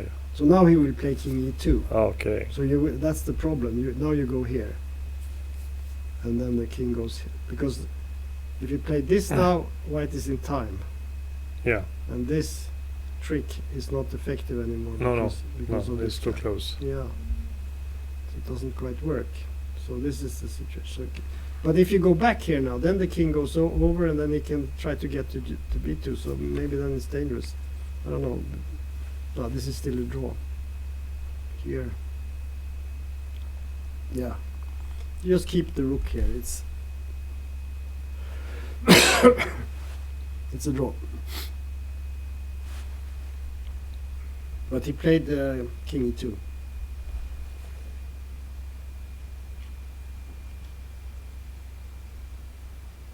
and now white is actually going to win the pawn. Cannot prevent that. The pawn is lost. Excellent save by Milton, I must say. Yeah. A bit surprised that Urkedal misplayed the critical situation, but it's interesting. As soon as there is a little bit of pressure, mistakes come, right? Yeah.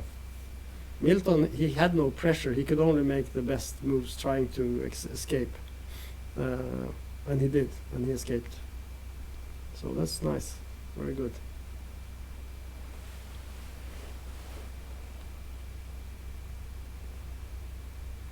Yeah. It's a draw. So will we see a handshake soon?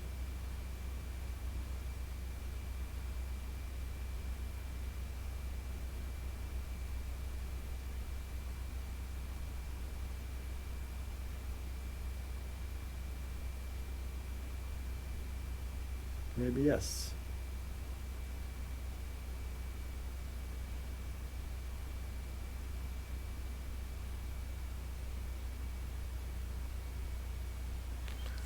The king are up to c3 now.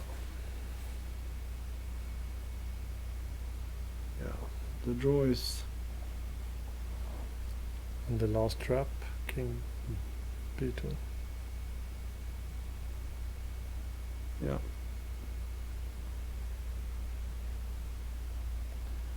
This was good for Milton. Yeah. Good work. So there's only kings left on the board. We can see on the screen, and the game has ended in a draw. And I must say that was a good fight. Yeah.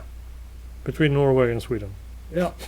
And we can now declare that Sweden is just as good as Norway, Yeah. which we haven't been able to do for a long time now. Oh, jokes aside, great game, and with this we conclude this third round. And as we just said, we have two leaders, Khan Kusiksari, Swedish player, young player, and we have this Pranit Bhupala from India, and they will meet tomorrow for sure. Yeah. So thank you very much for watching, and have a nice evening. Thank you. Bye. Bye. Thank you, Lele and Klaus.